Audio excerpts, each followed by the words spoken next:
pulling an event like this together could not happen without all of your support, your continued efforts, and just trying to build community. We're going to have a wonderful program, a lot going on today. Again, we trust that you enjoy the food, you enjoy the company. And before I get any further, just enjoy the space. Let's give a hand for this wonderful space.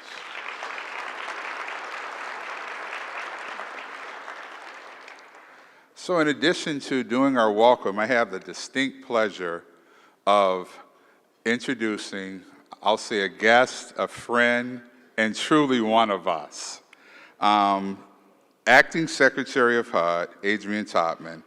Adrienne Todman is the Secretary of the U.S. Department of Housing and Urban Development. She was previously confirmed by the Senate to serve as Deputy Secretary of HUD in 2021. Prior to joining HUD, she served as the CEO of the National Association of Housing and Redevelopment Officials, also known as SNRHA, from 2017 to 2021. During her tenure, she improved the association's financial standing and business operations, created a member-centric culture, and advocated for funding and policies to preserve and develop affordable housing. Prior to joining SNRHA, Acting Secretary Todman served as the Executive Director of the District of Columbia Housing Authority. At the District of Columbia Housing Authority, she implemented a national award-winning model to house veterans experiencing homelessness, increase homeownership opportunities by 50% for low-income and moderate families that were served by DCA. And I had the pleasure of working side by side with her at that time. In her HUD first, Acting Secretary Todman believes that we have the responsibility to confront housing insecurities, preserve the national housing supply, eliminate housing discrimination, and support community resiliency, particularly following a natural disaster.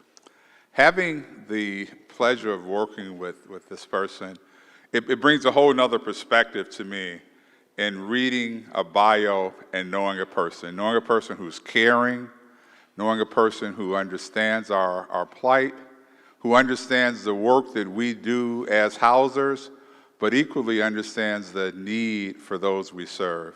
Let's give a warm welcome to the Acting Secretary of HUD, Madam Adrienne Todman.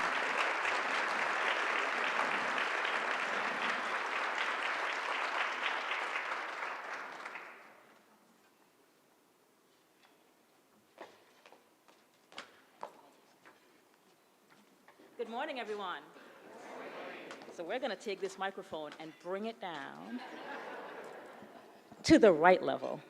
There we go. I hope everybody's having a brilliant morning so far. And thank you so much, Louis, for not just your amazing leadership in a housing industry, and I would say a housing industry that has many leaders, and you being a leader of the leaders so frequently, but also for the friendship that you've provided me and many other people who care about this work throughout the many years. Let's hear it for Louis Jordan.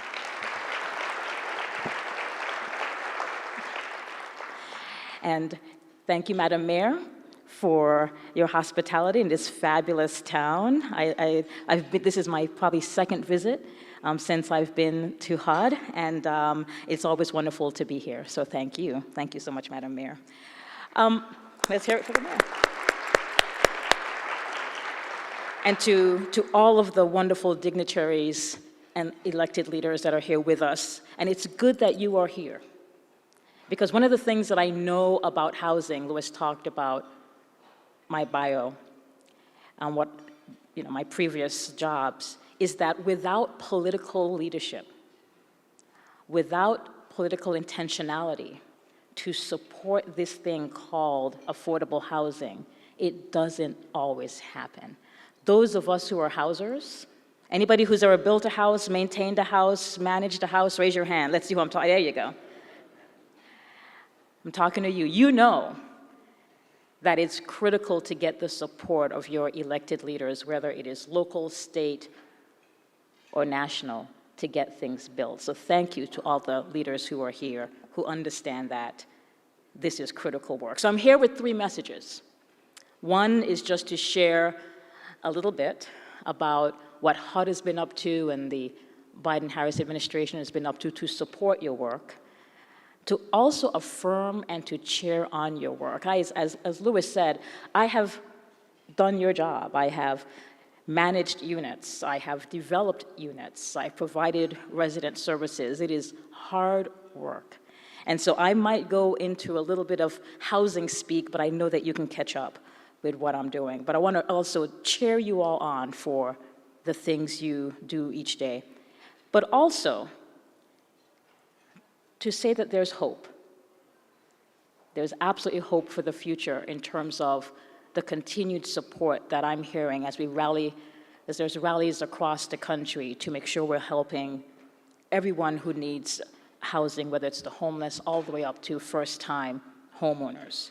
So over the past couple years, and I'm here to attest to it, this administration has centered affordable housing since day one. During day one, though, it was really about trying to make sure we were keeping families in their homes, whether they were renters or homeowners, because of some of the economic impacts of the pandemic, putting $50 billion out to help renters, another several $billion to help families pay their mortgage. And we, I have to say, were successful in getting that job done and delayed what would have been a tremendous impact on this country with having even more Americans on the street. But we didn't stop there. We created something that's called the Housing Supply Action Plan, which is critical to your work because it was all the federal agencies coming together to figure out how do we work together to get this job done. For anybody who's used home funds with LIHTC, you understand what I'm talking. I see lots of heads are shaking. There you go. You understand what I'm saying. So folks who are doing rural work and using some of our rural capacity building funds, you understand what I'm talking about. So we came together as a fellow family and came up with a plan to try to make sure that we were doing absolutely everything we can in the face of not having the resources that we need.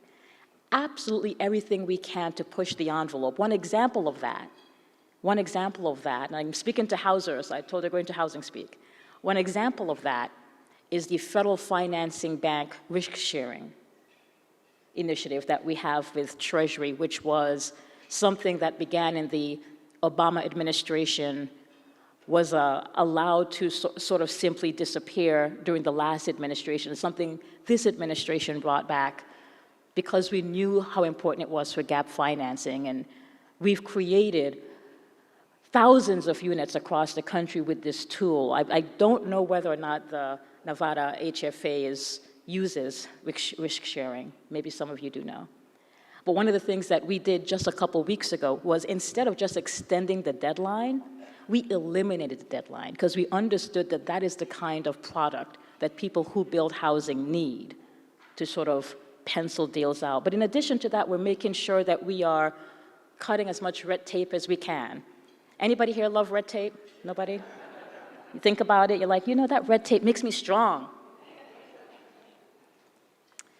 So very soon, you're going to be hearing how we are trying to reimagine the home program. We've done things, we're about to put out our final room for our project-based subsidies, which I know many of you use to try to make your operating costs work. We've done a lot of work with making sure that what I'll call untraditional funds are going into the capital stack. Things like the state and local fiscal recovery funds, which this city and this state has done an amazing job bringing that money into deals all over the counties and all over the state. And those were American Rescue Plan funds that this administration fought for. We know that this isn't just about building units. We know we have to preserve units, and it's one of the reasons why we have been working very, very closely to make sure we are preserving our LIHTC units, preserving our public housing units. In fact, This morning, we are releasing the $3 billion in our public housing repair funds. We call it the capital fund, but we are releasing those. That's a word of applause. Our $3 billion to make sure that the housing for our most vulnerable seniors and children and veterans, that we're fixing those units. You know, I'm old school, you know, you get what you pay for, right? And one of the things that we've done in this administration is to just fight for more capital funds, more public housing repair funds. The president's budget this year is asking for $7.5 billion to support this asset, another $7.5 billion to put into our private multifamily sites.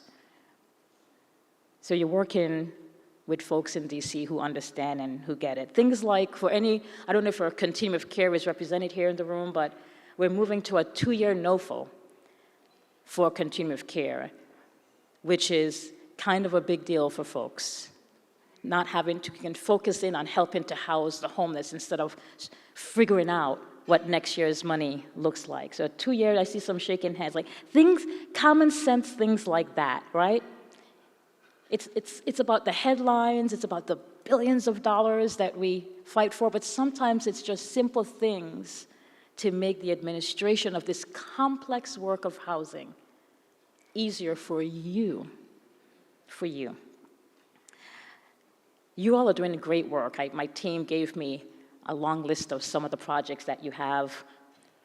Louis mentioned they have 400 units coming online.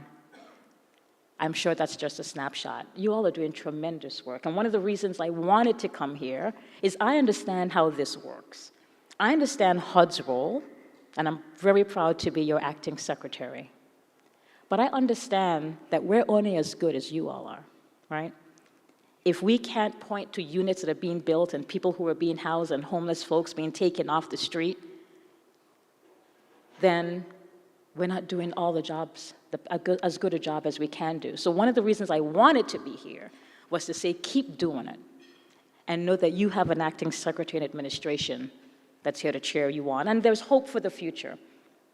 One of the things that I enjoy doing every single year for the past 3 years is helping to formulate the HUD budget. And there's never been, I think, a team of professionals, not just at HUD, but really across the administration, in all the 3-letter words like OMB, our Office of Management and Budget, who say, you know what do you need to make sure that we're getting all the resources we can? And that's why you saw in the president's budget unprecedented amounts of funds to say, we've got to take this moment on. We are at a critical crossroads for this country. Last week, there was about 40+ mayors that came to visit me to talk about their needs and what they wanted from their federal government. And to a person, they said, thank you for American Rescue Plan funds. Thank you for some of the green and resilient funds that you're providing. Thank you for a historic increase in rental assistance vouchers, the highest amount of vouchers we've put on the street in 20 years. But we still have constituents at home that say we need help. We still have people who are living in the streets. We still have first-time home buyers who are just giving up. We need more help. And I said to them, well, you came to the right place, because we're the ones that are going to be there to support you. We're the ones who are going to make sure that we're saying to our friends on the Hill, here's what our needs are. Let me close with this. You know, one of the things that people say to me is, why do you do this work? It takes a long time to finish putting a deal together, and you finally get there and there's a delay and something happens and HUD won't approve something, and I'm working on that. It's people sometimes talk about all the things that you need to do, not all the things that you've done. Like, what? Why do you still do this? So there's a picture on my wall. It's been on my wall now for the past, a wall that I've been for the past, I would say, 10 years or so, 15 years. And it's a picture of me and a little 4-year-old boy. I was at one of the oldest public housing sites in Washington, D.C., and I was just doing some outreach. And he kind of came up to me, because like, well, who's this person, and why is everybody sort of around her, and what's going on? And he was this little tricycle.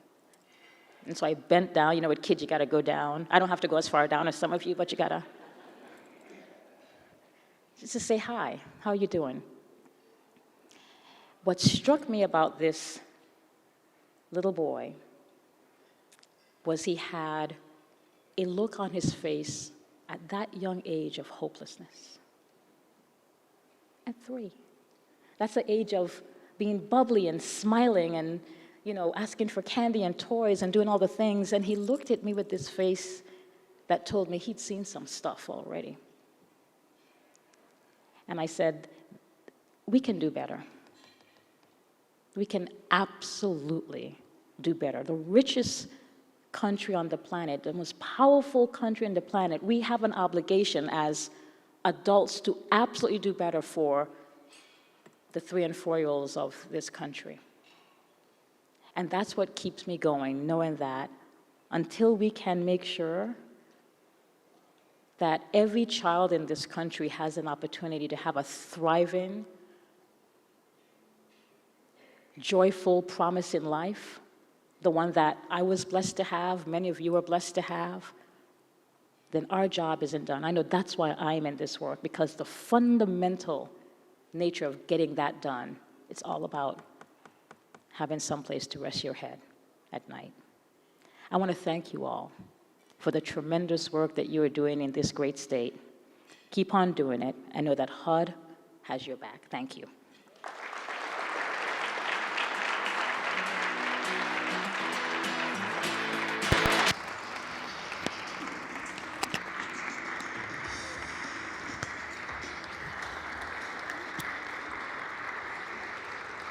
All right, everybody, come on. One more big time for our acting secretary of HUD, Adrian Totten. Welcome, everybody. I'm Lawrence Weekly. I'll serve as your moderator for today's program. And let me tell you something. This is going to be a great, great day. It's going to be a long one. It's going to be some good stuff. I want to give a big round of applause to our executive director of the Southern Nevada Regional Housing Authority. Everybody give it up for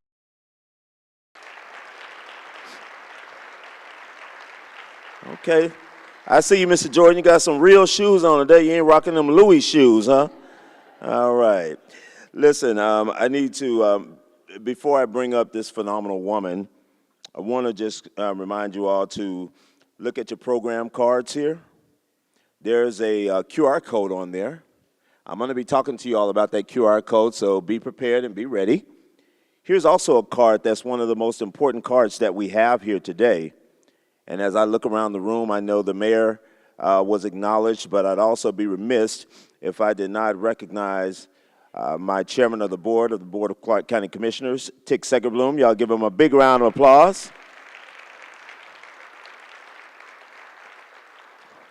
And then, of course, you're going to meet a lot of dignitaries here today, but, of course, the community's little big brother, Cedric Creer. We love you, Cedric. And at this time, I'd like to bring forth this phenomenal woman, Had an opportunity to meet her years ago. She also cooks pretty good, too. I didn't know you could cook, man. You can. Right. Y'all please give it up. She's with the City of Las Vegas. She's the ambassador on behalf of the City of Las Vegas. We're happy to have her with us this morning. Y'all please say hello to our mayor, Carolyn Goodman.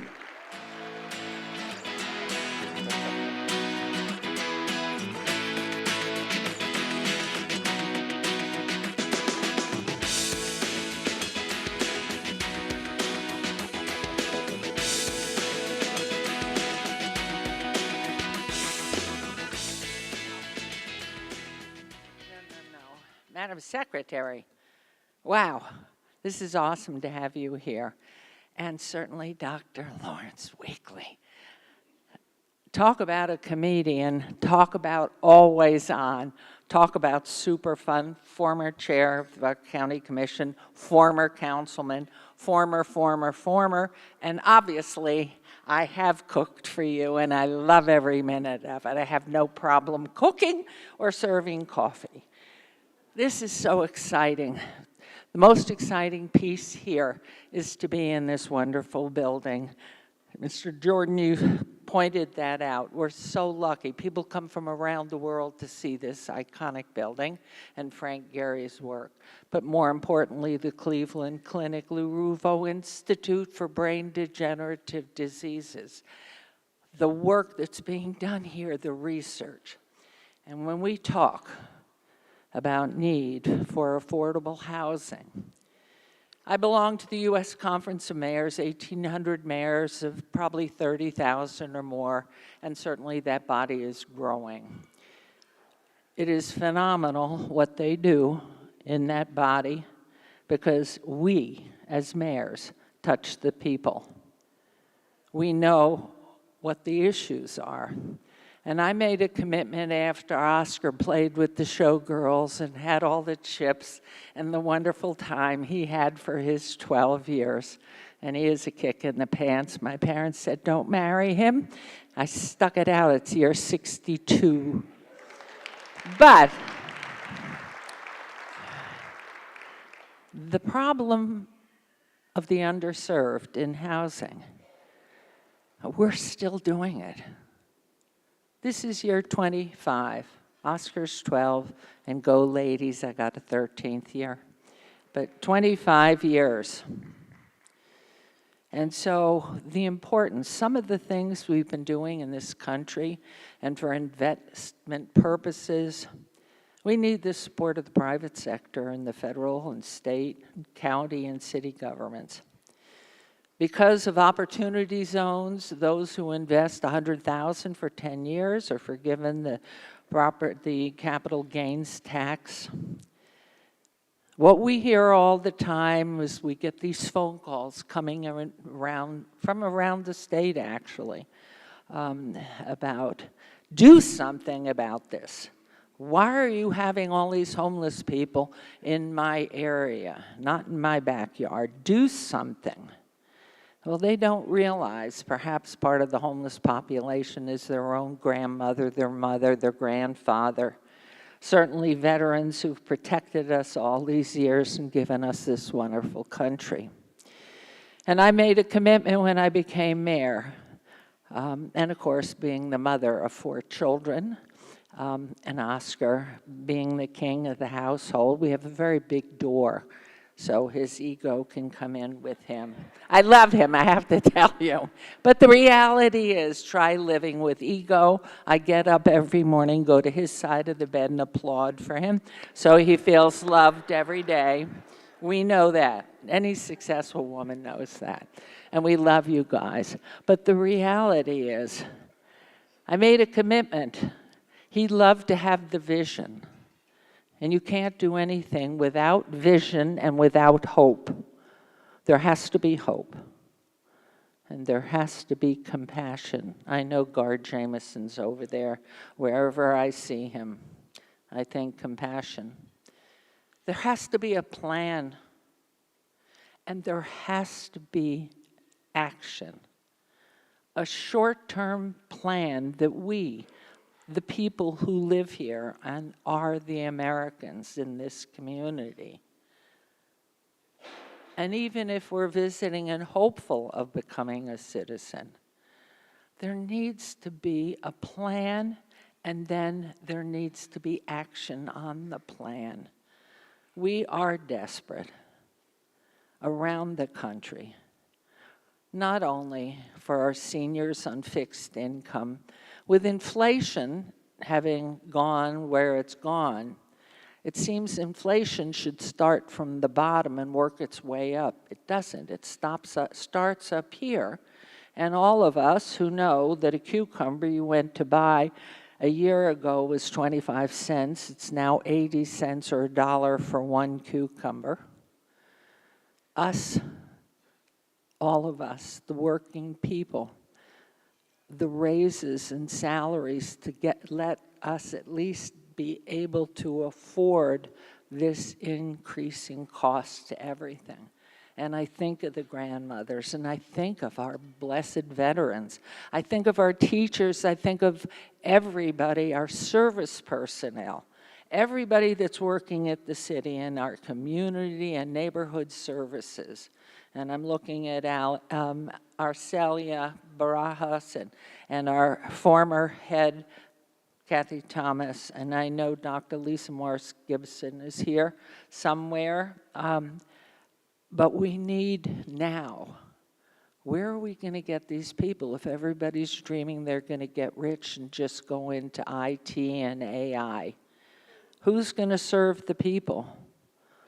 We are going to continue to serve the people, but their needs, in my opinion, and that's what I have tried to do for 13 years, get a plan and get started so that we, the residents and the public, have something tangible that's truthful, trustworthy, and gives hope.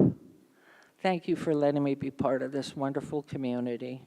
You come back often, Madam Secretary. We are a great community. You know how diverse we are, cultures and nationalities, different identities that are so rich in giving. We are a family of people, and we care, and we appreciate the support we've had thus far.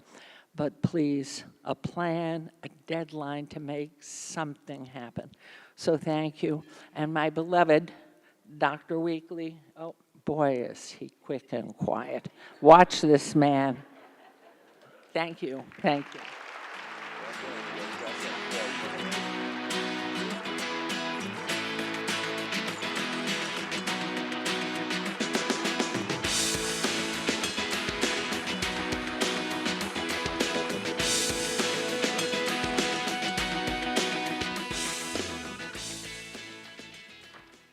So, Mayor, before we let you sit down, we have just a small token of our appreciation. Leadership matters. Leadership sets tone. Leadership sets direction.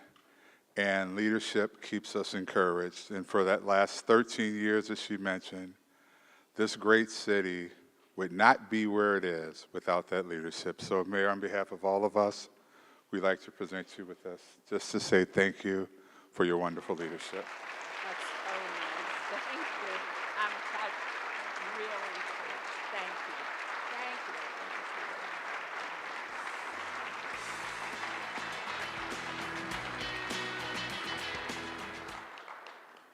I thought she was going to come back to give another speech. I said, only those folks in the city of Las Vegas, Tick, they can go. Secretary Topman, let me tell you, there are some amazing subject matter experts in this room, really are, that truly have boots on the ground, really out here working on behalf of our community. We thank you so very much for being here with us today. It means a lot for little old Las Vegas, you know, where folks just thought we were just this tourist destination. We want people on the Hill to know we are a final destination. And we appreciate your work, all right? And hopefully we'll stop calling you acting and call you our secretary. How about that?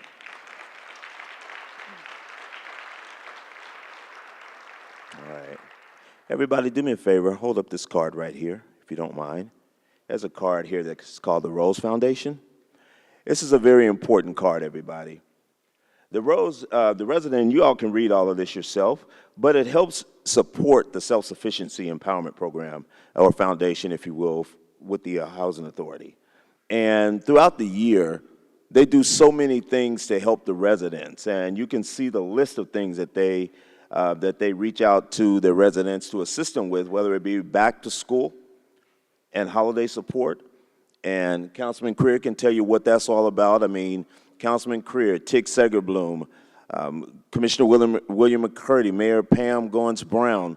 They do a lot of events out here to help meet the needs of so many of our residents. And this Rose Foundation right here will be able to help the staff over at the Housing Authority be able to do some fantastic work to continue to reach out to our residents. And so if you don't mind, there is a QR code on the back of it if you all would like to make a donation to be a part of this. Please, nothing's too small, but I see some of y'all in this room, yours shouldn't be small. Huh? Yeah. All right. So please make sure you all take care of our residents. Also, too, if you look at your program here, and boy, this is something else here. You want to get the bios of all of our panelists and our speaker. Guess what you're going to have to do? Click on the QR code. I'm like, boy, us old folks, we're going to struggle these days trying to keep up with you people with all these QR codes. But at any rate, you'll get an opportunity to learn more about our speakers, because guess what, Mr. Jordan, I already told he and Lee Quick, I'm not standing up here reading all these long bios about these people. Their lives they've just done some amazing things. I'm going to tell you their name, and they're going to come on, and we're going to be about the business. Is that all right with y'all? That's all right. Yes, sir. And then, of course, today's forum, surely after we're done, we want to have you all participate in the survey by, guess what, using the what? Same QR code. The survey link is at the top, and we want to hear your feedback to make this event even better. And I'm so proud of the Housing Authority for hosting this event. It was beautiful last year, and it's even more beautiful here. Mayor, you mentioned Frank Gehry. I remember when Oscar and I sat in his studio over in California, and people would be surprised as to how he designed this building, Louis. He actually was just sitting there drafting on pieces of paper. He'd ball it up and throw it on the ground. And he did that about 20 times, and finally Mayor Goodman said, "What are you doing? We paid you all this money, and you keep throwing the paper on the ground." He asked one of his staff members, he said, "Find me some toothpicks." He got toothpicks. He started putting those little pieces of paper together. So when you're outside and you see that contraption all around the building, that's images of balled up pieces of paper that we paid for in the city of Las Vegas. That's how this all came about. Anyway, y'all do me a favor. Welcome our community little big brother here. He's the councilman of Ward 5, and he's here to give us a big, warm welcome. Everybody say good morning and hello to Councilman Cedric Creer.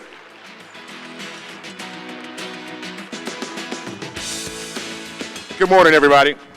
Thank you, Dr. Weekly. As the mayor mentioned, he has done so much for our community, former councilman, former county commissioner, but just an absolute mentor and friend of so many of us, including myself. I always say that I wouldn't be where I am if I didn't have leadership like Lawrence Weekly to guide and to give me some tough love, to give me some honest conversations about things and leadership that has allowed me to be in the positions that I am in today, personally and professionally. So thank you, my friend, for all that you have done for me personally, and also all you have done for our community. Secretary, it's a pleasure to have you here in Las Vegas. We are always happy to have anybody from Washington, D.C., from the White House, especially our Secretary for HUD, here with us. It is great to see that we have someone now leading the charge that has the experience level that you have with boots on the ground. I told you I'm a graduate of Howard University, lived in Washington, D.C. for about 7 years. I have nieces and family live in D.C., and my nieces are products of the work that you have done as first-time home buyers with a number of programs that you implemented there. So on behalf of them, I want to thank you, and I have a place to stay when I go to D.C. now because of that. Mr. Jordan, thank you for putting this on. It is a pleasure to have you leading the charge at the Housing Authority here in Las Vegas. I told you earlier in confidence, but I'm going to tell everybody in public, especially while the Secretary is here, it has been great to have you here in Las Vegas leading this charge. You have completely and totally shifted the paradigm of what the Housing Authority was thought to be and what the Housing Authority is now.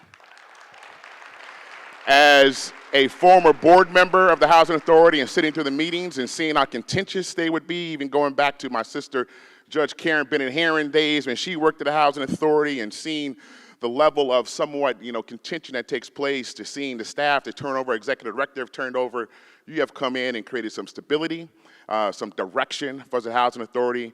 You were smart enough to steal some people from the city of Las Vegas, and Kathy Thomas and Lee Quick.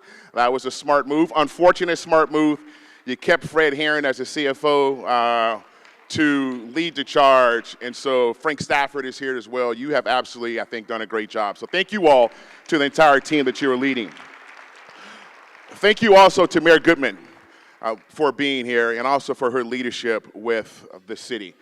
You do not understand how hard it is, and the mayor gets pulled in so many different directions, and she is here this morning. She has been a staunch supporter of everything that we have been doing in the historic West Side, which I'll talk about in a second, to advance affordable housing, to advance our community. And anytime I go speak with her about something, her answer is always yes. And so thank you, Mayor, for your leadership over the years. Thank you for your friendship to me over the years as well. I've known the mayor since I was a little boy. And I grew up with her sons, Oscar, who we call Newbie, and Ross, who I played tennis with. And she has always been the same person, whether she's mayor or not. And she welcomed and opened up her home to a little kid who didn't know anything about anybody. I had no clue I was in the Oscar Goodman's home with the koi pond and who Oscar Goodman was and the Mayor Goodman was and all the work that she did, but she didn't care because she's a loving person. She is a person that loves people. She welcomes you, opens her home. I imagine if you knock on her door, if you can get past the marshals, she'll let you in. I was president of the Nevada League of Cities for a while and traveled around the country looking at best practices of attending conventions and attending all types of events that take place throughout the country. And affordable housing was on the top of the list. This is not a Las Vegas thing. This is not a Southern Nevada thing. This is a national issue. And our team, when I got in office, we went around the country with Kathy Thomas, Dr. Lisa Morris-Hibbler, who was here, and others, looking at best practices of how do we take an underserved community, flip the paradigm, change the course of the river. How do we address homelessness? How do we flip that? How do we take good dollars and put them toward good resources instead of good dollars toward bad resources? We traveled to Miami, San Francisco, Los Angeles, San Antonio, Miami, Phoenix, Denver, Seattle, looking at best practices. In San Antonio, we found our homeless courtyard, our homeless resources center, which we brought back. In Phoenix, we brought back our recuperative care center, our respite center. In Seattle, we saw Yesla Terrace, and we saw what was taking place there. And we also saw a bank building that was converted to a workforce housing facility, which we emulated and broke ground on with Sam Cherry and Grant and Cherry Development, 104 units of workforce housing right in the historic West Side. 10,000 square feet of retail space in the bottom, a test kitchen that's going to go there, which is going to go right across the street from our Workforce Development Center in partnership with the College of Southern Nevada, which is going to get our community trained, ready, prepared to go to work in manufacturing, construction, information technology, and also healthcare. We worked off of what's called the 100 Plan in Action, HUNDRED. Our team created it, we executed and been implementing on it.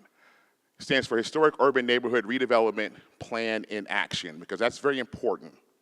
Because many times in our community, we've talked about it, we've met, as the mayor likes to say, we don't need to meet no more. We've talked, we've met, and nothing ever happened. Well, we've shifted that. We have a lot going on in our community. Affordable housing is at the top of the list of what's taking place there.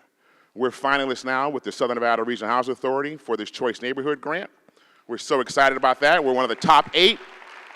Madam Secretary, if you have any juice,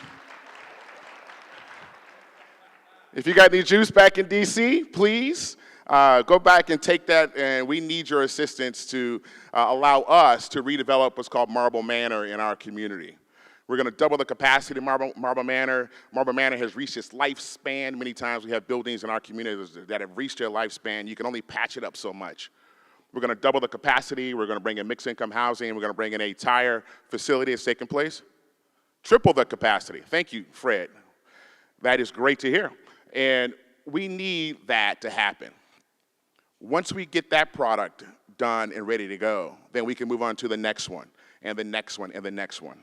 We need partners like the Southern Nevada Regional Housing Authority. We need partners like Ovation and the work that they're doing. We need partners like Nevada Hand to help us reach our goals. Nevada Neighborhood Services, reach our goals. So vitally important. And so I want to thank you all for being here today. Big problems need big solutions. Dreaming small only gets small results. Dreaming big gets big results. We need to dream big. We need to have a plan, like the mayor says. We need to be strategic about how we go about addressing these issues. I always say government's great at doing one-outs. They're saying, well, let's build this room, and you build it, and then they go, well, what happens now? This is pretty cool, we got this room. No, we need to be strategic about how we go about addressing these big issues. There's no silver bullet to addressing these issues. People say all the time, the only way to end homelessness is to do this or to do that. There is not just one way to do it. We need to be strategic, we need all of our partners, we need to get a return on our investments for our community, and we need to see results. So thank you all for being here today. I appreciate you giving me the time and opportunity. God bless you. Councilman Cedric Career, Ward 5. Next, ladies and gentlemen, here to bring greetings from Clark County. Y'all please say hello to the chairman of the board, Commissioner Tick Segerbloom.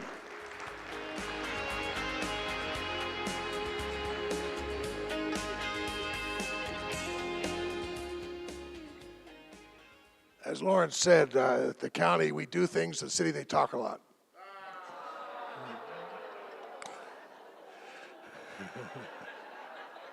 So I'll be very brief because I know you're tired of hearing speeches, but one thing the Secretary pointed out, which is that in a country this rich, this wealthy, and this powerful, we have to have housing for everyone. So that's got to be our goal, and thanks to President Biden for what he's done so far, but I look forward to another 4 years of really knocking this out of the park.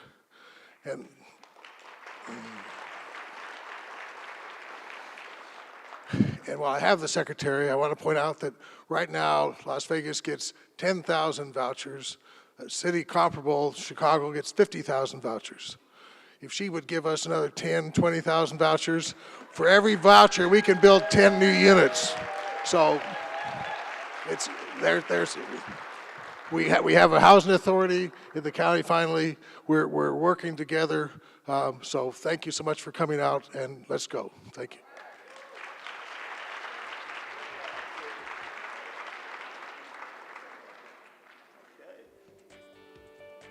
Boy, that's my guy there, Tick Segerbloom. Whether he's fighting for more vouchers or trying to get commercial center together or promoting the latest edible, there he is. It's my guy. Because y'all know he will promote the latest flavor, won't he? Listen, I want everybody to direct your attention to the screens. There's going to be a video followed by, listen to this, because it's time to get down to business. Coming up after the video, which will be, we'll hear some words from Congressman Stephen Horsford, who's working his fingers to the bone. Y'all give it up for Congressman Horsford as well, please. We're going to have our moderator, Sydney Jones-Ratliff. She's going to come up and she's going to moderate our next panel. But everybody at this time, please direct your attention to the screens. The financial troubles the country is going through began when the housing bubble burst, and that market has yet to recover. A harsh reality hundreds of people in the valley are facing. Hard to imagine anyone being forced outside, but hundreds have nowhere to go as they're being evicted from their homes.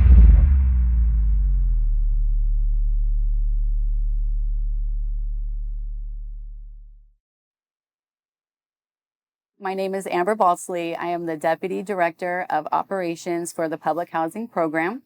So working as a manager on site, you really get to know the residents that you serve and their stories, right? Everybody has a reason as to why they're in the program and they need some assistance. I've seen it all. I have worked with families who just lost their job temporarily, single mothers going through school, people facing medical adversities and just, can't find employment. So the Housing Authority gives them that stepping stone and that time of need to move forward. The Housing Authority has different avenues of affordable housing. We have our public housing program. We also have affordable housing that is unassisted, so HUD doesn't provide any subsidy for it. And then we also have our Housing Choice Voucher Program. That is our biggest program. The average family needs $70,000 to just be able to sustain regular market rent, which the market rent on average is like almost $1,750 a month. And that's just unobtainable for the families that we serve. Most of them on fixed incomes, they're working families, making minimum wage sometimes, and they're just unable to afford that. So providing our resources and our programs where they can only pay that 30%, it makes it more manageable for the families to be self-sufficient in our communities.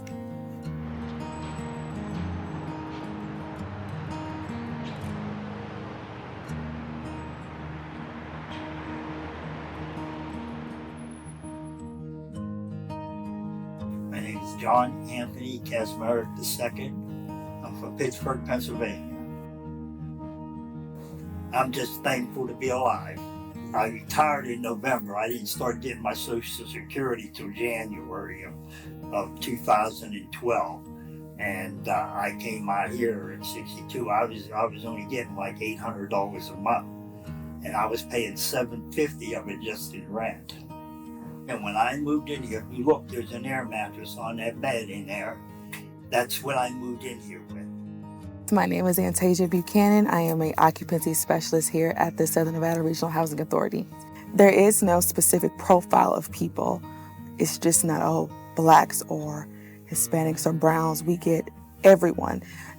Help doesn't define a color or a race. Everyone needs help. My name is Rhonda Jackson, and I hail from, Arkansas. I was just about to say Las Vegas, and that's because I moved here when I was young. So I've gone to school here, I've been here most of my life, so I call myself almost a near native. I work at the Southern Nevada Regional Housing Authority. I am a housing programs manager in the Housing Choice Voucher Program, and that is a program that assists families to find their unit in the private market, and we help with the rent payments so they can afford to live in the community like anyone else and not be known as a person that needs assistance. So when I was using the assistance for affordable housing, I lived in a development that we used to own called the Ernie Cragen Terrace. So Ernie Cragen Terrace was off 28th Street, and I was a resident in Ernie Cragen. And at that time, I was coming in, I was working, but I was complaining about some of the things that was going on in my development. I wanted my children to feel as normal as possible. And I wanted them to know, no matter what, that if you took care of what you were blessed to have, that it could be just as normal inside as well as outside. Ernie Cragen was 2 stories. 2-story, 3-bedroom. I moved from that to a 1-story. Small house, 3-bedroom, 1 bath, but it was my home with my children. I've been able to foster a relationship with them that's probably stronger than most because we spend a lot of time together, as well as be able to send them off to school, to college, and watch them grow from the sacrifices that we all made in the beginning. My name is Shondell Newsom. I'm originally from Brooklyn, New York, but I've been living in Las Vegas or Southern Nevada for the last 37 years. When I first got here in the Air Force, I was a father with 2 kids and a wife. At 18 years old, I was a teenage father. So starting out originally, starting out in the military, you don't make a lot of money. For me, being prideful was even, that would be difficult because, I thought first and foremost, what do my kids need? It was more about making sure that my children had all the resources that they need. So it was less about me and my pride and my ego and more about what did they need. Because as a single father, I couldn't provide all those things for them. So, did I feel bad that I couldn't do it? Yes, but during the circumstances, I pushed all that aside because it was about what those babies needed. Children deserve to have a strong foundation. And what's more of a foundation than home? But when a mother or a parent who is already trying to make ends meet can't keep that stability in their life to have somewhere to call home, that makes everything else in their life so much harder. I was raised in affordable housing from birth to 20 years old, and it was the Ernie Cragen community. Doesn't really have to do with being poor. The type of work that you do is going to limit what you can afford. It's just reality. So as a community, we have to be cognizant of that. You can't continue to just offer $300,000 homes when an average teacher maybe not be able to afford that. And it's more than that industry. There are a lot of industries that can't afford $500,000 homes. And we have to be aware of that. You have to be able to accommodate everyone that lives in your city, to have a strong city, to build a community. My name is Jason Solorzano. I am a Family Self-Sufficiency Coordinator with the Southern Nevada Regional Housing Authority. The Supportive Services Department is comprised of multiple departments. FSS is one of them. We also have ROS, and we have our Senior Services. And we bring an element to the Housing Authority of overall support, whether it is helping our residents with self-sufficiency, improving their lifestyles, or for our Senior Services, aging in place. No, I don't think that I'd be here today if I didn't have affordable housing. They helped me and my family a lot to empower myself. Like, I could do this. I could do this. Actually raised my credit score up higher because I got a more paying job to pay off my debts. And I started going higher and higher. And I was like, Miss Gish, I got this down. And the score is going up, up, up. And from there, it was like really motivating. It was like, it made me feel great. And it made me want to work even harder. And that's what I did from that. So I would never dream that I would be in this place that I'm in now. And my counselor, Ms. Geisha, motivated me a lot. I love her. The stigma with affordable housing, I want people to really understand that people that are in affordable housing are people like me that one day might be an employer, that one day might own a business, that one day will be a person that you live right next door to and you were renting to that person once upon a time. So I encourage everybody to think about the fact that you're just in that circumstance temporarily and you can evolve from that. And one day you could be renting to another person and you could be helping them out in that situation. I believe that no matter who you are, where you come from, if you're determined to build a good life, all you need is the tools and some instructions, and you would put it together. So I was blessed to be able to use the tools and get some instructions along my way, and now I consider myself here to pay it back. Right? Pay it forward, help someone else to see you can accomplish anything you put your mind to, no matter where you started from. It doesn't have to determine where you're going to end up.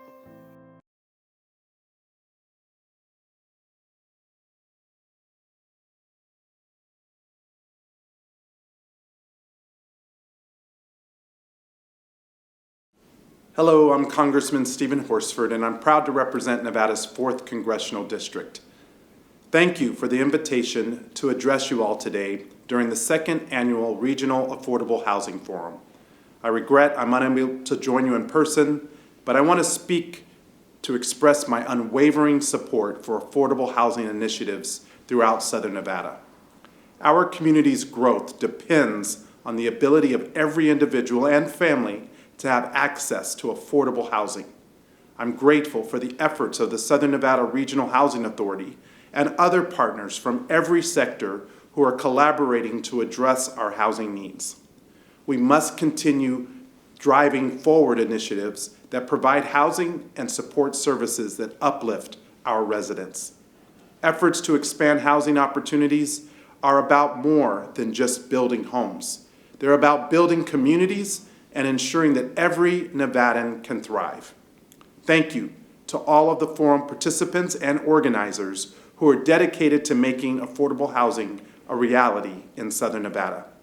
I'm committed to supporting legislation that fosters community development and housing security.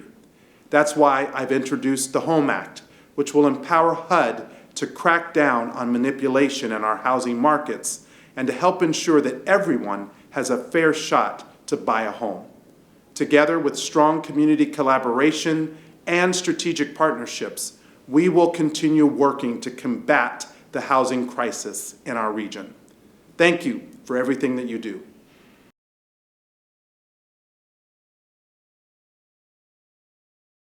All right, thank you.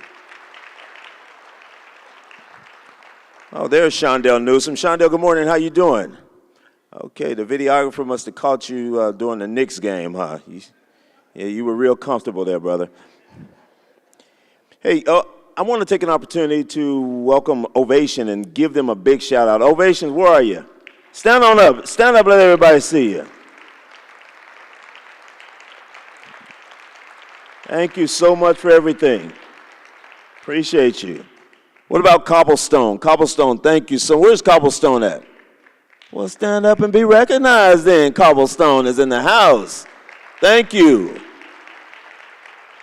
I always want to make sure we recognize our sponsors, and we appreciate y'all very much for helping to make programs like this possible. All right, with that, we're ready for our moderator and our first group of panelists.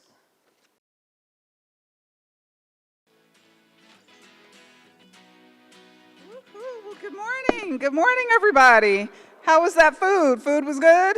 All right, welcome. Well, my name is Sydney Jones Ratliff. I'm so happy to be here. Thank you to everyone at Southern Nevada Regional Housing Authority. I'm with Alica Consulting, and we are boots on the ground. All right, so we help housing authorities across the country house people. So we are front-facing, working with those vulnerable populations. As the Madam Secretary said, housing people is hard. Mr. Jordan knows that, the folks that are here working, it's hard work. There are lots of regulations, there are lots of rules. But we like to say we house people with compliance and compassion. We care about the federal dollars that we're entrusted with, right? We need more of it, but we care about it, but also compassion for the people that we serve. So with that, also, and Councilmember Creer, Howard University class of 91. Thank you very much. Pretty much. So just a little bit more, I started in housing about 35 years ago. I thought I was gonna be Oprah. She was my role model. I wanted to be on TV. But the mayor at the time, Mayor Sharon Pratt Kelly, said, hey, we have a job for you at the Housing Authority, and we're gonna pay you $30,000. Oh my God, I thought I was rich. $30,000, it was a wrap. And I've been in housing ever since because what we do is so important. As you saw in the video, without a home, it's hard to keep a job. Without a home, it's hard to keep your kids. That's where foster care comes in. So with that said, I want to invite all of our panelists to come up. We have Senator Pat Spearman. Would you come on up from the Nevada legislature? And we have Dr. Mike Barton with CCSD. Would you come on up? And we also have Dr. Cheryl Brewster from Roseman University. Would you come on up, Dr. Brewster? And Commissioner Luciana Turner with SNRHA. I always mix it up, Southern Nevada, Southern Regional, but it's Southern Nevada, right? And Ms. Cassandra Lewis with the City of Las Vegas and Doolittle Senior Center. Come on up. And Mr. David Doyle with Eagle Quest. Come on up to the panel. And I'm just gonna let the panelists introduce themselves briefly and before we get started talking about rebuilding the village and supporting vulnerable populations. So we're gonna talk a little bit about some best practices and what's needed in the area to really house those vulnerable populations, all right? So we'll start with Dr. Brewster? Sure. You set me up. I thought she was going to sit here. She said no, she didn't want to be picked on first. Oh, okay. So I guess I'm first. You're first. So I am Cheryl Brewster, and I am the Senior Executive Dean for Equity, Inclusion, and Belonging at Roseman University's College of Medicine. We're a newly formed College of Medicine. We have our accreditation site visit in August, so fingers crossed we will matriculate 60 new medical students in July of 2025. So with that said, one of the things that we do at the university, and we've been doing it since we've been here since 2020, is really going into the community, working with the community, meeting them where they are. And so we have what is called a household-centered care approach, and we go into people's home and we assess their needs. We figure out what is their most urgent need, and we attempt to address that by connecting them to the resources, particularly with folks that are in this room, Nevada Hand, and all the other resources that are available to them that they really don't know exist. They operate in a vacuum in most cases, and they are really struggling trying to find a way. And a lot of these folks are in housing authority homes. And so by addressing their most urgent needs, which many of them is housing insecurity, food insecurity, you name it, we see all of the what are called the social determinants of health, right? Although we are what we think are addressing the medical needs, we're really not. You can't address your health care if you don't have housing, if you don't have food, if you don't have the necessary things to live day to day. Medical needs drop to the bottom of the list of priorities. And so we can't have a healthy community without stabilizing not just the one person in that household, but everyone living in that household. So it is the residents that is the point of care, not the individual. You cannot serve a diabetic patient without serving their family. That diabetic person needs someone to be a caretaker for them, and they are often caretakers for others, and they put those other people's needs ahead of their own. And so when we approach this family, we look at it from top to bottom in a really holistic perspective.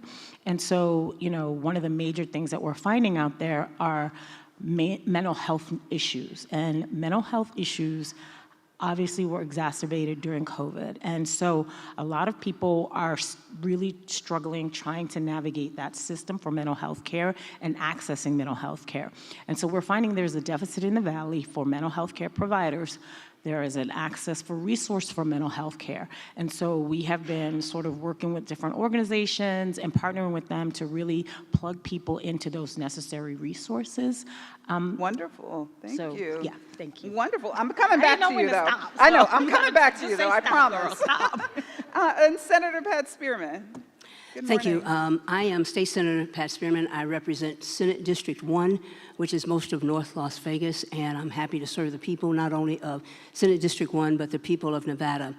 I'd just like to just mention real briefly two bills that I hope everyone in the housing industry will listen to. The first one was a bill that we passed in 2017 that would allow people who are receiving public services to, through the state treasurer, have an IDA, an individual development account. And they could save towards paying off bills that were prohibiting them from getting a house. They could save towards a house. They could save towards starting a small business. But I would encourage you to call the state treasurer's office, and please, if you are in that category. It also includes children who are in foster care and foster care parents. When I was younger, for a period of time, I don't know if you all remember government cheese, but before there was SNAP, there was food stamps.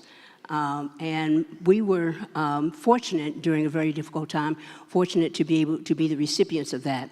But one thing that I learned during that time was that it's not a program that is designed to get you off of dependency. It is a program really designed to keep you on dependency, because you can't have a savings account. You can't have a new car. You can't, all the things that help people to do upward mobility, that's not possible. And so that was the reason for that. The next bill is a bill that we got passed this last session, Senate Bill 363. It's a housing bill. It allows the Housing Department of the state of Nevada to prioritize housing for women veterans, women who are formerly incarcerated, women who are survivors of domestic violence, and women over 50 who are housing insecure. And if you know me, you know that I fought hard for all of these, but especially for women veterans, because we have never, let me say it like this, we have never, NEVA, we have never prioritized a specific housing unit for women veterans. And those who are suffering from PTSD, those who are suffering from military sexual trauma, they will not go into any place where there are a lot of men.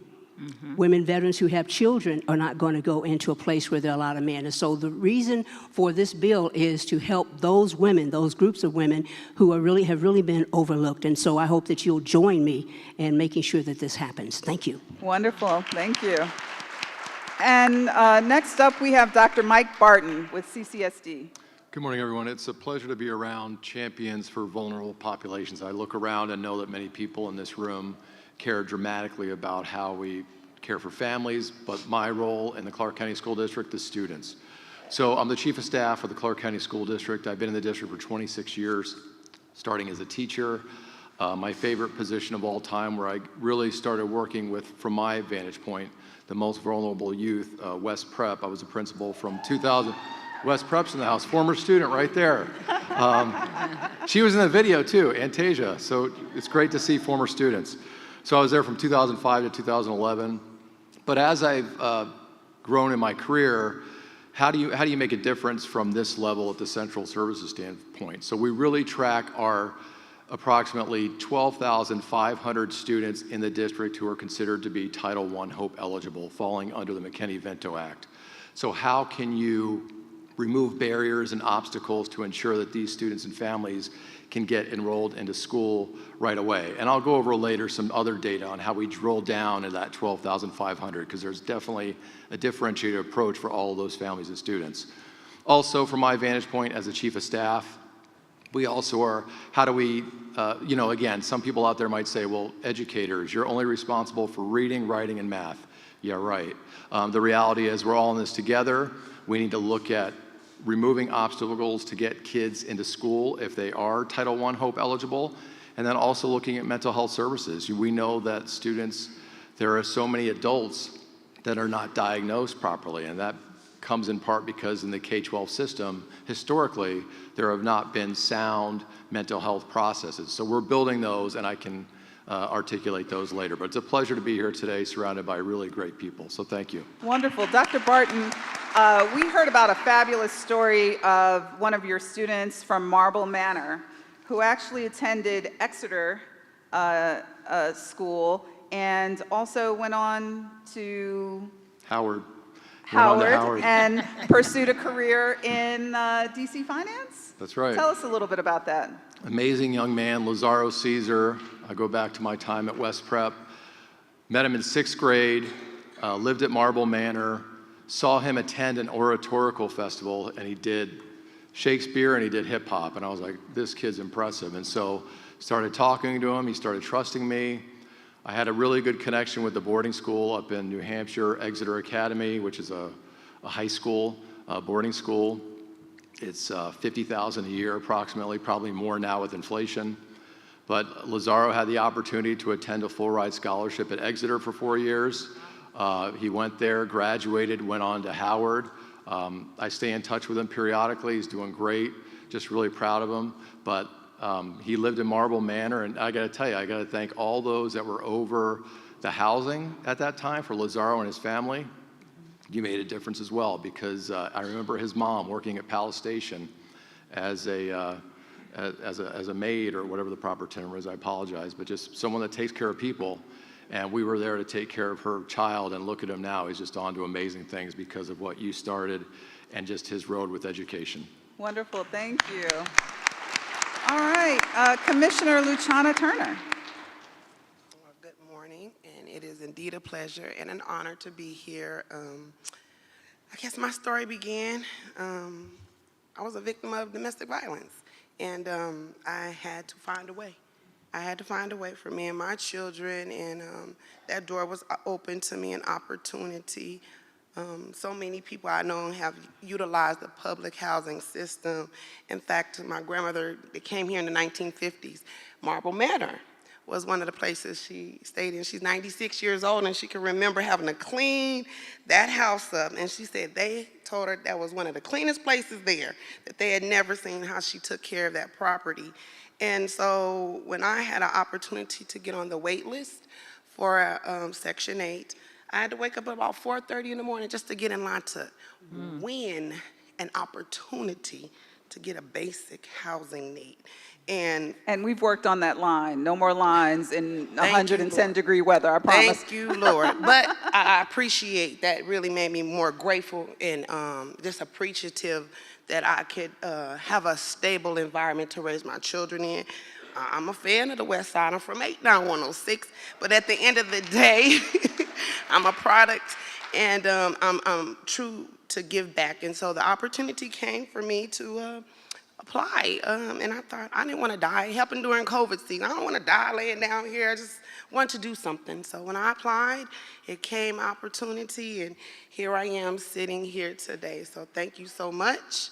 Wonderful, Thank and you. welcome. And I'm going to turn it over to Miss Cassandra Lewis from the City of Las Vegas and the Doolittle Senior Center. Hi, Ms. Lewis. Good morning, good morning, good morning. And I'm just going to say this a couple of times. Seniors, seniors, seniors, seniors. They are 60 plus. I'm the coordinator at the Doolittle Active Adult Senior Center, located in historical West Las Vegas, 89106. The most fabulous senior center that anybody could ever attend. Anybody could ever attend. I work with seniors of all ages, as young as 55, as old as 100. And seniors have housing issues as well. But we also there work on recreational, educational, social activities. We want them to be as healthy and as lively as they can be and enjoying their retired years at the end of their lives, but they also want to be safe in an environment where they feel like they can thrive and have a warm place to sleep and lay their heads at nighttime without worrying about, am I going to be able to pay my rent, or do I have to move in with my children because now I can no longer be independent, not because I can't take care of myself, but because I can't afford it. So Right. I'm here to speak up for my seniors, which if anybody knows me, knows that I am very passionate about. Wonderful. Thank you, Ms. Lewis. And last but not least, we have Mr. David Doyle with Eagle Quest. Good morning, everyone. So I represent our kiddos. I'm a foster parent of 22 years in Clark County, and I'm also the director of Eagle Quest. Eagle Quest is Nevada's largest agency for therapeutic foster care. We have about 150 kids daily that we help with extreme mental health, severe emotional disturbances. And me personally, I've had about 100 youth come through my door that live with me personally. Since I've been 22 years old, I open my house to these kids. And I'm really here to raise awareness to the struggles that they face when they're 18, they graduate high school, and they're transitioning, looking for housing, so that they don't have, these are future leaders of tomorrow. And so I really think we need to focus on these kids and all the vulnerable populations. We can do better, and our kids often aren't represented at forums like this. They're at school where they should be. And so just trying to highlight their plight and for housing options as they transition to adulthood, because it's scary for those kids, especially with extensive mental health issues. Thank you so much. It's an honor. Wonderful. Thank you all. So let's get to the nitty-gritty and let's talk about these vulnerable populations. I've heard kids aging out of foster care, which is near and dear to my heart. And we talk about elderly families who are on limited and fixed incomes. We talked about mental health. What do you think are some other most vulnerable populations in Clark County, and why? And anybody that would like to speak on that, go ahead and jump in there. I'll jump. Go ahead, Senator. So the vulnerable population that we don't talk about, and they are within all of the vulnerable populations that we've already talked about, are women veterans. Women veterans. What a lot of people forget, and I ask people, say, tell me, when I say veteran, what do you think of? And they say, well, I see a guy. I said, that's it. I'm a veteran. I served almost 30 years in the military. Woo. Thank you for your service. Thank you. But I want to send that hand clap to those who gave everything for this country, and the hand clap for those who were able to come back. But we have women within our community who, though they have a job, it's not enough to pay the bills. And we've done a lot, as I've said before, for men veterans. No shade, but I would really like us to start focusing on women veterans. We talk about PTSD. Well, women veterans, many of them, some of them suffer from MST, military sexual trauma, and that's just a nice way of saying they were raped in the military. Really deep. And it's difficult to get over because for many of them, that occurrence also meant the end of their military career because they reported it. Thank God that about 10 years ago, they started instituting fair and just reviews for women who reported sexual assault. And so the vulnerable population that I really, really, really hope we will start lifting up are women veterans. The second one is one that we don't talk about too much, and that's formerly incarcerated women. Formerly incarcerated women could also be women who are survivors of domestic violence. They could also be women veterans. They could also be a woman over 50. They could fit all 4 of those categories. But when someone has paid their debt to society and the woman is trying to get her children back, it's difficult to bring the family back together if you don't have a place to stay. And so women veterans and formerly incarcerated women, those aren't curse words. So I'd like us to bring that into the conversation. Wonderful. And I just want to turn it over to, that's really deep. And I'm served in the Navy as well, so I definitely understand where you're coming from. Commissioner Turner, you mentioned something about working homeless that really stuck with me. We had a conversation about you need $70,000 just to afford rent. Can you talk a little bit about the working homeless? Well, my own personal experience, it happened right after I became a commissioner. My landlord decided that he wanted to just sell a house, so I had to leave. I'm like, there was issues going on with the mailbox, so I really technically only had 2 weeks to get out of a 4-bedroom home that I had been in with me and my children. We had occupied. Thank God they were old enough. Thank you, Lord, for that. That I didn't have that worry. But it upheaved my whole life. I worked my whole life. I've been a part of the system. I'm sitting as a commissioner fighting for affordable housing, and I found myself homeless. And then I was very hard to house. I couldn't find anything. The vouchers for a 1-bedroom, it's just $1,200. I don't know if you know the fair market value of a rent for a 1-bedroom is far beyond $1,400 for 1 bedroom. And where I live now, it's not the best place I've lived in, but it is a roof. And what I hate about it is when you know you've worked and you know you deserve to have a roof because you work and you're willing to pay your rent, but it's never enough. And with the inflation, like I said, I didn't imagine I would be in this situation, but I do have a roof, and I'm thankful for that, but I don't want just a roof. I want to have that pursuit of happiness that everybody else has. Absolutely. I want to be able to put back into my community. Thank goodness for the Housing Authority because they helped me with programs that I introduced my children to. I have 4 very productive children. Emmanuel, one of my children was able to work with KME Architects. He's in Homeland Security now. I have one she's a triple threat, you know, she's in law enforcement, she's medical, she's in the prison system, you know, she's doing everything. I have 2 that are in the, so these opportunities that you can get from being housed safely to provide a stable environment is essential for the growth and development of our children, to make sure that grandmothers are sometimes there for our children. And I've been touched by every single person on this panel because I've worked in sectors helping, you know, children in that capacity. But when I found myself being one of the same people I was fighting for, the fight got more real, you know, and it just, a lot of nights I go to sleep thinking, who needs a place to stay? Right, thank you for that. And then what can HUD and housing providers, because we are in the business of providing housing, what can we do to support those vulnerable populations? And I'm going to bring it back up to you, Dr. Brewster, because I know you deal a lot with the mentally ill population. I think the best thing that can be provided is connection to resources and working in conjunction with these organizations to provide these wraparound services, right?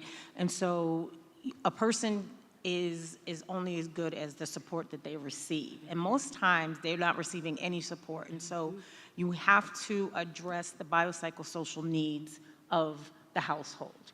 And like I said, it doesn't start with that individual. You have to work with the entire household. If you have someone in the home that has mental instability, it affects the whole household. And so everyone is going to need care. So there need to be resources from pediatric care up to geriatric care in reference to mental health services. And all of those are very different approaches. Right. And so you have to be very extensive when you're talking about providing mental health services because you're reaching out to very different, and they're all vulnerable populations in their own right. And so you have to be able to meet them where they are and address their needs where they are from that pediatric to geriatric range. Gotcha. And Mr. Doyle, I know you deal with the foster youth. HUD has a lot of initiatives right now for foster youth. What are some of the housing challenges that kids aging out of foster care face, and what can we do as providers to help those populations? Sure. Thank you. You know, our kids need hand-holding a little bit. They're 18. They're coming off of a pandemic. They weren't, there through their most formative years of school. And so often an employee will say, hey, just fill out this form. Just fill out this form. And forms are intimidating to us as adults even, right? We don't like them. But imagine a kid who's 18 who has major depressive disorder. He hasn't seen his mom or dad in 4 or 5 years. They live under a bridge and he doesn't know if they're safe or not. And they said, fill out this complex form. I really want to remind everybody that our kids aren't a checkbox on a job description. They need us. They really need us to hold their hand to help them. And it might be easy because we fill out that form every day or we help people, but to a kid, it's hopelessness. And to be told you have to have 2.5 to 3 times the amount, the gross income to get into housing, is just a daunting task for our kids because they're just trying to keep it together. So the more that we can hold their hands and be there and nurture them like we would our own kids, because they don't have the safety net, they didn't have the parents to walk them through, so they just need our help more than ever. Thank you. I love that, and I do want to mention, I work with a lot of housing authorities throughout the country, and I just nominated the DC Housing Authority for their innovation in the forms. They worked with a group called The Lab. It's called The Lab, and what they do is work to simplify all of these regulatory requirements that we have in housing, and they developed this very simplified application form, and they're being nominated by the National Association of Housing and Redevelopment Officials. So just want to say thank you for that, because that is real. Anyone else want to speak on that? I do. Ms. Lewis, yes. I just want to say that when thinking about seniors, one of my seniors, several seniors have told me this: prices go up, but my income never changes. Right, yes. So when thinking about, children, adults, and especially our senior population, once retired and getting that monthly check and whatever, they don't get an increase. They don't get to go and, say, I want a promotion or. Right. So the affordability of being able to pay your bills, still being able to eat, still being able to come out and socialize and some type of entertainment is important when remembering that seniors' income, once they retire, very seldom changes. So very true. And Dr. Barton, talk about the vulnerable populations that you're seeing in the school district, and what can we as housing providers do to help that? So thank you for the question. I think in the beginning I said that last year we had 12,500 students eligible for Title I HOPE services. However, there's different tiers to that, different levels of support. The population that I worry about the most, when you think about McKinney-Vento and how they're classified, you've got doubled up, you've got sheltered kids, hotels, motels. The group that I'm worried about the most out of that 12,500 approximately, we have 2,444 students considered to be unsheltered. They are living in parks, they are living in cars, and they're trying their best to get to school. So what we've done is we've teamed up with the city of Las Vegas, My Brother's Keeper, sharing data consistently on our Title I HOPE population and specifically looking at our unsheltered youth who, again, are in that, we call it in education tier 3. They need the most support like right now. We also are working with the county on MOUs and just how do we get those kids and get the barriers to enroll in school, but also knowing if they are living in a park, in a tent, or if they're living in a car, what can we do in real time to support those students? And I got to tell you, those numbers are not getting better. Right now, when I pulled the data, we have, like I said, 244 students unsheltered. Last year at this time, it was 179. And with Title I HOPE, that number keeps coming in every day. So we'll have a final number, not to celebrate by the end of the year, where we want to make sure. So I guess to address the question, we can't do it alone, so it's going to require partnerships with public entities, but also with private entities who want to help us with that tiered approach for those that are most vulnerable, like right now. Thank you for that. Can I jump in? Yes, Senator, definitely. And I'm glad you brought up public-private, because one of the things that I think we have to do, we have a lot of businesses here in the state of Nevada, here in Southern Nevada, and I want to challenge private industry to partner with the public services that are trying to address these needs, because they can't do it alone. I would like to see more public-private partnerships when it comes to hotel vacancies. Why can't we turn that into a housing unit that includes workforce development and child care? And the child care could be part of the workforce development. And the workforce development could also be a grocery store inside that entity. And so we cannot do this alone. And so for private industry, we need y'all, my Texas accent, we need y'all to step up to the plate and help us. We can't do it alone. Last but not least, foster care children, those who are aging out, are the most vulnerable to human trafficking. That's all I'm gonna say. Very good point. And you know, I am a CASA. I don't know if you all know what that is. That is a court-appointed special advocate. Obviously, running a business, running the government, you may not have time to actually raise a child. My children are grown. But what can each member of the community do?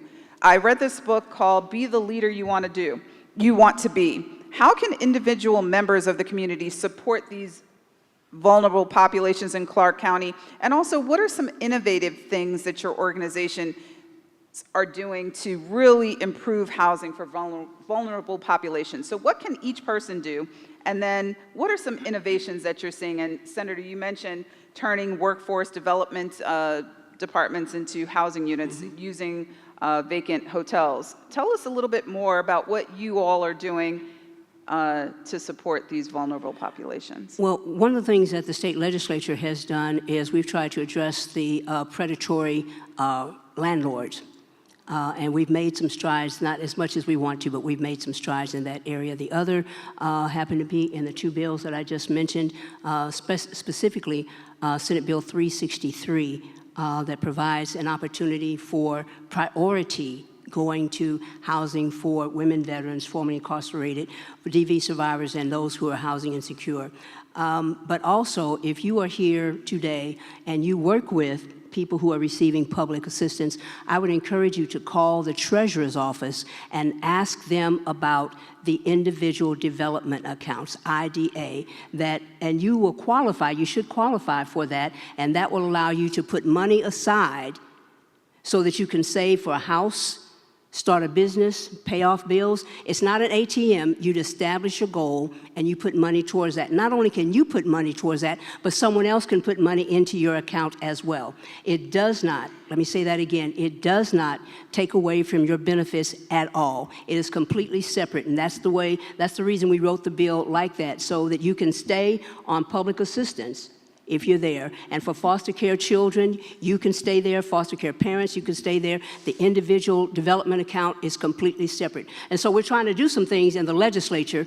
We only have 120 days every other year. We need to be meeting every year. I didn't say that. Yes, I did. We need to be meeting every year. But if we could, then we would be able to come up with a lot more solutions to the challenges that our folks face. Because meeting once every 18 months, by the time the challenge gets there and the time we get back into session, it has magnified itself to an impossible task. Absolutely, absolutely. Ms. Lewis, let me ask you, I know we talk about the seniors. What can each person do individually? And then what are some innovative things that we can do to help house these vulnerable seniors, right? Retirement isn't what it used to be. You know, our parents are working. We're seeing people that can't retire, have to get another job just to make ends meet. Talk to us a little bit about that. Also, I agree with the gentleman here. Seniors need help filling out applications. So if a senior comes to you and they want some help, also offer to help them fill that application out as well. By providing great resources, opportunities where they can go and find or get the resource they need in order, maybe a voucher or whatever, to help subsidize the cost of whatever they may be needing, whether it's food or paying their light bill or water bill or just simple housing, vouchers, and just the resources. Resources, wonderful. And just so I know, we have a group here, but the Housing Authority does help with security deposits. The Housing Authority does have programs to help people. And seniors need help filling that out. Anybody else want to talk about how we as the community can support and what innovations you're doing? Mr. Doyle, you look like you want to talk? No. Okay, ladies first. Well, thank you. Commissioner. I would just like to say that our director is doing a fabulous job at taking on this task. And I want to thank the staff as well, because until I really got involved, I didn't know all the workings that goes on in this machine. And so what I've seen from the growth so far, we're really trying to target those communities, the disabled. We are starting a new a partnership with the Blind Center. So I was very, very, very humbled and just excited to know that, you know, slowly but surely, you know, each population give a little, you know, you have to do a little bit at a time to make it. And I do want to respond to the seniors, because I know that we've also increased our effectiveness of our customer service. And I know that there are people that are there to help with that. And if someone you know that needs help directly with getting the services or resources, I know if you call down there, they will get someone to help you, because I've sent people for resources and they responded, you know, wonderfully in that, to the best of their ability. We can't fix it overnight. This is not an overnight situation, but to those of you that can, you have that influence, you know, rent with the option to buy. You're in the middle. I can't do the 3.5 times the rent, but I can pay my rent, you know, and be able to be more lenient with those vulnerable populations of people. No one can come up with $2,500 and $3,000 down deposit, you know, for your security deposit. And my rent is only going to be $1,000 if I'm getting assistance, but you want me to put up $3,000 for a deposit. So it's some things that we can do in our paperwork, in our legislature, in our policies and procedures that we're creating. Think about, you're only one sickness or disease away from being homeless as well. You're only, you know, one paycheck, you know, one tragedy away from sitting in my position where I was homeless for a year and had a house all my life to live in. Absolutely. All right, Mr. Doyle, what do you think about that? And what are some innovative things that we can do as a community? Well, the one thing I would really ask this group is, our kids need more education. I'm just a student. This is an intimidating forum. I'm just learning. Our foster kids simply aren't equipped with the knowledge and the know-how. They need more people to sit down, hold their hand, and educate them, because it's scary. It is very, very scary. These kids sit around my dinner table. These aren't kids that I'm sitting as a director talking about. They have names and they sit at my dinner table 365 and have so for the last 20 years. They simply don't know. And housing, while it's one of the top, their mental health, their well-being, there's a lot of other things. And typically our kids like to spend their money more on their cell phone bill than housing. And so they need help with money management and things like that. So there's a lot we can do. But if groups can get out and speak to our kids and educate them so it can lower some of their stress and anxiety, so it's not so debilitating, I would greatly appreciate that. Thank you. Wonderful. Yes, ma'am. So the biggest thing an individual can do, every individual, is vote, right? Because a lot of this is around policy and procedure, right? That creates these barriers. And so when we get referred household, and we have these organizations that refer our households, and we work with all of them, like from geriatric to infant to foster care. And so we go into the household and we help them fill out forms. We go into the household and send them to your office so that they can get help with getting their down payment. Their office. Well, No. their office. Right. You know what I'm saying. So we actually take the time. We have community outreach workers that are assigned to each household that sits with them and follows them until they are thriving. Like, that could be years. I So love that. You have to put in the time, but really vote. Vote. And Dr. Barton, I'm going to get to you 1 second. I just want to really talk about what the Housing Authority is doing, because they're investing, as Mr. Jordan said, hundreds of units for supportive services, right? Supportive housing, along with their partners and developers, but also reducing the barriers. Kudos to HUD for making, they have a notice out that's open for public comment, is the housing authority shouldn't be the one denying people for criminal backgrounds, right? So that's the landlord's job. So we're going to reduce the barriers even further, and the housing authority is reviewing their policies as well to kind of reduce those barriers to housing. Obviously, there has to be some screening, right? We want the communities to feel safe, but we don't want barriers to those vulnerable populations, ex-offenders who maybe have been rehabilitated, veterans who have PTSD, folks with mental illness who are, you know, complying with their supportive services plans. And Dr. Barton, anything you wanted to mention on that? Any innovations and what we can do as a community? Yeah, so I think we've got to be respectful of vulnerable populations. I know that we've made mistakes in the past where we assume the 12,500 students, you sort of give them socks, T-shirts, but we've come up with some vendor solutions where we differentiate that approach, where families have different needs, and so then we're able to execute on some deliverables to them. The other thing is, when you think about mental health, another vendor solution that's helped us, and I think that they've opened it up to the community, navigating the mental health system for anyone is really challenging. We have a product called Care Solace that helps navigate. It's called Care Concierge, where a family can sign up and get into a therapist probably within a 24 or 48-hour period. There's someone that really literally holds their hand by telephone or web that says, I've got you an appointment tomorrow with a therapist, and they look at cultural competency of that therapist. So it's a vendor solution that we took advantage of with our ESSER dollars or recovery dollars. We actually approved to extend that for another year at the board level last week, but we know mental health is not going away, and so at some point we would hope that something like Care Solace or just navigating the complex mental health system to get people in to see a therapist, that it could be something that we all rally around to get even families to have access to in the community. Now, can I just say one more thing? Yes. For those of you who are serving these vulnerable populations, the one thing that I would ask you to do is find out if they're a veteran.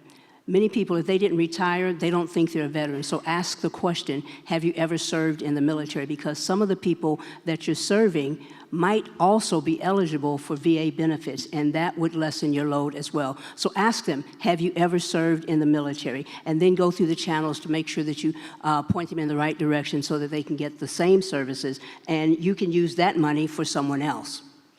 Well, I want to say, let's give our panel a round of applause. Thank you all very much for the work that you do. We appreciate you. Before we break real quickly, are there any questions? And before you leave, panelists, any questions for the panel? I think we have time for a few questions. Yes, ma'am.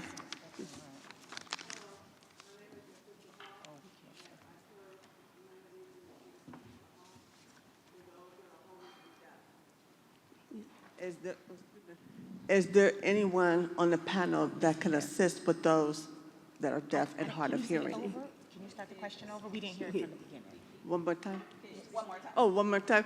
I'm Letitia Hall with Nikita's Homeless to Home, and I am deaf, and I also assist those that are deaf and hard of hearing. My understanding is that all those had said that they look for those that are veterans and those that have been through domestic violence, but we also have another need for those that are deaf and hard of hearing that also go through the same needs. Is there anyone on the panel that can assist with any more information to help us, to help them? Yes. And we have folks here from the Housing Authority that can assist you as well with some of that information on supportive housing that we have in place. Thank you. For sure. Any other questions? Hi, Dr. Barton, I have a question. I have a severely autistic nephew who's getting ready to go into middle school age. We've struggled with the IEP system and getting him the right help. What resources can you offer to kind of help integrate him, being that he severely struggles, still has mental breakdowns in class, and it's a huge disruption to the teachers, and I understand that, but how do we get him that kind of proper help and schooling that he needs, but seems to not be able to be finding his right spot? Yeah, let's find some time after this panel, and I'm happy to help. We have a transition specialist office where if they're making that transition from middle school to high school in our student supports division, we can connect with that shop and help you out. Okay, Right, he's and going we wanna- elementary to middle, so Yep, yeah. Absolutely. And we want to focus on the housing aspect too. Not that that's not important, because it's very important, but we really want to focus on housing. Any other questions for the panelists? I have a question right here. We have a question over here. So, Yes, ma'am. Hi, I'm Senator Dina Neal, Hello, represent Senator. Senate District 4. You're kind of close to my district. One thing you guys didn't address were the barriers that are created by private entities and when we want to move policies. So for example, tried ban the box twice, but the apartment association were one of the groups who were fighting against it. We also don't talk about how we need to push the margins within our current regulatory process and where we can move in the reg to push the margin to try to accomplish the goal that maybe the legislature is trying to move forward. We never talk about that strategy. We never actually have a conversation about how a legislator can then look at a reg and try to assist in meeting that margin to kind of get some other groups into access for services. Love that. And for those of you who don't know, Senator Neal is an absolute beast when it comes to making and supporting legislation that helps folks. She's all up in their Kool-Aid, okay? All up in their Kool-Aid. Wonderful. And we have time for one last question, and we had a hand up over here, and then, well, we'll take two more questions. Hi, my name is Robert Reyes. I'm with the Just One Project, and I'm also a veteran, 15 years, Army. Ooh, thank you for your service. My pleasure. I'm still serving to this day, I say. You did mention about, ma'am, about the housing, veterans, and this and that, and 3 times the rent. So I asked this panel here, do we have any issues about rent control? Okay, rent control seems to be the issue because if my clients, my veteran clients, were making 3 times the amount to move in, I need a 650 credit score to move into your apartment or your house, they should be buying a house, not renting your house. Right. So the rent control needs to be an issue. So our veterans, homeless veterans, I was a homeless veteran myself for 5 years. And I know the system. I've been through it. Right. I've been through everything. So source of income protections, I think, is the term we like to use.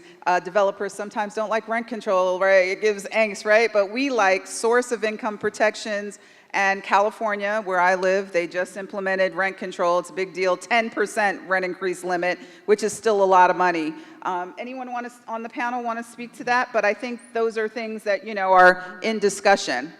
Yeah, let me just say this, and this is not a partisan comment, but you have people who are fighting for advancing these types of policies, and once you do that, you put your neck on the line. And for the people who are fighting to achieve the things that we've talked about here today, I would encourage you to take note of them, and they need your support because those who are fighting for you will also be vehemently attacked by those who are against that. So you've got to get out and vote. Right. And last question. I know we're out of time, so I apologize, but last question. Yes, ma'am. Hi, my name is Crystal Lee. I'm still piggybacking off of him because my concern also. I'm an empty nester, my 3rd week of being an empty nester. Yes, both of my children, Rancho High School and West Preparatory, they both are in Arizona now. I had to get a loan from Dollar Loan Center to get my first apartment at 38. But now when I leave, I'm going to pay more than 10 grand in my rent. But when I leave, I'm going to have $1,500 on my last month. And then when I leave after my lease is done, where do I go? Because I'm not a senior. My kids are gone, and I don't have 2 times enough. And now I'm in a hole with Dollar Loan Center who wants 400 times. So I might get put out before my lease up because my kid's gone. And I can work harder when I have my dependents. I'm a 1099 no dependents. My medical just expired in December. Where do I go? Because I'm not old enough to get to the senior, in Summerlin. I would love to, because their benefits are amazing. But my mother is a minority Filipino woman who came here on Pan Am, when Pan Am was still here for my grandfather. Right. My grandparents are still married 90 years. How do I keep that lineage going? And I'm working. I have no problem working 50, 60, 70 hours a week. Absolutely. But I had dependents. I don't have that anymore. And I don't have to work that hard anymore. And I want But I have to because my kids are gone. Absolutely. Where am I going to go? On the This is a curb? real- I don't mind. This is a real but issue. I will be there. But And, Pam, how do I we get have- that $1,500? Right. When I've paid $10,000 in a year from now on this apartment. When they give me back my last month deposit, $1,500 after I've given them $10,000, where do I go? Hey, Mom, can we go back to the Philippines now, even without a passport? How do we get there? Absolutely. So let me just speak on that too. And I think it was so great to have the representatives here. Las Vegas is a little town that got real big. You all know that, right? Yep, real fast. And so you have comparable sized cities, Los Angeles, Chicago, New York has 100,000 vouchers, okay? So we need more vouchers in Nevada, period. You're talking about 12,000, and the Housing Authority has done a phenomenal job of maximizing those units. They are 100% utilized of all of the vouchers that have been given to them, which is phenomenal. Most housing authorities have spent more money than they are able to utilize, and Fred and the Las Vegas team have done a phenomenal job of stabilizing that, but we need more vouchers, we need more housing, we need more of you all in the community. So thank you all, we appreciate you. Thank you to these esteemed panelists, and I'm going to turn it back over to our host. Hey everyone, it's Congresswoman Susie Lee, and I'm so sorry I can't be with you today, but I want to welcome you all to the Southern Nevada Regional Housing Authority Housing Forum. First, I want to thank you for your participation in this important gathering. Everywhere I go in the Valley, everyone I talk to, I hear from folks over and over again about the crushing cost of housing in Southern Nevada. And I want you to know that I hear you, which is why I've gotten to work to do something about it. Just recently, my bipartisan bill to cut red tape and speed up affordable housing projects on federal lands passed out of committee, which will ultimately help drive down costs for everyone. And right afterwards, I was proud to earn Governor Joe Lombardo's endorsement for that same legislation as it moves on to the Senate. As I said before, housing affordability is a bipartisan issue, and that is why I've also co-sponsored the Bipartisan Affordable Housing Credit Improvement Act to increase allocations of the low-income housing tax credit by 50% over 2 years, which unlocks even more funding to support affordable housing projects. Listen, it's clear affordable housing is an issue that touches our entire community. It is one that requires both Democrats and Republicans to work together to find solutions. But I also know that there's so much more work to be done. Increasing the supply of housing is critical, but we also have to address the underlying factors that contribute to homelessness and housing insecurity. This means prioritizing solutions that meet the needs of the most vulnerable members of our community, like supportive housing models, rental assistance programs, and most importantly, wraparound services to address the complex needs of working families. As you engage in discussions and share innovative ideas today, I'm proud to know that we are all committed to working on this collaboration together. By working together, we can create meaningful change and ensure that everyone in Southern Nevada has access to safe, affordable, and stable housing. Thank you so much for your dedication to this crucial cause, and I hope you have a fantastic and very productive forum.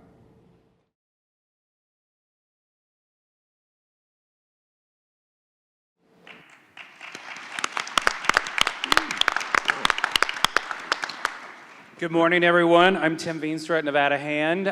Thank you for being here this morning. That first panel, I don't know how we will be able to compete with Sydney and the great presentation about populations and underserved populations. We're going to talk about the 3 Ps today. I'm not talking about the Paycheck Protection Program. The 3 Ps of priorities, production, and preservation. And we got a fantastic panel to talk to us today about that.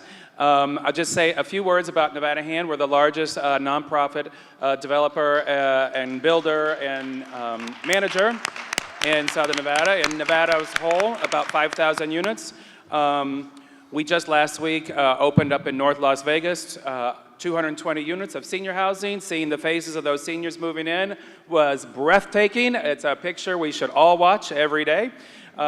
We started construction in southern Clark County at Buffalo or Cactus for senior housing earlier this year. Last week we started 240 units of family housing with our investors at Wells Fargo. Over here called Southern Pines, 240 units of family housing, and later this year we'll start construction in Henderson of 144 units with 60 for youth aging out of foster care. So we're really excited about our pipeline, opening up Decatur Commons in the city of Las Vegas, 480 units last year, was also a breathtaking milestone. So we're gonna jump right into it here, talking about priorities, production, and preservation. We missed another P, which was pumped. I felt really pumped this morning about the politicians coming and talk to us, that panel. I'm going to bring us down for a minute, because as great as our outcomes have been over these last several years, we are still the worst in the country, all right? We still only have 14 units for every 100 that is needed, right? So this is the GAP report, the National Low Income Housing Coalition report, 14 affordable units for every 100 that is needed. We're also the worst in terms of the affordability. So 86% of extremely low income households are severely cost burdened, also the worst. And it's gotten worse since in the last 4 years, right? It's gotten worse. So while we have a lot of accomplishments to be proud of, we have a long ways to go. Only 14 affordable units for every 100 needed. The national average is 34, right? And the high is South Dakota that has 57. So no state is got all that it needs, but we have the biggest gap. So I'm gonna challenge our panel here to talk about the priorities to increase that production. We're gonna do introductions as we do our presentation to try to speed up and cut a few minutes off of our panel here. So I'm gonna start off with Steve Acroft from Nevada Housing Division. We had a last minute substitution here, so Dr. Mayworthy Thomas, you'll see her a little later. She's still here, but Steve has agreed to substitute for her. So I'm gonna ask Steve, could you set the stage for us in terms of programs to meet the state's priorities for production? So thank you, Steve Acroft, Administrator of the Nevada Housing Division. We are the state housing finance agency.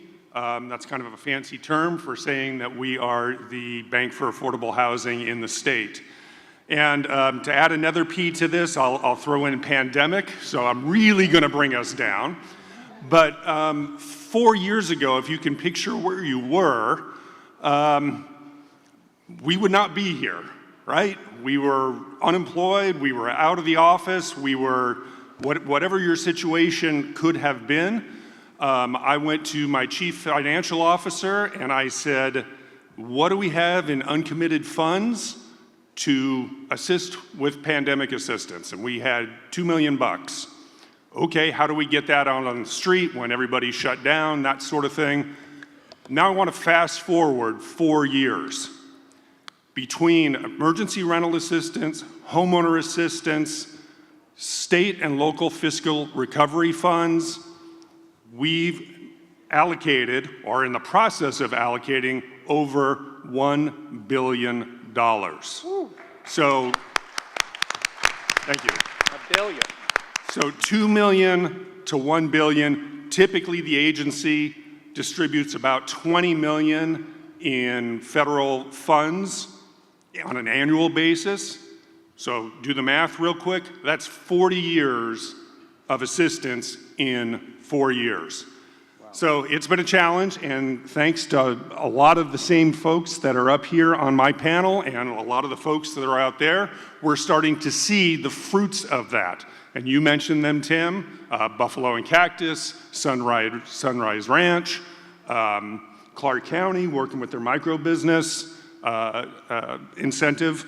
And so while you issued some very poor numbers, we will start to see those increase over time, because it takes about 1.5 to 2 years to get this money out the door. And we'll have it out the door by the Home Means Nevada funds, which is the $566 million that, well, $500 million of Home Means Nevada funds, another $66 million in state and local fiscal recovery funds will be obligated, completely obligated by 2024, the end of this year, and we'll have those funds fully expended by December of 2026. So those are the funds that came from COVID, right? The CARES. That is the American Rescue Plan, state and local fiscal recovery funds, yes. And so housing is very much a priority of the legislature. You've heard that on a previous panel. I want to make one other quick mention, and it's a priority of the governor, and it's a priority of the local jurisdictions, because we partner with them on a very, very consistent basis. And I've said this time and time again, if there's one thing that the pandemic really did for the state of Nevada, it really did create relationships between the private and nonprofit entities and the local jurisdictions and the state. So that's the silver lining. And one other thing that I want to mention is with the passage of AB 310 in the last legislative session, at least by my recollection, it's the first time the division received state general funds for the development of a supportive housing fund. So up in Carson City, I know sometimes there's a little bit of angst from the south, but people are paying attention. Okay. Setting the stage there, not only is Nevada Housing Division low-income housing tax credits, which is the bread and butter of the industry, of course, the tax-exempt bonding authority, which has been tremendous, the $500 million in Home Means Nevada, and then all the other state and federal resources you're bringing to bear, right? So you've got all of those, a tremendous increase. I'm going to move on. Thanks, Steve. Stay around, because we may have questions for you. We're going to move on to the county level, and so Dagny Stapleton is here with us. And I'd like you to introduce yourself, let us know what you do, and take us a little behind the scenes. How does the county come to, the county is involved in so many of the developments and projects throughout the region, and how do you get there? How do you get to be at the table in those projects? What are the decision points that you get to? Hi, everyone. Thank you so much, Tim. I'm Dagny Stapleton, the Community Housing Administrator for Clark County. I manage the Community Housing Office, the county's office over our affordable housing programs. I just want to say a quick thank you to the Housing Authority and Louis Jordan for hosting this another year, another fantastic forum, so thank you so much. I'm honored to be here. So I'll start with a brief overview of sort of what the county's doing, and I can talk about how we got there and prioritize that and where we're going. So the Community Housing Fund was created by Clark County's Board of Commissioners in the spring of 2022, and in 22 and 23, that fund was funded with nearly $2 million to support new affordable housing initiatives. With those funds, the county is funding nearly 1,600 units that are either under construction or will be soon. And pending the approval of CHF funds by the Board of County Commissioners tomorrow, we'll have supported 3,684 units through the CHF of new and rehabbed housing for seniors, families, and the disabled. In addition, the county has also created development fee waivers for qualifying affordable housing developments and added a density bonus and parking reduction incentive for affordable housing projects into our development code. We've also approved funding from a handful of non-CHF county funding sources for permanent supportive housing. We recently approved $30 million in funding for a handful of PSH projects across the valley, so we're excited about that. We're also creating a community land trust to provide affordable homeownership opportunities for households priced out of the housing market and unable to realize the American dream of homeownership. We've got 240 homes in the pipeline, and because of the community land trust structure, expect that even upon resale of those homes, they will remain affordable for generations to come. And finally, the county is making efforts to make land available We know that the cost and availability of land is a huge barrier to building more affordable housing units, so we expect an application for a county parcel for affordable housing to be released soon, and we will continue to access BLM parcels for affordable housing and expect to release more opportunities for those later this year. So how did we get here? Prior to COVID, actually, the Board of County Commissioners had already begun having conversations about affordable housing and discussed options like creating a housing trust fund, the development fee waivers, which were actually begun right prior to COVID, and the community land trust. So already the Commission had preliminary plans for all this because they recognized the great need, even prior to COVID, for affordable housing in our community. And our current county management team, including County Manager Schiller, has a background in this, and our leadership team at the county also really prioritizes and has prioritized affordable housing. So of course, these new programs would be added to our longstanding programs like HOME and other efforts in our Clark County Social Service Department to address homelessness and housing. So with the infusion of the ARPA funds, we were really able to begin these efforts in earnest. The county worked with a consultant in 2021 to prioritize the needs and desires of the community, and we already knew this, but the resounding answer was that we needed affordable housing in Clark County. So following that, the Community Housing Office was created so that we had a dedicated team working to stand up these new programs. So fast forward to today, as many of you know, the county commissioners tomorrow will approve a proposed $66 million in CHF funds to 9 projects for another 1,273 units in Southern Nevada.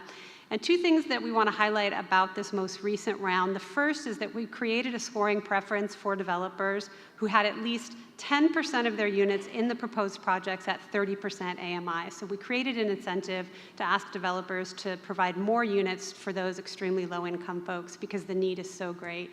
So we're happy to announce that of the proposed awards, 7 out of the 9 projects proposed for approval tomorrow have 10% or more of their units at 30% AMI. And a few of those projects have over 20% of their units at 30% AMI. And second, we have a handful of new developers on that list that the Commission is looking at tomorrow. And I have to say that we have to recognize the efforts of Nevada Hand, who, as we know, is the largest affordable housing developer in the state. And that's Nevada Hand. And they've had such a huge impact on our community and have contributed so much, along with Ovation, of course. But our local developers cannot meet all the need. And so we are excited to have a handful of new developers coming into the community and who we're awarding CHF funds to. We're also proud of our efforts around permanent supportive housing.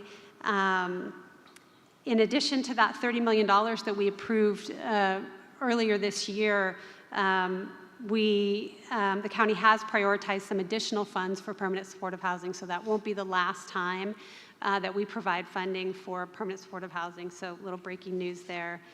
And I'll just say, in terms of also the prioritization of what we're doing, really one of the goals of our commission and senior leadership is to sort of meet the need at all levels. Our county manager talks about it in terms of a stair-step from homelessness to home ownership, and people come in and out of that continuum for housing at all different levels.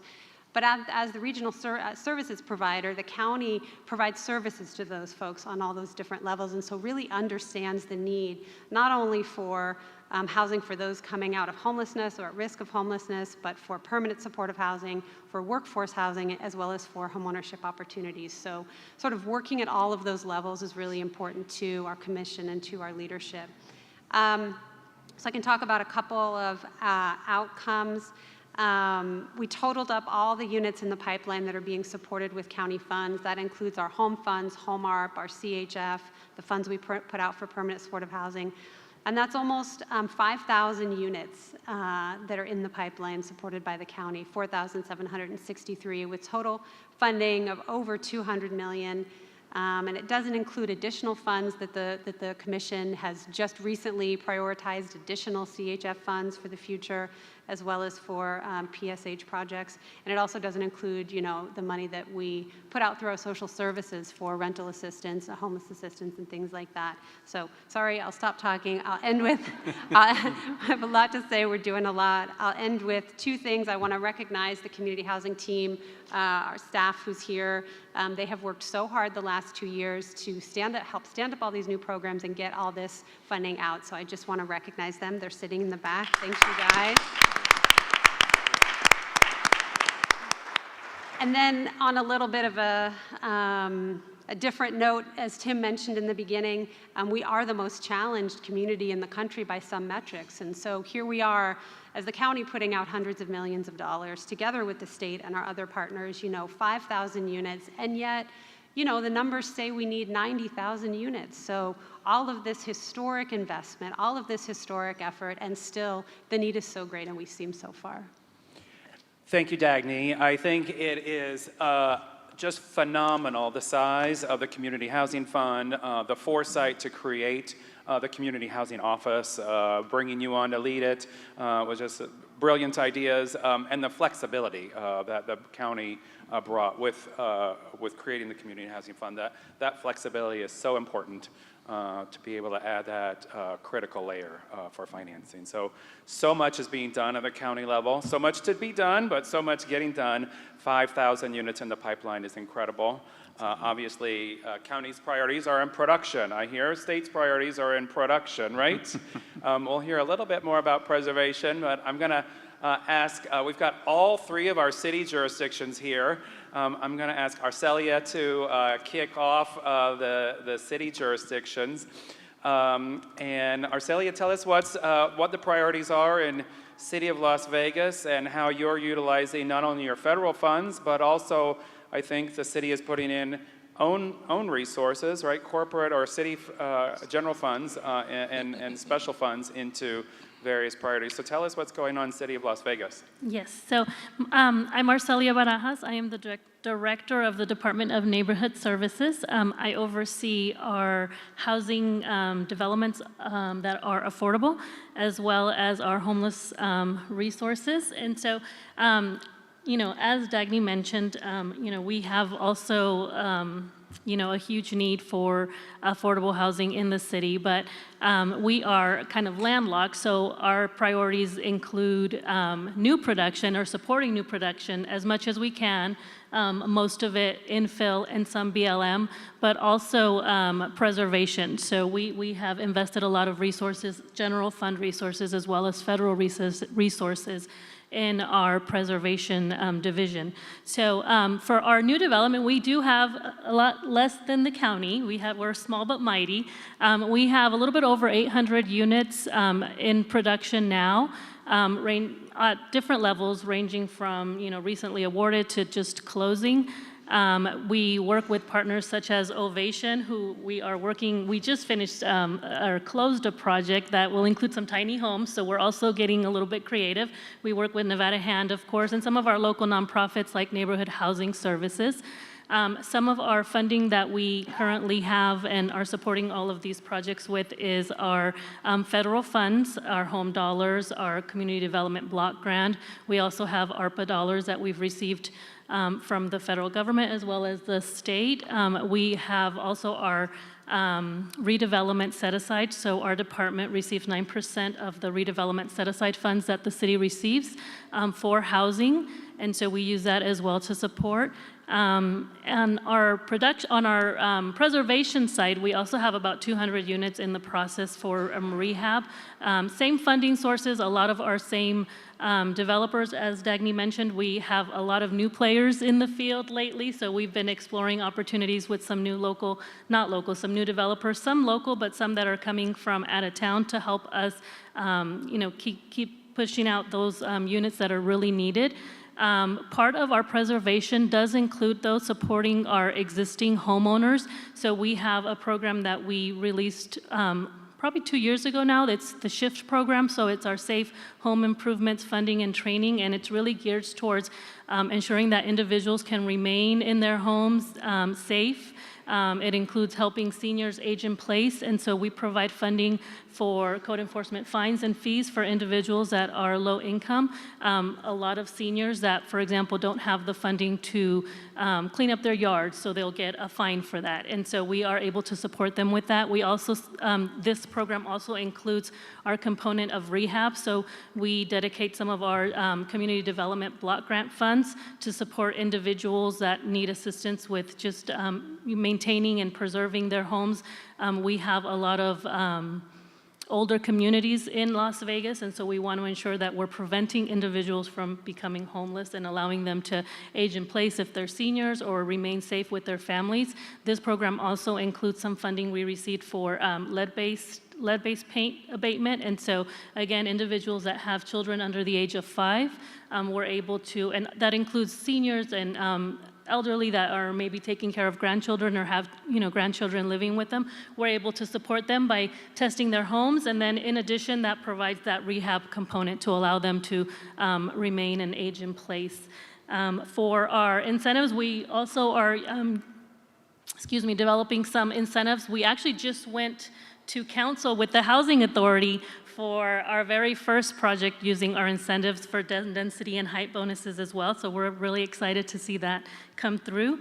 And then I think we're also exploring some other creative solutions to bring more housing and to bring it more quickly, because we know that when we do an agreement or a development agreement with our local developers, sometimes it could take up to 2 years to even get it through a certain process. And so we've been working with different materials, exploring things like gigacrete, which we have in the works at one of our infill lots, tiny homes, and just working with, for example, the Neighborhood Housing Services of Southern Nevada, who's also working on bringing in some new material that can be built quicker, and that's still quality. So we want to always ensure that the developments that we bring into our communities still have quality materials in them.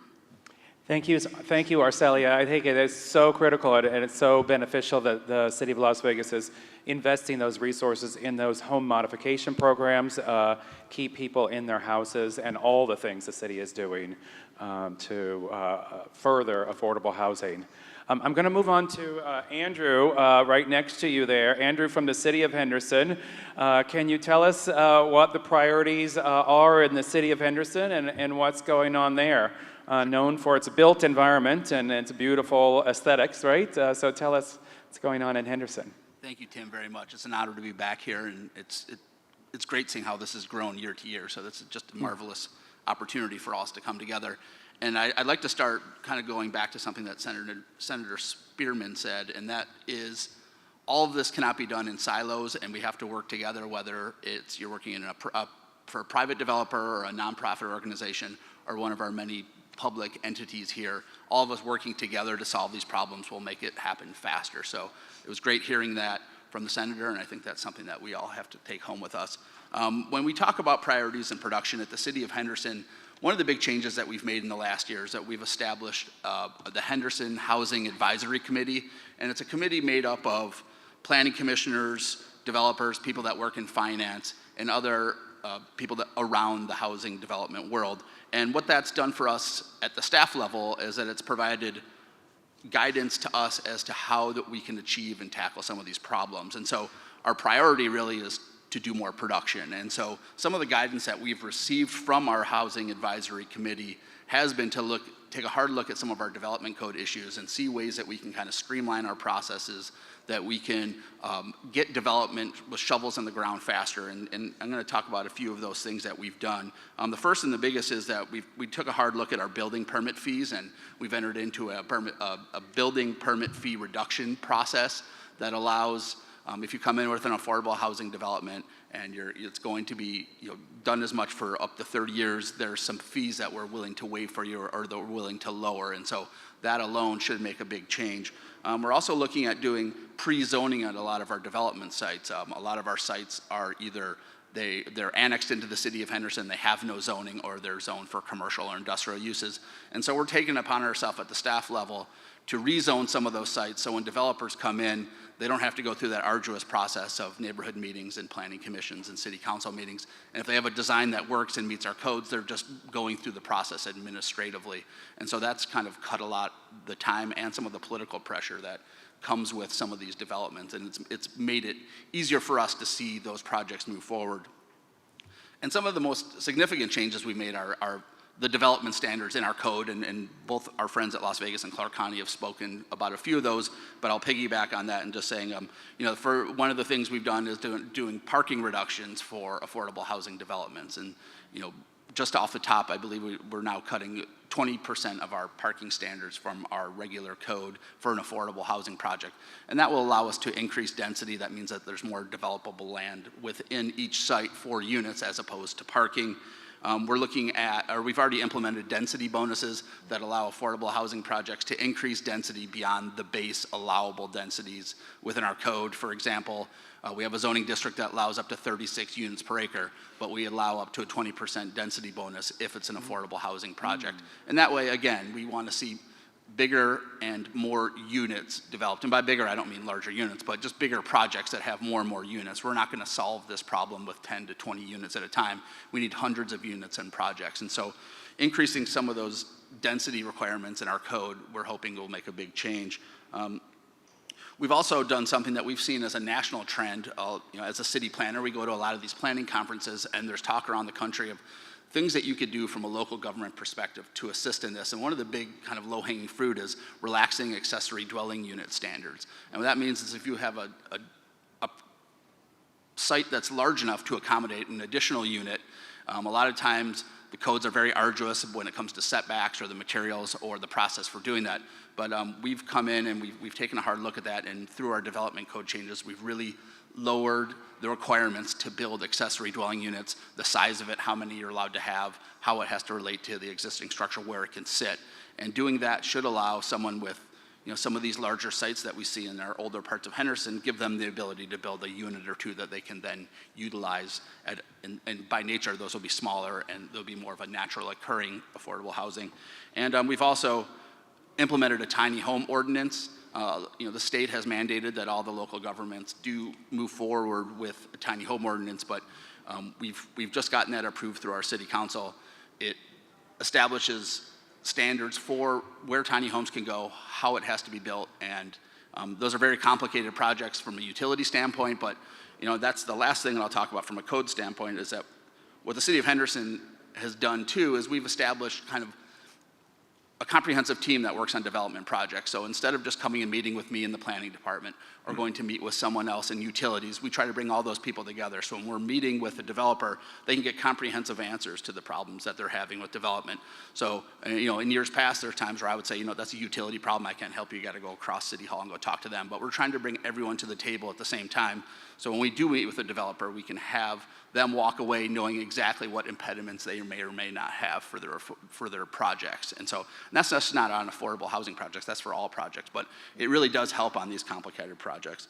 And I would be remiss too if we don't mention some of the changes that our state and local friends at the Bureau of Land Management haven't made to their Southern Nevada Plan Land Management Act. I think I said that right. SNRHA allows for the projects of affordable housing to move forward on federal land, but it was a relatively cumbersome process, and it involved multiple state, national, and local jurisdictions. But in listening to the developers and those of us at local government, our friends at the Bureau of Land Management have really made some changes to their policies, and as we begin implementing those, we should see some of these projects moving along way faster than they have traditionally, and so kudos to them. And that's all I got. Great, thank you, Andrew. SNRHA, way we get BLM land, federally owned land, in use for private affordable housing uses. Southern Nevada Public Lands Management. SNRHA thing, word, if you didn't know that word. Andrew, you're really bringing the city back into the city of Henderson. Those are all city-type policies, not what people may think of suburban Henderson, right? These are city policies the city of Henderson's bringing forth to increase production in Henderson, right? So that's to be applauded, really increasing the density there, right? Great policies, right? Let's hear from Rick Damian, City of North Las Vegas, our other city here at the table. Can you tell us how City of North Las Vegas, the city that keeps growing and booming and doing more and producing more, and we're opening up in City of North Las Vegas right now, and we love it. Awesome, thank you. Thank you for the Housing Authority for creating this event. This thing has just blown up in a year. Look at this is amazing. I'll be to the point, because I'll let my man, Frank, get his time, right? Frank, yep, we've got 15 minutes left, and we're supposed to get under that number. Okay, all right, the support of our leadership at the highest level, thank Councilman Churchill, Director Wilson Ramos, and the divisional team. We are small but mighty as well. We have a lot going on. What we're looking into now, just to give you a glimpse of where we are, we're looking to address the supportive housing need. And most recently, we're looking to acquire units for that need. And that's a big thing for us. We've not delved into that before. Also, one of the important pieces for the city is to collaborate. I think, to Andrew's point, or someone who indicated that silos isn't the way to do business, and working with our local jurisdictions in Southern Nevada is very important, as well as the innovations that are at the table here that we just need, the next greatest thing, the next big thing, Gigacrete, looking for you to do something. Because I think being able to support SB 150, the tiny homes, and integrating it with zone changes to allow for it to be included in development successfully is very important, and we're looking at it. The innovations from the city of Henderson County, Las Vegas, we're watching. We're trying to really integrate what we're doing and what you're doing. And I'll admit this, we're newer to the development game. 6 years ago, we were doing more public services and whatnot, and down payment assistance programs and rehab programs, but then we developed, in the last 10 years, over 1,000 units. In the pipeline now, we have about just over 500 units of affordable housing in North Las Vegas. That's huge. And we're also developing, supporting development of affordable housing in areas of the city that typically is market heavy. So to integrate affordable housing in that area of town, Nevada Hands, one of them, is important for us as well. Housing team, we're following the lead of the housing, City of Las Vegas, Henderson and County. We're drafting a fee waiver program for development as well. We're looking at that. We have a priority within the city for affordable housing through our planning, economic development, and other divisions within the city to push affordable housing. We're always looking for new opportunities, be it in North Las Vegas or others. It's important to address the need of the 90,000 units that we need, but that's just a certain segment. What about the missing folks that that need affordable housing? That number, it's untold to me. It's what we need to address as well. And so the Home Buyer Assistance Program is undergoing an update. We're looking to prioritize educators and veterans. Those are the two segments that we're looking to create new housing opportunities for. Again, we're growing, but we need to really focus on achieving. I heard someone say, it was the mayor, it's like, let's stop meeting and start doing, right? Let's stop talking and start doing, and that's what we're all about. We're in that space now where we know the issues, we know the problems that we're dealing with. Let's do it. Let's collaborate. Let's work together to do this. Yeah, those are the highlights of North Las Vegas. North Las Vegas. Thank you. Thank you, everyone, North Las Vegas. Again, the property we're opening right now called Rome Senior Apartments, almost fully all leased. The first building, 70 units, all leased, just in a matter of a few months. So terrific market, great location. I'm going to move on to Frank from the Housing Authority. Frank, I hear you have like a pipeline of 12 projects or so in the pipeline. How many hundreds of units? Can you talk about how that pipeline got and the dynamic between production, preservation, and what's going on at the Housing Authority? It's really impressive. Well, good morning, all, and I'm not quite sure if it's 12, but it's probably close to that. So just keeping in mind with the theme this morning, priorities, production, and preservation.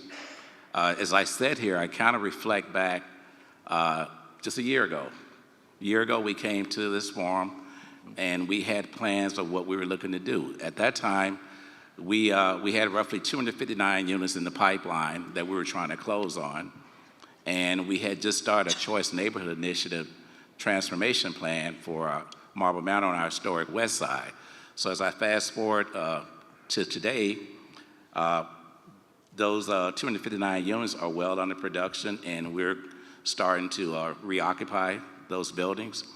But more importantly, we had 5 applications out with Home East Nevada funds, as well as Clark County Community Housing funds, and we are rapidly moving forward with closing on those deals, which would generate another 452 units over the next 2 years of affordable housing.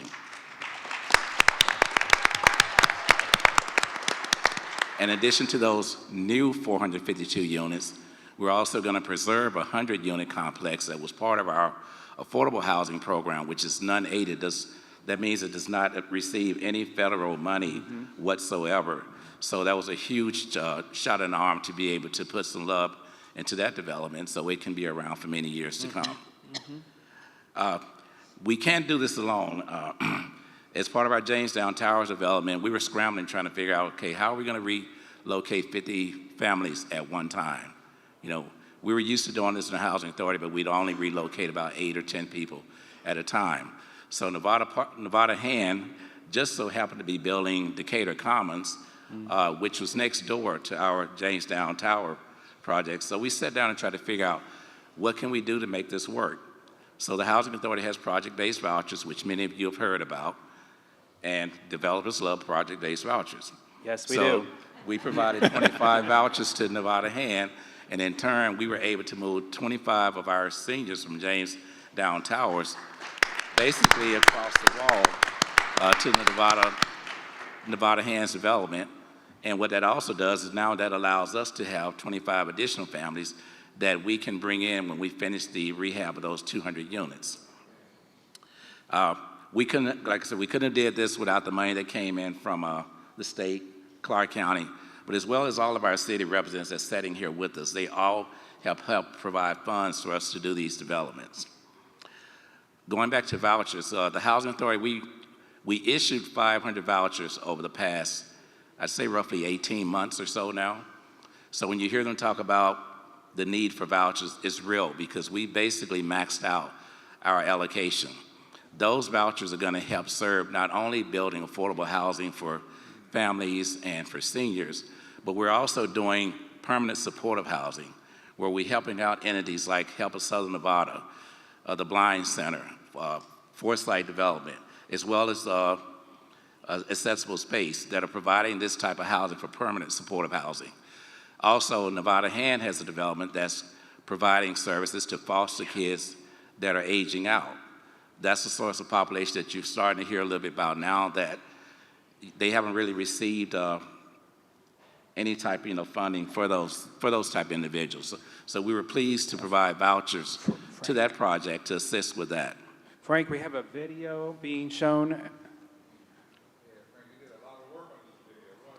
There's Rose Gardens that we built in collaboration with the Housing Authority. So the video that's being reflected now is some of the developments we did over the past year. What you're looking at now is Jamestown Towers. That's a 200-unit development that I just mentioned, senior, where we were able to relocate some of our families to Nevada Hands, Decatur Commons. That was under construction. Cobblestone Construction is a general contractor, and they're doing a terrific job on that particular property. I think earlier the Rose Gardens development was also shown that we did as a co-development with Nevada Hand.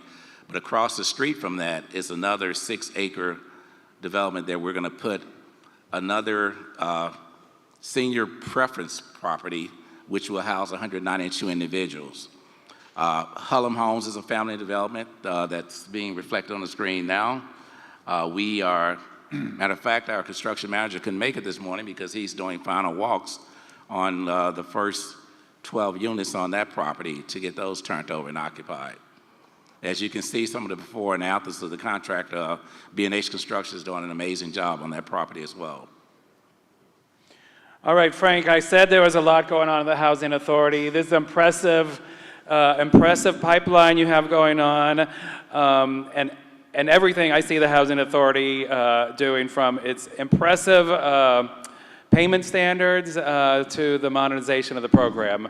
I do have to just shout out one more thing. Electronic going at, what? I have to shout out one more thing. Our Yeah. Marble Manor development that I mentioned, the transformation plan, we are finalists for implementation plan. As the Secretary mentioned, HUD will have a delegation here next week, and we're going to claim that that's going to happen.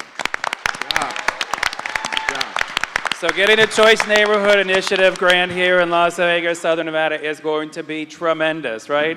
And while it is not a property we're associated with, I'm confident Southern Nevada is going to win this, and it'll be a great transformation for historic West Side, right?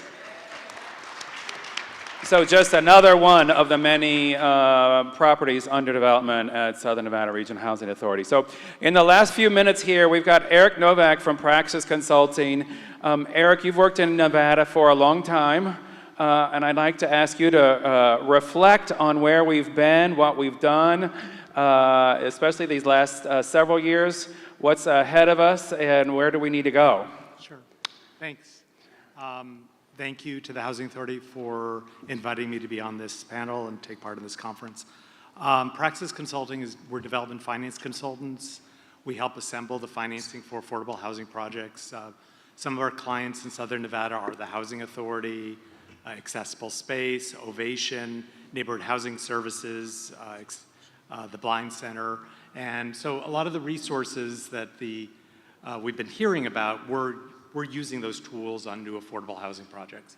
One of the things I want to point out, I'm on one of the founding members and the treasurer of Nevada Housing Coalition, and a lot of the tools that we have right now are the direct result. There is an arc from advocacy to production, and that when I think of the last 6 years and the sea change that we've seen, part of that is the result of organizing and of new legislation that, and just to go through some of the new resources and how we've removed barriers or reduced development, entitlement barriers, development barriers.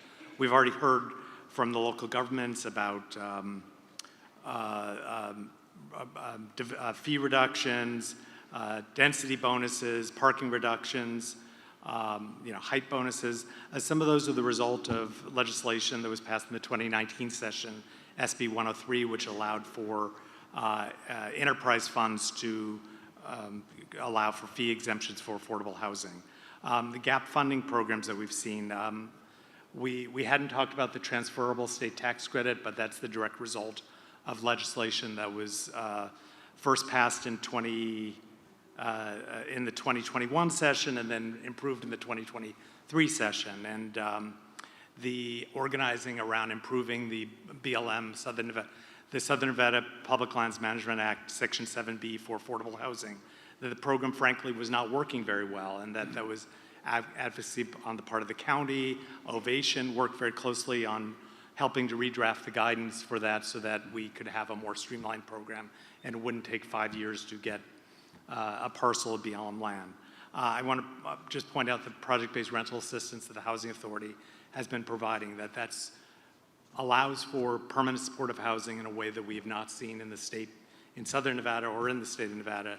And it's, we're actually, that combined with the ARPA funds, with the Home Means Nevada funds from the state, is going to result in some of the first purpose-built permanent supportive housing that we've seen in Southern Nevada, and it's really exciting to watch.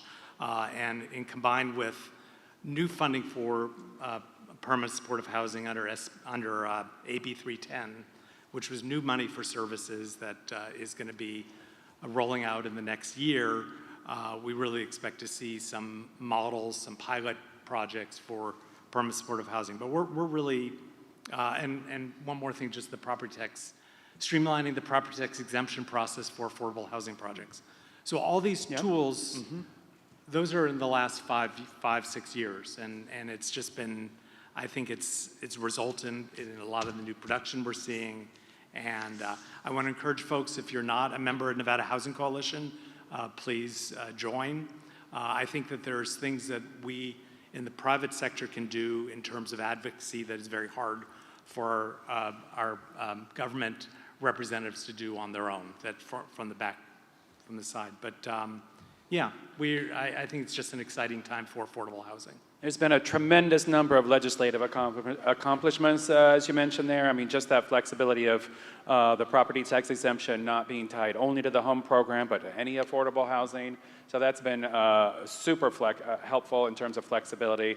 But again, I want to thank Nevada Housing Division, Clark County for its vision in how to address the housing needs, and then all of our other partners that have been here on the panel today. Again, our organization works with all of you, and I hope they work with all of you here in the audience. I want to really express my gratitude to the Housing Authority, Southern Nevada Regional Housing Authority, again, for putting this together. I think it's a really great conference here, bringing us together. And also then just leading in the modernization of the housing program here. So not only, I know I mentioned the payment standards, but the project-based vouchers, I think we're going to be signing 5 AHAB contracts this year with the Housing Authority. So those are promises to sign a project-based voucher contract. So for new construction, that's incredible. That's a record. So tremendous investment in affordable housing. And then modernizing the program and just day-to-day operations with doing things online. It's to be commended. I know that's hard work for the Housing Authority staff to do all that transformation with the computers and the investment in staff and personnel.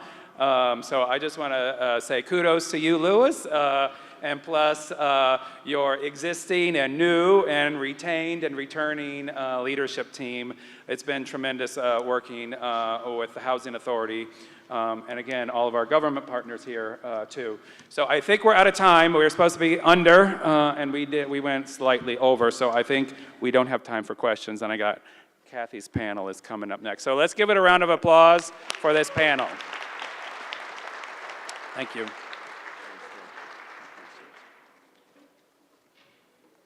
How about another big round of applause for Tim and the gang? Great job, y'all. Y'all don't forget, today we are so very grateful to our sponsors. We would like to give a huge shout out to our breakfast sponsor, Cobblestone Construction. Thank you so much for the bacon and eggs. We appreciate you. Also to our lunch sponsor today, we're going to get to y'all in just a minute and make sure we feed you. Okay. Want to give a big shout out to Ovations for the lunch. Thank you.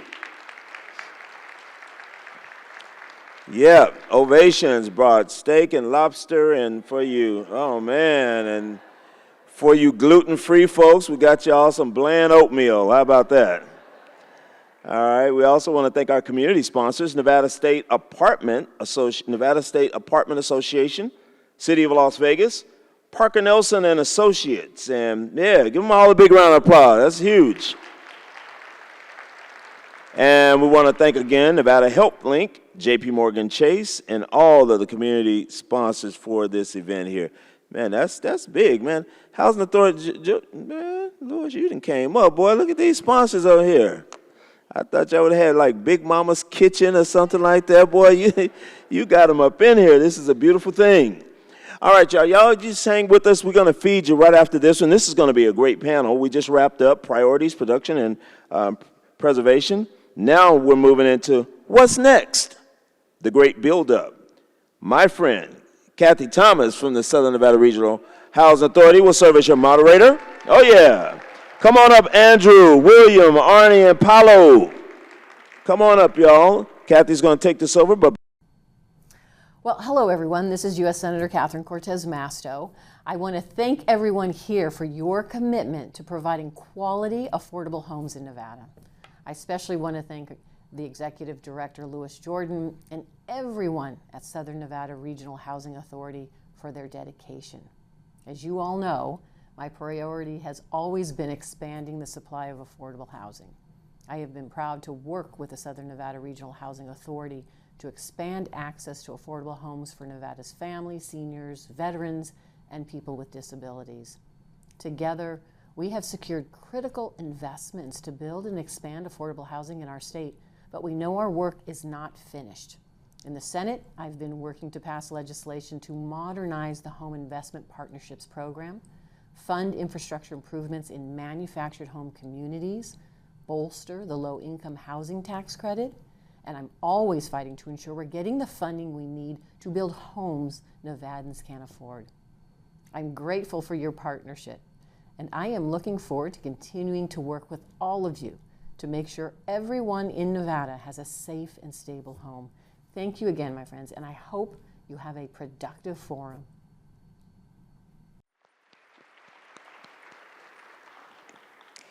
Good day, everyone. Greetings. Thank you so much for being here. My name is Kathy Thomas. I'm the Chief Housing Officer with the Southern Nevada Regional Housing Authority, and very, very pleased to be here as we talk about what's next. One of the commitments we consistently make as an outcome of this forum is that it's action-oriented, so that when we leave here, we're leaving with some assignments. And we're going to commit to executing those assignments, so when we come back again next year, we can talk about what we've accomplished. And so you heard some of that in the previous panel about all the things that are happening as a result of the work that we've been doing together collectively. What you're seeing on the screen are some images that we're going to have our high-powered panelists talking about as we move forward to talk about the next build-up. What can we build and do differently? I'm going to start by sharing a couple of unpopular opinions. People are laughing because they're like, of course it's you, Kathy, and your opinions. So the first one, we should not be making data-driven decisions. We should not be making data-driven decisions. We should be making value-driven decisions. Data is neutral. It's just facts. I'm 4'11". That's a fact. You can decide that I'm too short, not tall enough. Those are value judgments, but the data is value neutral. So when we make value-driven decisions, we will decide that affordable housing is a priority, and we will make policy decisions, financing decisions, community-based decisions connected to that value. Second unpopular opinion. There's no such thing as naturally occurring affordable housing.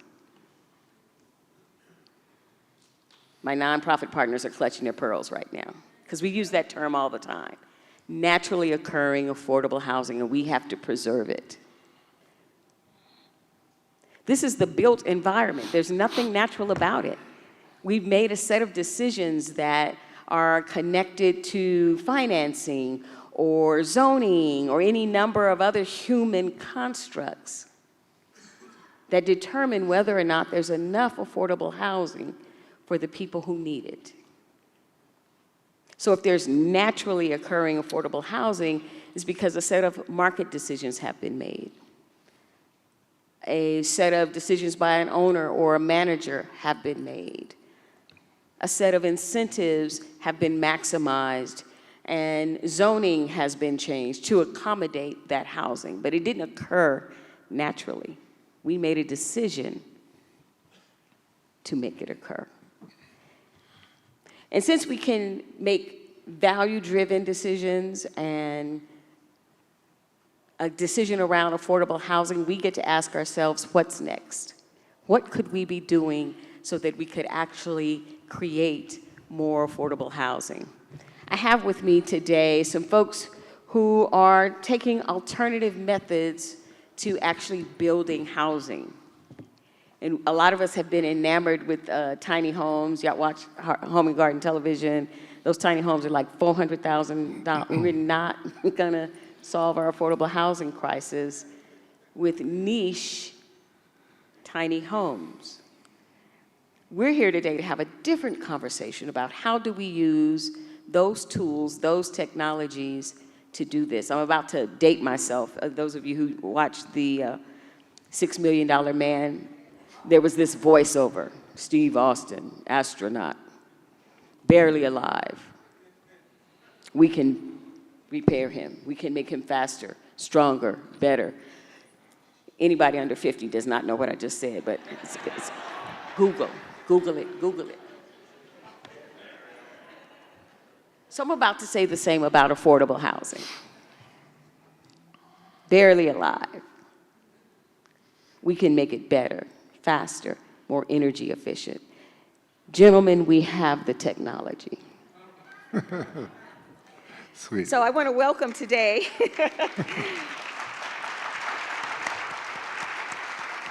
and you all will do your introductions by way of answering your first question. So I'll just give your names. Andrew Dennis of Giga Creek, William Hoff of Geopolymer International, and Paolo Tiramani of Boxable are here with us today. Dr. Arnold Stock is sick, couldn't join us, so keep him in your prayers. Gentlemen, welcome. Thank you. Thank you. So could each of you share with us, how did you come to the alternative building methods that you're each working with, and why? I'll start. Seeing as lunch is coming up, I'm going to read from my notes because it's quicker. 40 years ago, I decided to be an environmentally conscious architect and not use wood anymore. I also wanted to build a vacation home in the Caribbean that had to be 200-mile-an-hour hurricane rated, bug-proof, fire-proof, flood-resistant, but I lived in California. So this sent me on a path that I didn't really know would take me as far as it has. And that was to create something that was super eco-friendly. I tell everyone in 1980 or 80-something, green was a color. It wasn't the movement that it is now. And it ended up working on targeting, number one was Portland cement. It's the world's biggest CO2 producer. And it took me several years, a very difficult path, lots of roadblocks, lots of things trying to stop me from doing it. And I eventually came up with 2 different binders that replaced Portland cement.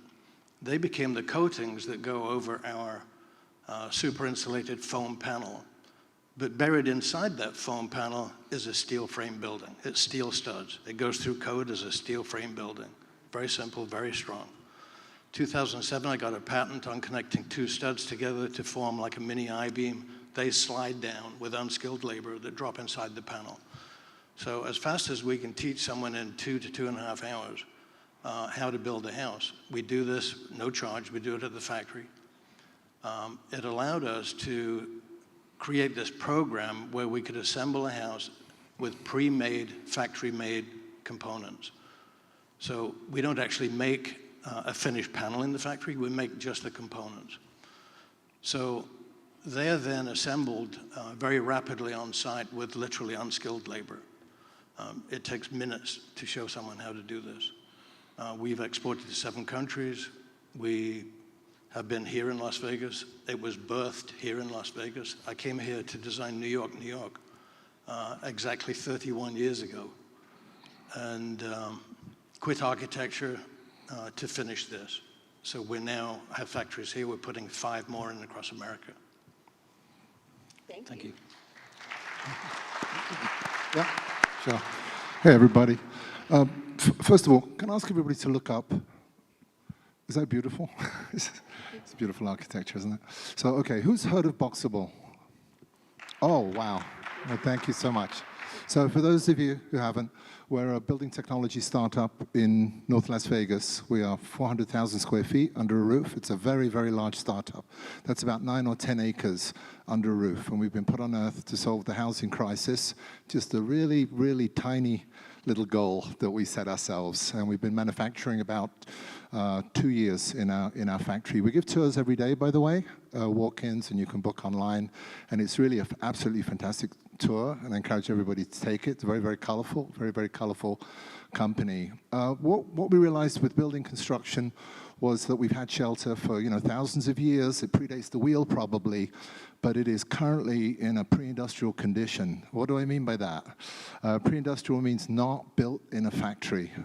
Everything that you look, everything that you're wearing, the tables, the chairs, absolutely everything is made in a factory. They even make rockets in a factory today, but not buildings, because buildings are big.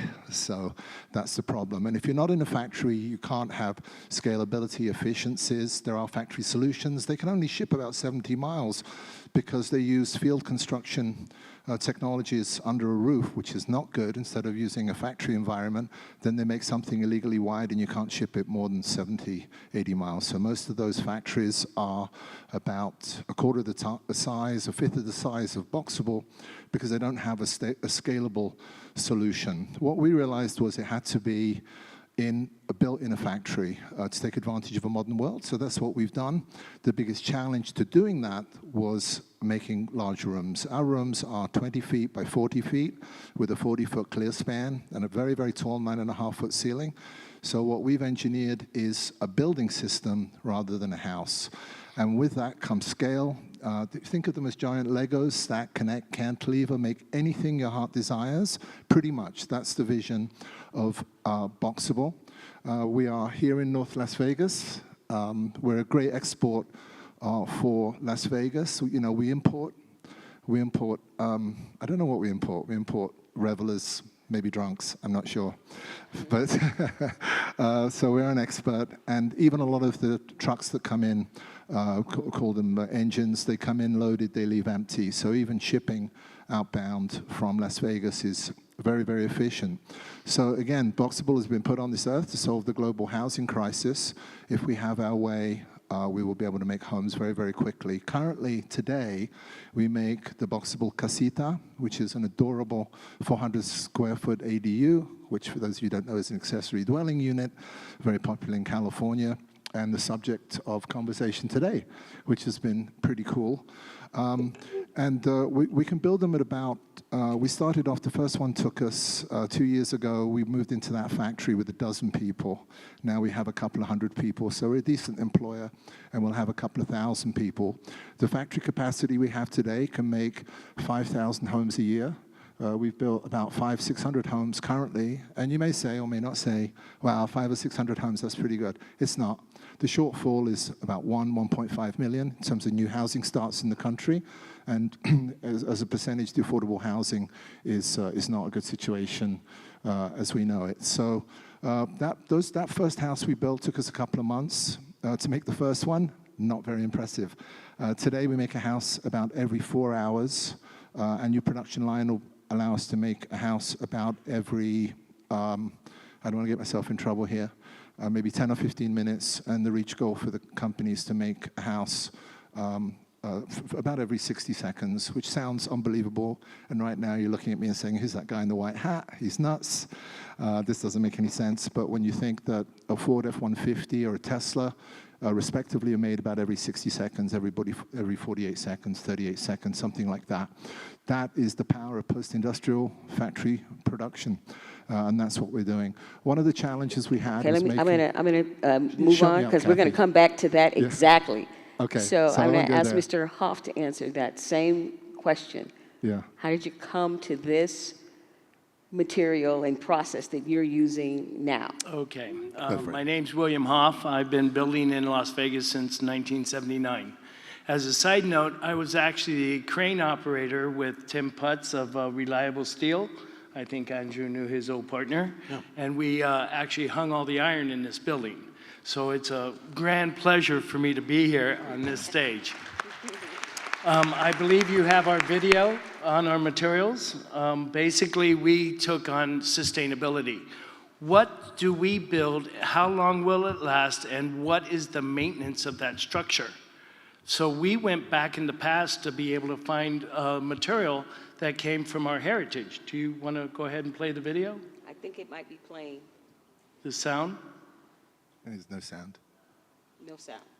So anyway, this is the original cement that was used thousands of years ago around the world. It had been overstepped by Portland Cement in 1824. As Andrew knows, it's an environmental disaster. So what we did at Geopolymer International, we have pamphlets on table 11 to be able to bring this sustainable material back. And why we want to do that is because it's fireproof, waterproof, and acid resistant, and it's 92% more sustainable than Portland cement. The greatest thing that I find with it, it's recyclable. So in hundreds of years, this material will exist. What do we do in the afterlife? Well, we can crush it and use it again. So we found that it was extremely important to find out with common sense just where are we headed? What are we using? Or the polystyrene in the woods that we're using, is that a real sustainable method to give a structure that's going to give a maintenance life of durability for the people that inhabit it? From there, we went on to 3D concrete printing because we found that our material was superior to Portland in every way. So now we are the distributors of the Maxi printer here in the United States, and we brought the first Maxi printer to the World of Concrete show, and we have it in Nevada, in Las Vegas, and we're now putting it together down on Dean Martin so that we can start being able to use our material in this method. And right now, we can set up in 2 hours, print 1,000 square foot in 17 hours, move off, and start the next structure. So I don't want to take up too much time, but I want to be able to get as much information. If you like our pamphlets, it's at table 11. Thank you. We'll definitely get those out. So what are some of these operational benefits and challenges, right, of what you're doing? All of you just said we're right here in the state. So I'm going to ask a two-part question. What are some of the operational benefits of the alternative building materials, and why isn't it more widespread use going on here in the state of Nevada? We'll go ahead and start with you, William, and then work our way back down this way. I'll start. Yeah. Geopolymer was taken over by Portland because in 1824, Portland is cheap, and it is taken over the industry because of the price. We always focus on not only how much does it cost, but how much is the profitability.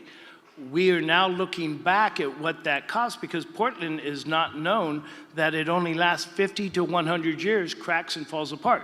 This structure will not be here in 100 years. Nothing in Las Vegas that is here today will be here in 100 years. But most people don't realize that. So what is the sustainability of what we're actually trying to accomplish? So now we're going back to the original materials that were used to be able to bring those in. And the barriers that we find is that it has been lost in time for permitting,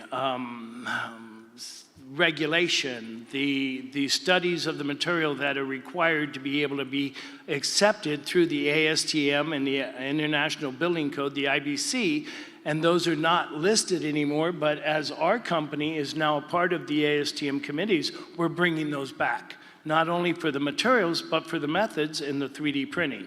So we are pushing our way through to be able to get with government and the contractors to be able to bring our material forward so that they realize that there is a better way. We do have materials that we can bring back, might not be as cheap, but it is over the long term, more cost effective. And that is the true definition of sustainability. What do we actually get out of the structures that we build, and how long are they going to last, and then what do we do afterwards? Yeah, thank you. Anybody else want to tackle that question? Yeah. What are some of the barriers to getting this scaled up and widespread use? Yeah, sure. So I think, first of all, to answer the question, why do you want alternative building materials? So it's a three-part question. You need to make the product less expensive, you need to make it faster, and you need to make it higher quality. In addition to that, if you're going to have an alternative building material, it can't just meet the status quo, it has to roundly beat it, because there's an existing infrastructure of users with existing building materials. So you have to make a significant technological advantage, and we are a tech company, we're a technology company. Having said that, on the other side, on the flip side of the coin, you have the regulators and government regulation who have a very serious job, which is called public safety. You can't have new buildings that are unsafe. So when you have new building materials, it's a very tough regulatory process, but a necessary one in terms of safety to go through those regulations state by state. And just harking back to what I was saying earlier about the business being pre-industrial, the automotive industry is post-industrial with a national standard, and I think it would behoove our country at the federal level if we could have more descriptive standards in terms of safety. And in any case, so higher quality, lower cost, maximum speed. We're currently able to ship in 10 states. We're actually not allowed to ship in the state of Nevada yet, so maybe some of our 5 municipal leaders could get with our team and get through that. Yeah, I'm looking at you. That's all I got. Andrew, take a stab at that, about the development barriers and why the models aren't. Actually, that's not really been an issue for us. As a steel building, which has been around in America since the 60s, we've not run into that. We are code approved in all 50 states. What we've done locally, often people say, how many do you have in your backyard? We don't have that many. However, that's changing. Jeffrey Pink, are you here? Can you stand up? We're about to do 400 veteran homes here.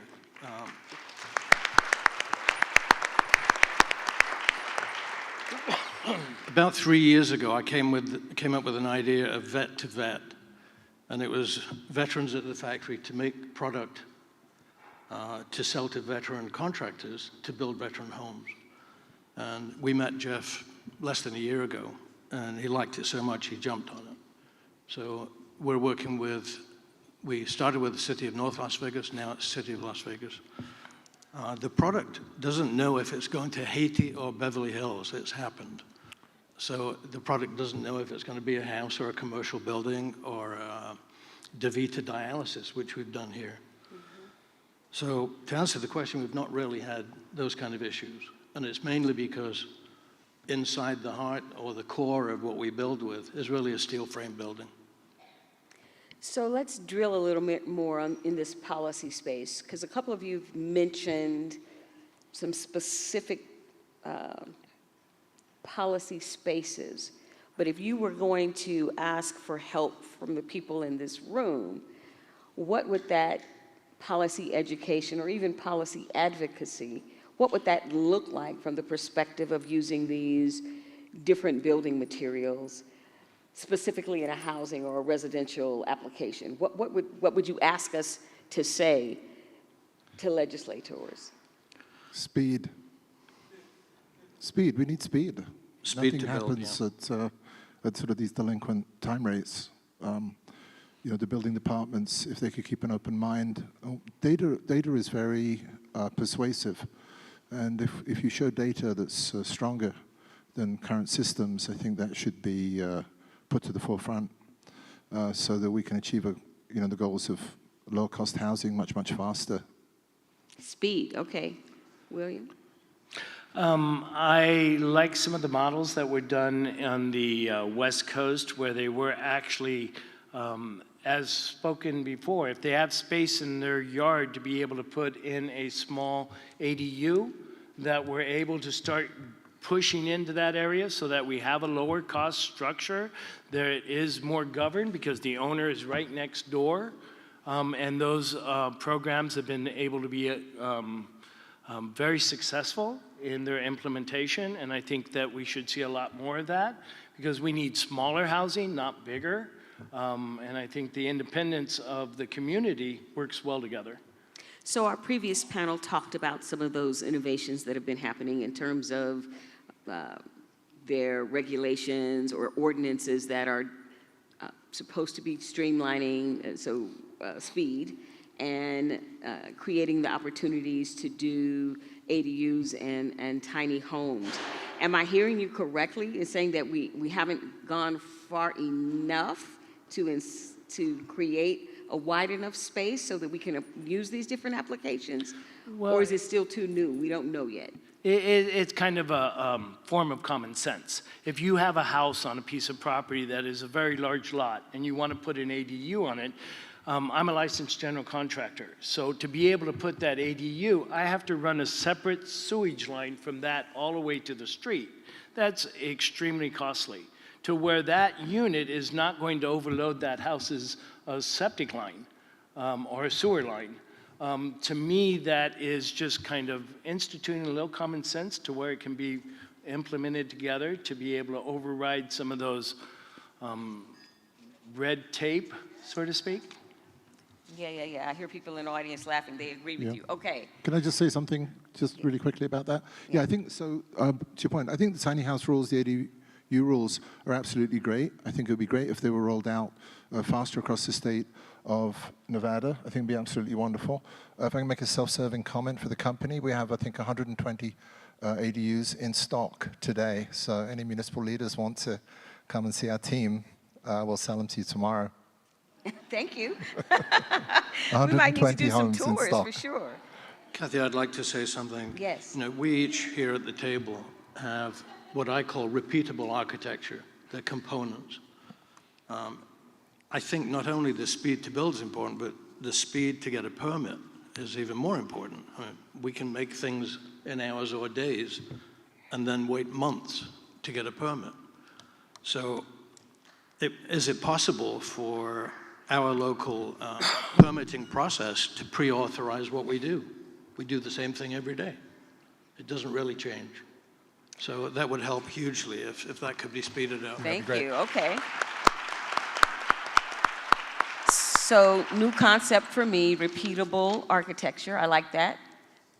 So where is the mainstream construction and building industry in this conversation? Each of you have been a part of what we would consider traditional or mainstream development and construction. Where is the industry in this conversation? Are they ignoring it? Are they championing it? Are they actively opposing it? And if you have to wink twice because you can't speak out, I understand. But it's an important question, right? Yeah. We've got quite a mix of folks here. So if we have an opportunity to challenge ourselves to embrace the technology in ways that we haven't done, then we want to do that. So where's the mainstream construction and building industry in the conversation in terms of alternative building? Yeah, that's a great question. So if I can go from the top down, you have field builders. D.R. Horton makes 100,000 units a year. They're one of our investors, actually a very fine, storied company, 60 years old. But they're basically land agents. They don't want to be manufacturers. They're manufacturers in an open field, and it's not the way things should be done. They just want to turn land, turn projects, put roofs over people's heads, and go on to the next project faster. But they have to literally build an open-air factory every time, hire hundreds of workers, and then dispel them to the four winds. And then if there are warranty issues, you know, where's the plumber? Well, he's working in a different state. It's called pre-industrial, which I'm sort of harking on about. One step alternative to that is that there is actually a tremendous amount of creativity in the building industrial space. Another type, of course, is the modular homes, which are factory built. I spoke about those a little bit. They have about a 70 or 100-mile radius because they're too big to ship. That doesn't work. And then just out of a pure cry for help, there's a lot of innovation in the tiny home space, but understand that those tiny homes look good in the pictures, but when they're 8 foot wide with an 8-foot tall ceiling, you're not going to be very happy living in that. What we need is a post-industrial solution, which is factory construction.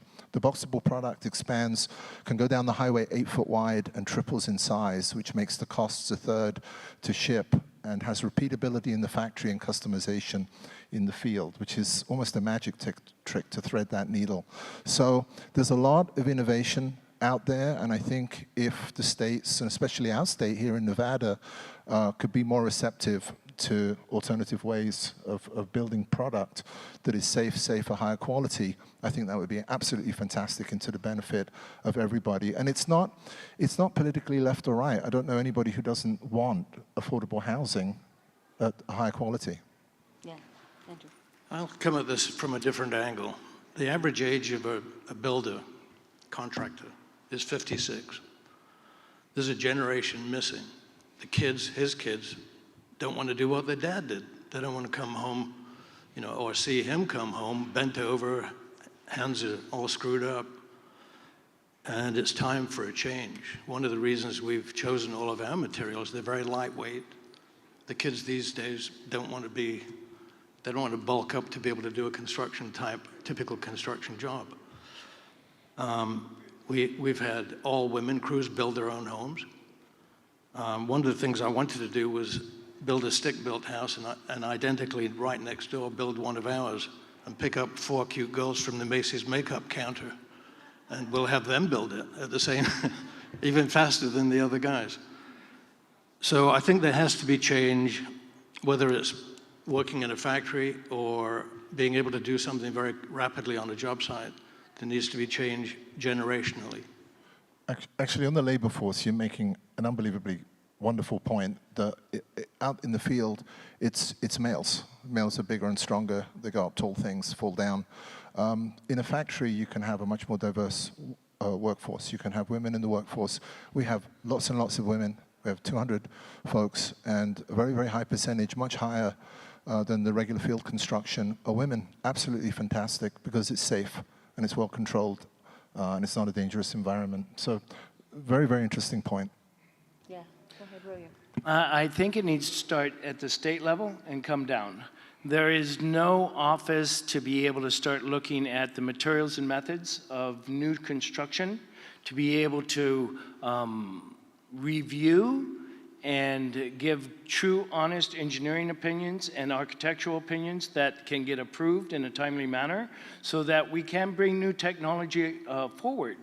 I think it's important that we work together to be able to answer the needs of not only the permitting process, to integrate not only material and methods, to be able to utilize this not this year, but in next month or the month after.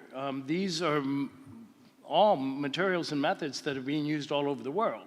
Yeah. We drag our feet so long because when you get to the permit office and you want to pull a permit for something different, they look at you like, oh my God, let me get somebody that knows something of something you're talking about.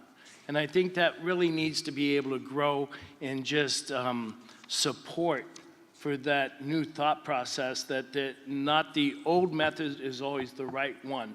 We need to start looking for alternatives to lower the cost and the quality and higher quality of what we're doing. So that's actionable, right? If there's a state board that reviews the rating on a commission, components? a council, something that they can assign somebody from the building authority to trickle down into and maybe do it once in each county and come in once a month or something and do meetings to be able to review some of the new materials and methods that are available. Yep, helpful.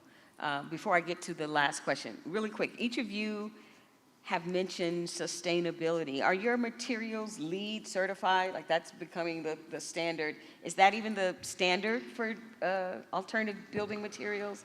And if so, are your products considered LEED certified materials? I'll jump in on this one.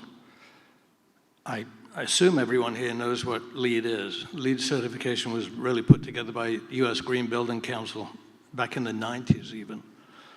It has been a very expensive process to go through, but not for us, the manufacturers, for the person that is building the building. And oftentimes they don't even apply for it because it's just not worth it. So we're actually LEED Platinum. Unless we transport something a long way, we drop down to LEED Gold. Platinum is as good as it gets. Predominantly, our higher numbers would be on the energy savings, on the SNRHA index, which is, I forget the acronym now. The scale is 0 to 150, and new homes come in around 100. We came in at 2. That means less mechanical equipment. Your energy bill, instead of hundreds, is probably tens of dollars. If it's a huge house, it might be 100, 150 a month instead of 700 or 800 a month. So those kind of energy points get you into these higher categories in LEED. Thank you. So, yeah, so for us, we're component-based, so it'd have to be the final configuration that gets LEED certified for sustainability. But if I can just talk about sustainability for a moment, because there's a lot of confusion about it. Sustainability, if you look at it a different way, comes down to cost. It comes down to cost. If you have less cost, it means you're using less material, you're using fewer labor, you're moving energy less. So the least cost is typically the most sustainable. And at Boxable, we are low cost, high quality, maximum speed. So we are sort of ultimately sustainable. We stress about how far one of our staff moves to pick something up and move it over. So, you know, the least number of components, the least number of unique components, remove a part, remove the process, and on with those first principles really can absolutely crush the cost and raise the level of sustainability. And along with that is volume. When you have high volume, you can do all sorts of wonderful things in terms of really raising sustainability and very, very dramatically lowering the cost. Thank you. Well, just the recyclability of materials is important. What do you do with the structure after it's been used? Looking at the materials that are used here, from polystyrene to wood, I had looked at it on many different levels. We have also taken our material, our binder, our glue, to be able to take some of those materials and cycle it into a material, a new building material that's now using recyclables to make building materials. So as far as LEEDs goes, yes, we're LEED compliant and we are being in the middle of their process. Our company is around 3 years old here in the state of Nevada. Geopolymer is thousands of years old. It's basically ceramic concrete, and it's 92% more sustainable than Portland, but we really need to start looking at the materials we're using. The longevity, to me, is sustainability. How long is this going to last for what it cost us? If we have to come back and rebuild something every 50 to 100 years, it doesn't make sense. Especially when you can make it with a material that can be recycled into something else when you're finished with it. So needs change. We might not always need sustainable housing or industrial or commercial. We should be able to change that into the next generation's purpose. Yeah, love it. Okay, my final question, and we'll try to answer it so we have enough time for audience questions. What's the one thing you wish the general public really understood about the alternative building materials with which you're working? Let me take this one. Don't believe everything you read online. That's more than likely motivated by those industries that don't want to change the way we've been building for generations. There are options available that don't cost more and can actually cost less. Stop deforestation just to build inferior wood homes. As Albert Einstein said, the definition of insanity is doing the same thing over and over again and expecting different results. If you live in an extreme climate, build with extreme climate-resistant materials, and that's not wood. Yeah, thank you. It doesn't matter. Okay, that's very nice. It doesn't matter to me if the customer understands that we're using alternative building materials, frankly. Boxable wants to give the customer custom. The word custom is in their name. We want to give them the configuration they want, the price they want, in the time they want. That's all that matters. What's happening under the hood isn't important to the customer. They just want what they want, and they deserve it because they're the ones paying. Thank you.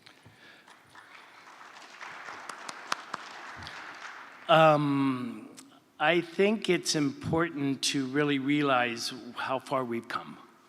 It reminds me of one thing that Einstein says: you can't fix the problem with the same mentality to which it was created. We have to start thinking differently. And it also reminds me of Henry Ford. The first Model Ts that were ever made were electric. His best friend was Thomas Edison. It was the Rockefellers that convinced him to do a combustion engine, and look what happened to the world. The same thing with Portland cement. It was cheap, but it's not sustainable. 1 ton of Portland is 1 ton of CO2. It's responsible for 12% of the Earth's CO2 consumption. The most used material on the planet, only second to water. It uses over 1 trillion liters of fresh water a year. When are we going to make a change for a material that will only last 50 to 100 years, crack and fall apart? So it's time for a change. But it's this information that you guys gather that we can use to make those changes. Thank you. Please give a hand to the entire panel. We have time for maybe 2 questions. So there are micers roving, so if we could get a mic person here. The mic. Hi. I have a question for Boxable. I wanted to know the purpose where you're building of the strategy of your houses. How long will it last with the 50 to 100? So if multiple people lived in them and then they moved out, what will you be able to do with it after the fact? Oh, that's an absolutely great question. So in our lobby, we have a picture of the Colosseum, which is several thousand years old. So we have a forever mentality. I can guarantee you that your Boxable warranty will be up after 2,000 years. But we do have a forever mentality. So we have no end-of-life scenario for our product. How long they last, we're a very new company. And I'm not going to say anything out loud, but fine, 100 years. Probably shouldn't have said that out loud. But that's how we feel about it. But in terms of reusability, there's a lot of waste that goes on in buildings because they last several decades and then they get torn down and a single family home gets replaced with a different type of community. One of the beautiful things about Boxable is they ship, unpack, triple in size, and then but they can repack decades later. So just waste for waste's sake, don't say that quickly, makes no sense. If you can take an older home, pack it up, move it, or you need to expand your home, that's the promise of Boxable. Or if you have empty nesters where the kids have flown the coop, gone to college, left, and you need to lower your tax bill, reduce the size of the home, it's very, very interesting. Let me say one other thing quickly. I don't want to hog the stage here, but our customer service is going to get really upset with what I'm about to say. Does everybody know what a focus group is? Where we come and prod you and ask questions. I'd like to invite everybody down on Friday afternoon, let's say after 12 or 1 o'clock, to attend a focus group for us where we can preview, no promises, what we expect to be a $16,000 retail home that is a one-bedroom home. $16,000, that's a credit card payment. Come on down. Thank you. Okay. Okay. Yeah, we'll get that out to you guys. We just got invited. We're coming. Okay. One last question. I think you just answered the question. Is the 361 square foot home, is that $16,000 unit price? No, that's 60,000. 60? 60, yeah. For a 361 square foot home? Yeah, correct. Built to modular standards, 120 in stock. Did I say that already? I think you did. I did. I hope you did. I don't know. All right. I want to thank all of you for being here. We want to continue the conversation.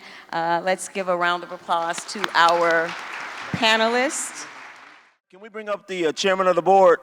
Let me bring up our chairman of the board up in here. What's going on, Commish? Boy, you got all kind of embroidered clothes with the county symbol. Y'all budget went up when I left. They didn't even give me an embroidered T-shirt. What up, Commish? What's going on? You all right? Yes, sir. Good afternoon, everyone. How are we doing? Can we give our MC, Dr. Weekly, a round of applause?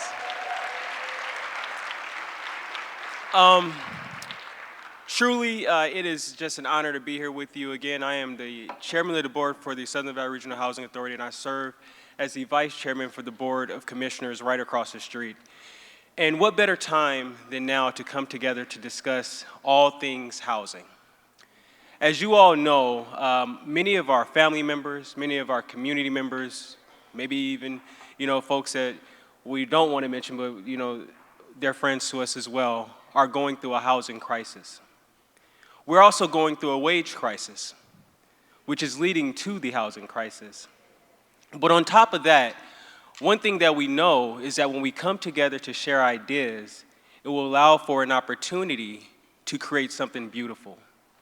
Now, we have many, many providers here, many folks who work with the county and work with the Housing Authority. But I gotta say, before I go any further, that we have the absolute best executive director of public housing in the entire country. Director Jordan is a visionary. He always comes from a place of yes, and he also wants to know, how can we get things done? But it wouldn't be possible to get things done without this team, so I want to give a round of applause to our Southern Nevada Regional Housing Authority team as well for putting this together. But I'd like to talk briefly about what collaboration can do. In a couple of days from today, our Board of County Commissioners will be voting to approve $60 million of our community housing fund to create over 1,200 units in our community. 2 of those projects are going to be given to our Southern Nevada Regional Housing Authority. But we've also utilized our HUD home funds and funds towards permanent supportive housing. We approved $30 million 3 weeks ago. And I can tell you that we've allocated over $201 million over the past couple of years to create more affordable housing.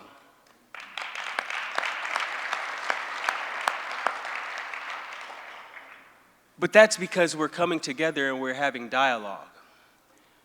Our team, Dagny Stapleton, is here. Dagny, let's wave to Dagny. Dagny is responsible for a lot of that money coming out and being supported by the county. But we're having conversations. And it's also really cool that we have multiple jurisdictions serving on the Southern Nevada Regional Housing Authority Board with, Councilman Churchio, as well as my colleague, Commissioner Sagerbloom, and also we have representation from the city of Henderson. But we get a chance to look at how we can make things happen. Thinking creatively about how we design this housing to not only offer a home, but also offer wraparound services for the family that lives within the community. So I would ask that as you, enjoy your lunch, that you go and introduce yourself to someone who you may not know. Offer them your card and keep this dialogue going, because it will truly take all of us to create the level of housing and the opportunities that we need for our community members. They are relying upon us to continue to do everything that we can to remove barriers and offer more opportunities. So thank you for allowing me to join you today. I hope that you enjoy your lunch, and I'm really blessed to see all of us come to this room in this time to discuss something as important as affordable workforce housing. Thank you. Hi, I'm Jackie Rosen, and it's my honor to represent our great state of Nevada in the United States Senate. I'd like to thank the Southern Nevada Regional Housing Authority and your Executive Director, Louis Jordan, for putting this event together and for all you do to champion affordable housing in our communities.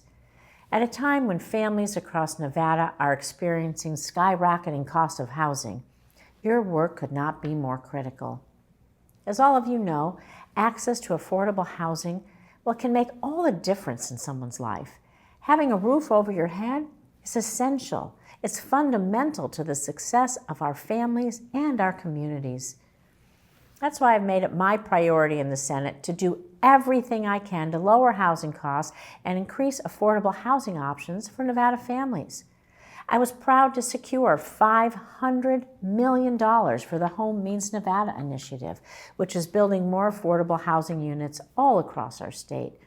And I've also been pushing for funding that will help our veterans afford quality housing. In fact, I secured nearly $1 million to help homeless veterans and their families access housing in our state. And I'm also taking action to crack down on price gouging in the housing industry. I recently introduced my Housing Oversight and Mitigation Exploitation, or HOME Act. This bill would crack down on price gouging by corporate investors who are driving up prices by buying up housing stock, especially here in Southern Nevada. And I won't stop pushing until this bill is law.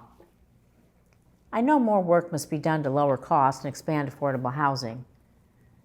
Remember our motto. Our state motto is Home Means Nevada, and we know that means every Nevadan deserves a home, which is why I'm so grateful to have SNRHA as a partner in this mission. If my team and I can ever be of assistance, please don't hesitate to reach out to me at rosen.senate.gov. Thank you and enjoy the rest of the forum. Thank you and enjoy the rest of the forum.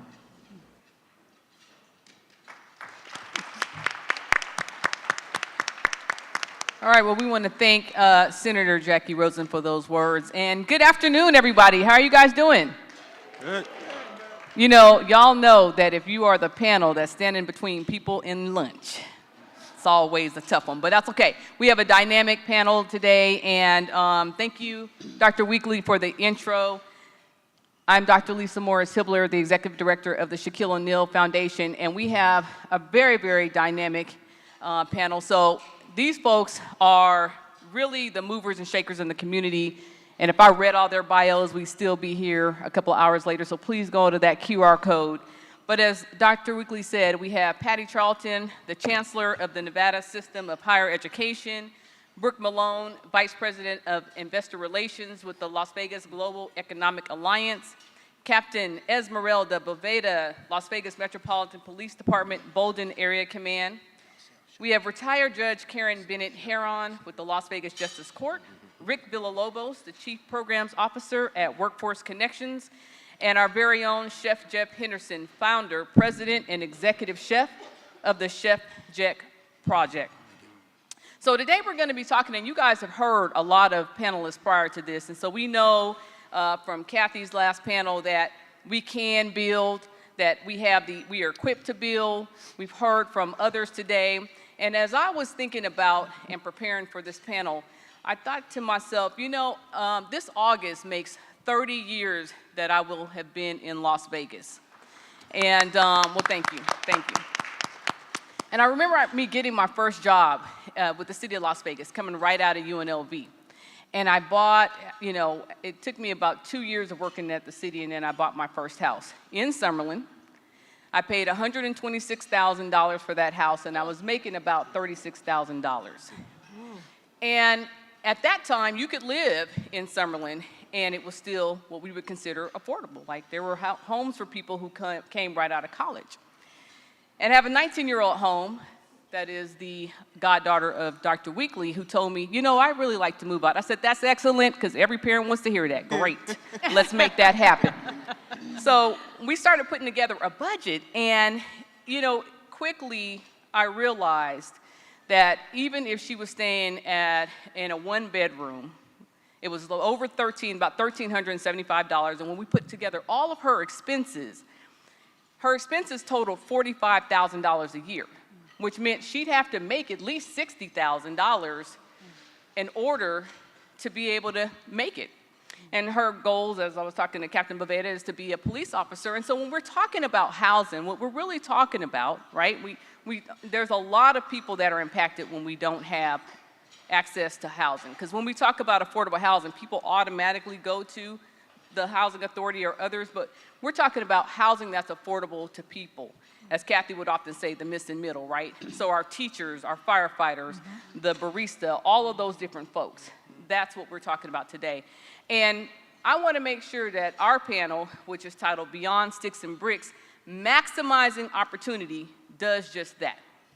Because if we're in this room, but we're not prepared for action, we might as well leave now, right? I mean, you know, we have to come here, get the information, and before we leave, be committed to knowing what are our next steps. How are we going to solve this problem? Because while we have had a host of people today from the state and the federal government, folks, I'm going to tell you, the solution to our problem is right here in this room. Do I have a believer? Yes. Yes. Okay, thank you. I said the solution to this problem is right here in this room. Look around. It is in this room. We will solve this problem. So with that, I want to talk a little bit about considering that we have our very diverse panel, that this issue is multifaceted. How can cross-sector collaboration help to develop innovative and comprehensive solutions to housing? Any of our panels? I'll start. Okay. So, when I think about the work we do at LVGEA, our job is to bring businesses into Southern Nevada. So the way we do that is to identify companies that are going to provide a wage that will allow someone to have a livable wage. So Lisa, you gave the example that your daughter had to make at least $60,000. One of the reasons that LVGEA targets companies that has an average wage of $29, $28 or more is for that exact reason, right? And I know that when I'm attracting CEOs, when I'm attracting executives who are essentially going to bring their workforce here, one of the first few questions they ask after land availability, after higher ed and talent availability, after public safety, is housing. What does housing look like? So when we talk about cross-sector collaboration, it requires higher education, it requires our municipalities, and it requires private industry to make sure that the wages that we are bringing here are attractive and sustainable for the people that we have living here. So I think we've done a better job of working with one another, but to your point, it requires more work, and we're gonna have to continue to work together around that. All right, thank you. And I think that's so important because even in the circles that I've been doing some work with youth in foster care, or with Rick and I have been doing some work around disconnected youth, so youth ages 16 to 24 that are not working and not in school. And one of the things that they say is a huge impediment for them is housing that they can afford.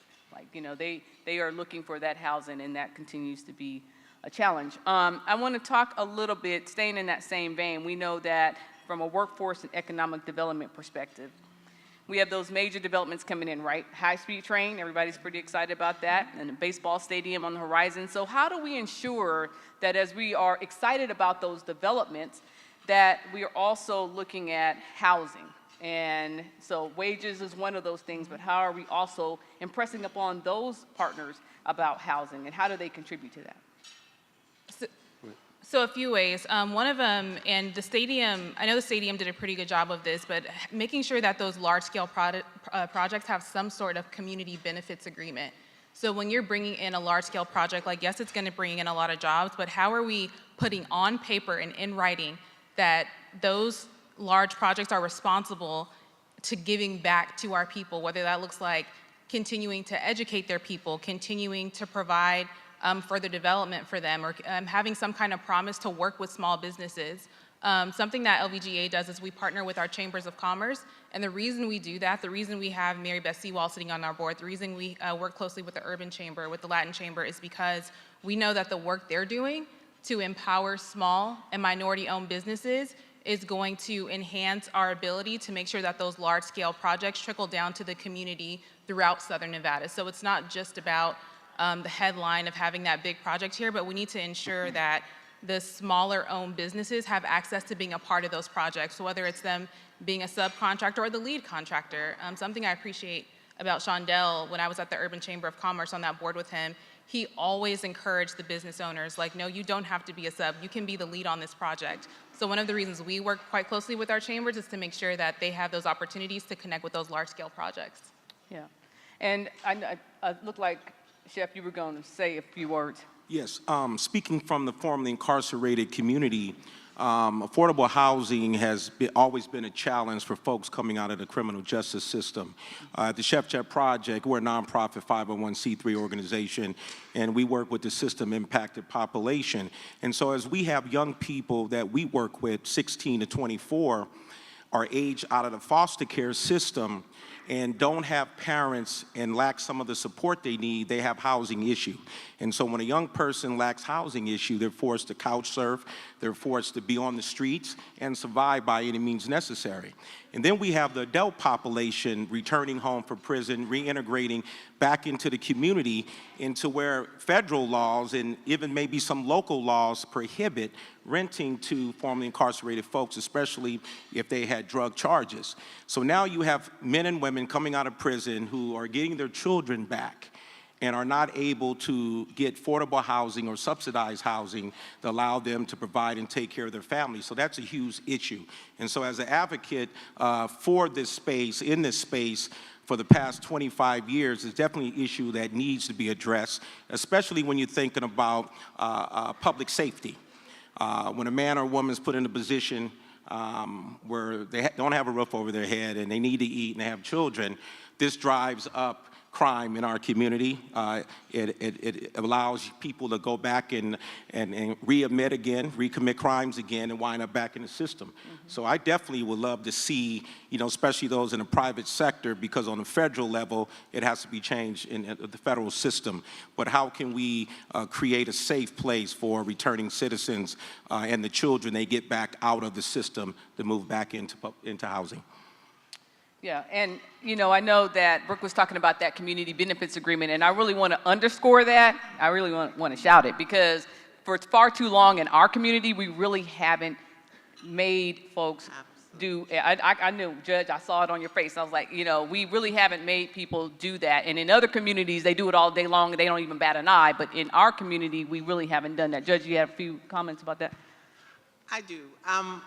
So much of, first of all, this conference has just been phenomenal, and I applaud everyone that's been involved. It's just been great to see all of these great minds in one room. It's phenomenal. But unfortunately, in my lifetime, in my work, my past work, and even in some of the things that I do currently, a lot of these things check a box, particularly in certain communities like that, which is where you serve, Bolden Area Command and others.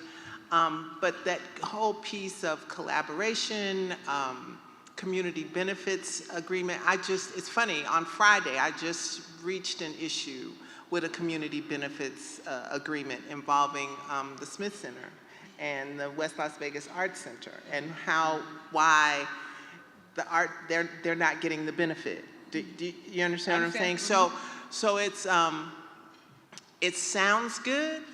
It sounds great to say you've got these people sitting at the table, but when you are in the trenches, and I used to see people every day who could benefit directly from a lot of services that they were eligible for, and they don't know anything about it. It is a huge disconnect between that which we say we do and that with whom we really do it. There are a whole lot of missable people, income levels, all kinds of thresholds, and there has to be a way to bridge that gap. There are a lot of exceptions to the provisions that you mentioned, Chef Jeff, regarding housing and the, who can and cannot be housed. There are exceptions to that. There are mechanisms in place, and there are people who are supposed to advocate for that on behalf of returning citizens, and that does not happen. And I'm not sure if it doesn't happen because we don't know, or if it happens because the people who are making the decisions know we don't know and take advantage of that. I just haven't figured that piece out yet. So, and it's great to talk about policy changing. It's great to talk about the administration of policy and development and coming up with these ideas. But the reality is, when you leave your managerial staff and you're dealing with your frontline staff, they're making decisions that impact these people every day. And they're the ones that are telling them yes or no. And a lot of times it's just a matter of their own arbitrary discretion. When I walk into, or when your returning citizens walks into a rental office and the leasing agent says, no, you're not eligible, that's it and that's all as far as your guy is concerned. When in fact, there's probably more to it. But because that frontline staff has been given that level of discretion, it causes problems. So one of the things that I would like to see, in addition to all the collaborative efforts, is that there's a piece in there that instills a certain level of community service obligation to your employment status. And I say obligation because everybody's not motivated by value, and if their values may be different, then but there has to be a consequence to not providing full and accurate information to the general public that they're going to come in contact with. There has to be some consequence, because there's just too many times when folks come in and are in need of services, and because the person on the other side of the thing just has made an arbitrary decision, those services are not rendered.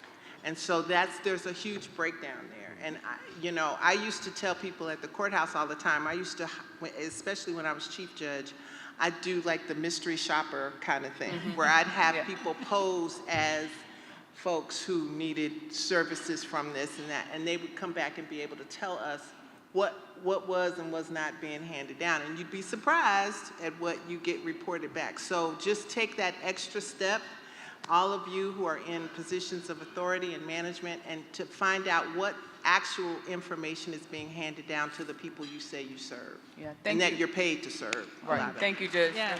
Yeah. And what I will say, I think in my experience when I had 27 years of local government, a lot of times we just don't ask. We don't expect. So since we don't expect it, we don't get it. We don't ask for it. We don't demand it. We don't hold anybody accountable for it. And as we've heard here today, housing is everybody's problem. And housing, since it's everybody's problem, it's going to take everybody to be a part of the solution. So I know oftentimes it's looked at as a local government issue or housing authority issue or whatever, but we'll never solve it if it's always somebody else's responsibility to do. So we really want to solve this. This is a solvable issue, folks. It is not, it doesn't take brain science to understand how we need to solve it, but it does take a commitment. And we have to be committed to making that happen. I want to talk to Patty for a little bit as a chancellor.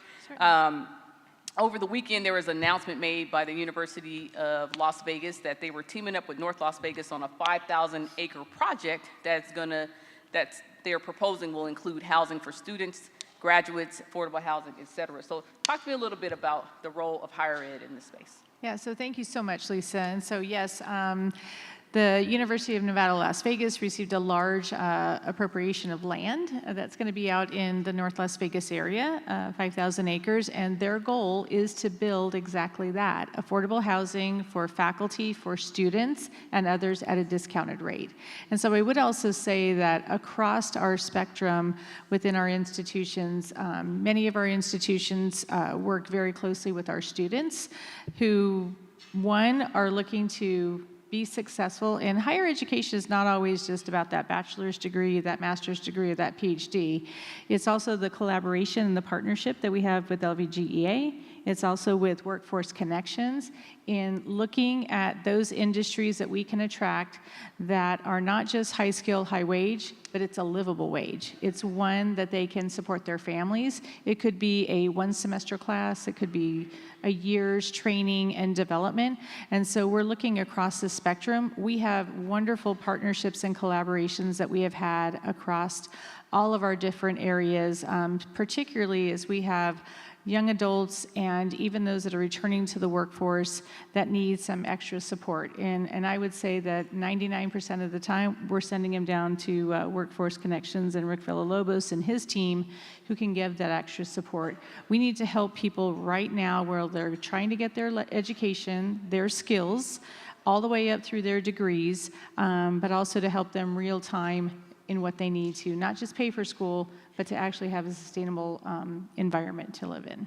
Yeah, and I think with higher education also, I mean, I see you guys wearing a lot of different hats because you have a lot of different disciplines within higher ed. So I see that higher ed can definitely be a part of the innovation team. Like we just had Boxable and Gigacrete up here. Like we need, higher ed in there helping to say, how can we build housing faster, less expensively, from the policy perspective, and I know there's a policy panel right after this, but policy is really important, and we need everybody on the same sheet of music so we can, we heard some folks up here say, listen, if y'all just tweaked how your process is, we could get going. Like we are held up by your own processes, so how do we make sure that we can assist in that? Well, and I'd like to also just add, Lisa, that one of the other important factors is it's also in the way that we recruit our faculty and our teachers, not just in higher education, but K-12. Right now, and we heard Brooke talk a little bit about the minimum wage just to have an apartment for somebody graduating. Imagine if we're recruiting and trying to retain folks. our housing prices have really outscaled what our starting salaries are. So we need to work together and find those ways to make sure that we've got that environment. And I'm looking at Mr. Jerome over there, and I'm looking forward because he said, we've got some ideas. Let's work together, even to recruit and retain faculty, because I will tell you, it's very difficult right now. And so we want to work together with everyone in this room to have that kind of environment so we get the best and the brightest for the future of Las Vegas. Thank you. And I want to thank Brooke when we talked about livable wage, because livable wage doesn't mean the same thing to everybody. And we certainly know that minimum wage is not livable wage. So I want to make sure that we have a good set of definitions here. I'm going to talk a little bit to Rick and Chef Jeff, because you were chiming in just a minute ago about livable wage jobs and how we recruit those livable wage jobs. And Chef Jeff was talking about how when we don't have those jobs, the impact and the relationship with some crime. So I know Captain Boveda, and you may have a few comments on that too. But yeah, Lisa, I think you know, when you mentioned the disconnected youth, if I could just talk about that, you got me chomping at the bit for that. But I just want to throw out how many, and I think you said the number, but sometimes it just doesn't stick, right? I want you to think for a second how many disconnected youth we have in Clark County, the greater Las Vegas Valley, meaning our young men and women who are 16 to 24 that are not working and not in school. So I want you to think of a number.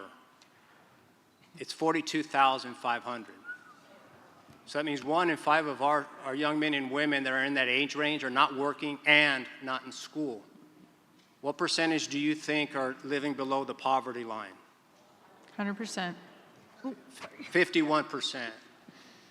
And, you know, struggling with affordable housing or living in circumstances where they struggle with affordable housing.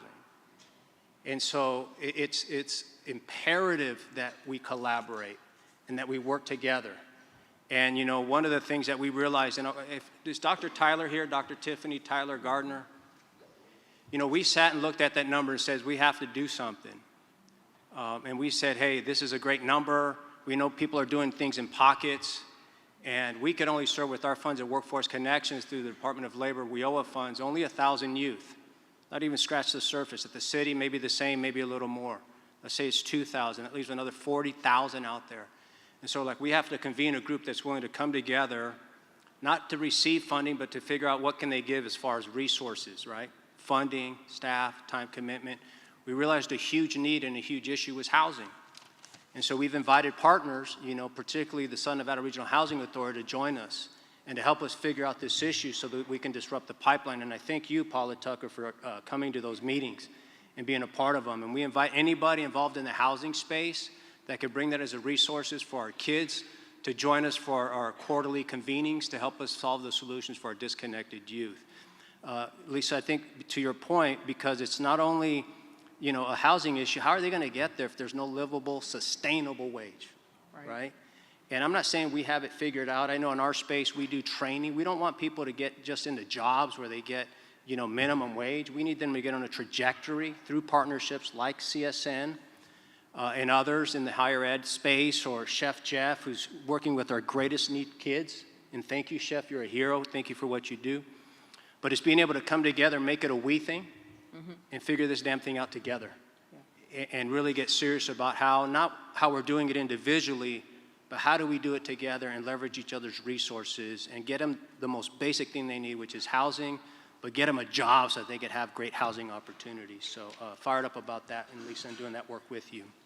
yeah, absolutely. Chef, do you have a comment? Yes, just listening to those numbers right there, 42,000 youth not working or in school.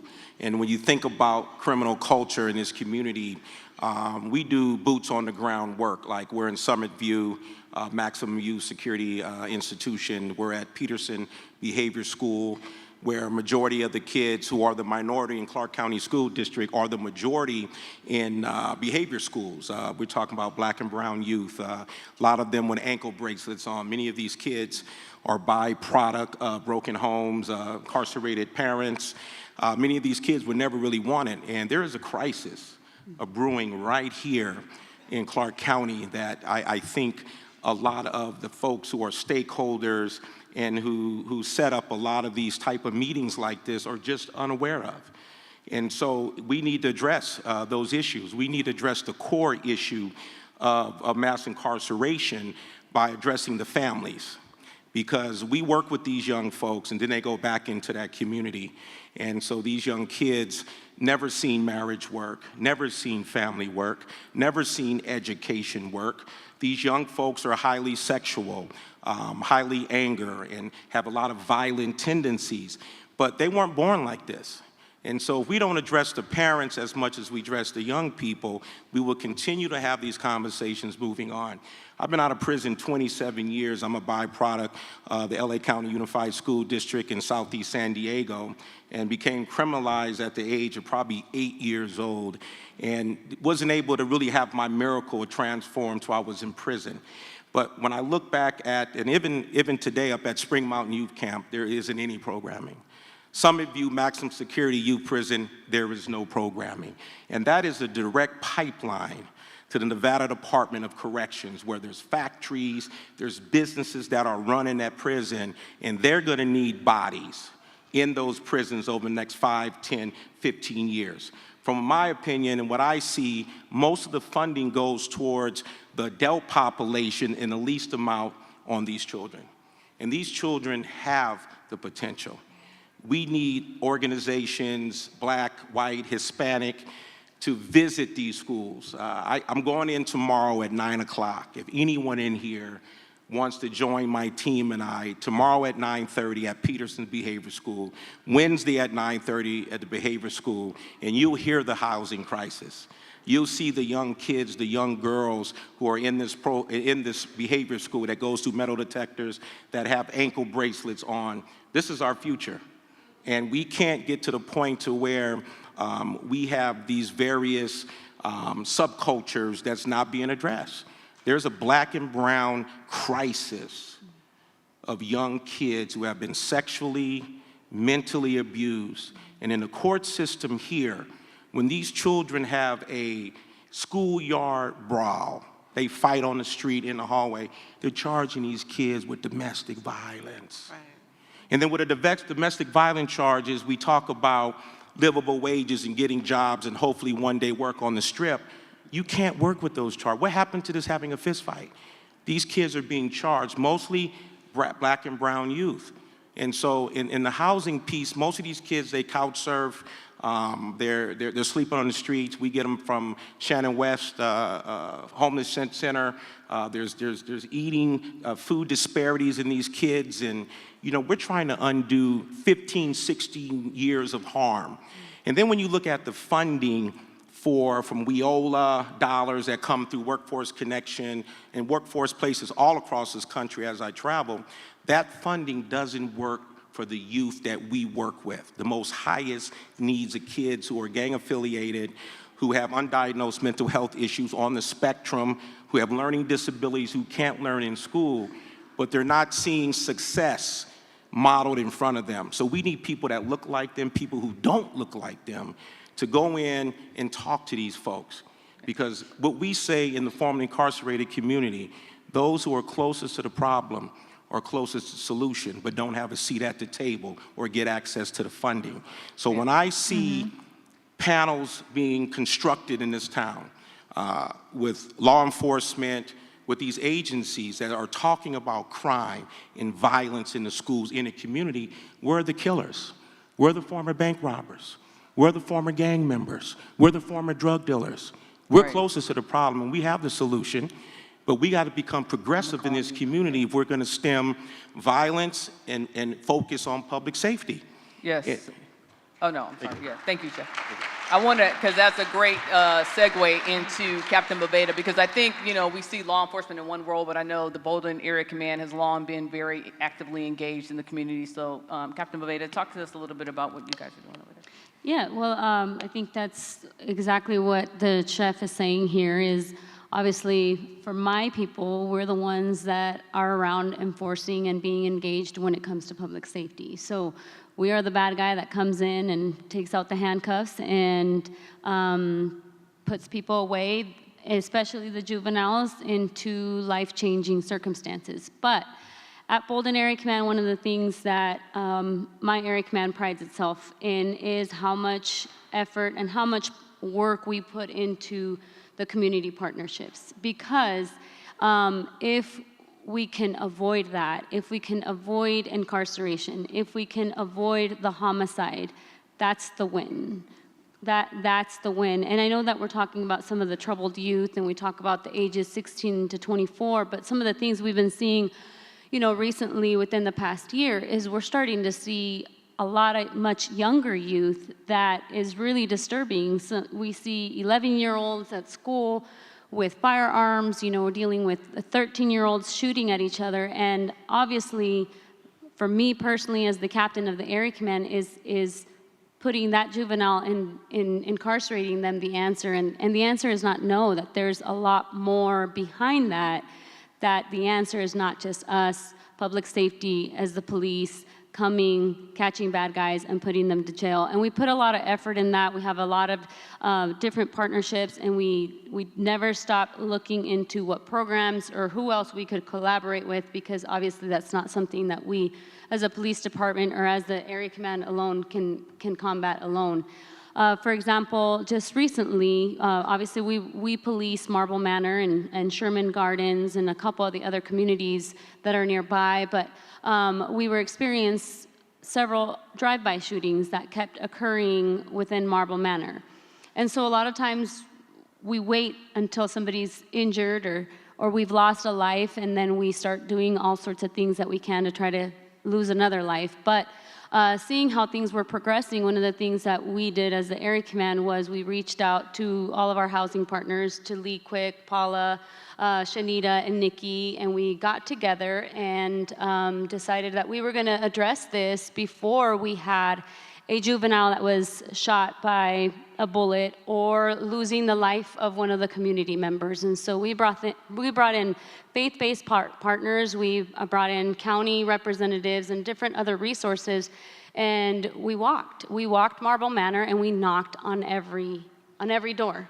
For me, it was going to serve various purposes, was going to let the community assure them that their police department was doing everything they can to address the violence. Also, if there was any offenders, let them know that we were there, we were aware. And then also to get to know the families and see their needs and see what it is that they needed, whether it was their children or anything. So getting the opportunity to do that, we got to see that, hey, there's all sorts of walks of life, all sorts of cultures that are living in affordable housing, that this is the community that we serve. So again, I know I can go on and on because mine goes on into public safety, and a lot of times we walk that fine line as we partner with housing and every other partner is because we do change people's lives because of the actions that we have to take as police officers. However, the more programs there are, the more opportunities that we can do at the younger age for the parents. Like I said, that could bring complete changes of life for us where we benefit and we all win. But yes. All right, thank you. Can I just say one thing? I'm sorry. Okay. I just, one of the things that I would caution all of the providers and the people who are very well-intentioned in this road we call, we talk a lot about public safety and wanting to do what's right for the less privileged and the underserved, and we talk a lot about that. But more often than not, a lot of times we don't have a connection, a real personal one-on-one connection with those people we say that we want to serve. And my experience as a judge, as an attorney, as a resident of Las Vegas, one of the issues that has happened here in Las Vegas, I can't talk about any other city, is that sometimes we've created the problem that we now say we want to fix. And so when you start talking about these kids that are, when you have the highest certification, we certify more kids as adults in Nevada than anywhere else in the United States. You can't tell me that you have that kind of system and that you really want to help people, because there's problems with that. There's something going on here that's a little deeper than just bad behavior. There's more going on at the school level, at the school system. When you can label a kid, when you start labeling a kid at 5 as difficult, and he carries that label with him, and he's treated based upon that label rather than his character and how he performs, I don't know what else he is to be other than angry. At some point, we have to start to accept our responsibility in developing some of these issues that we say we have. And stop throwing programs and all of this, you know, I'm all for y'all getting all the money you can get, don't get me wrong. But at some point, you're gonna have to be accountable for actually solving the problem that you've created. There are some things, and you take responsibility for that. These kids are not all bad. Right. I saw them on a regular. They are not all bad. They may have learning disabilities, but why? Did they have inferior teachers? I mean, these are things that we, as systems, as partners in this system, you have to start to look within and say, are we really serving the people we say we're getting paid to serve? And Judge, that's a And great what segue. what is our responsibility in that way? Yeah, Why that's a are great kids segue not reading? to, Why are these kids not reading? It's not Yes. because they can't read.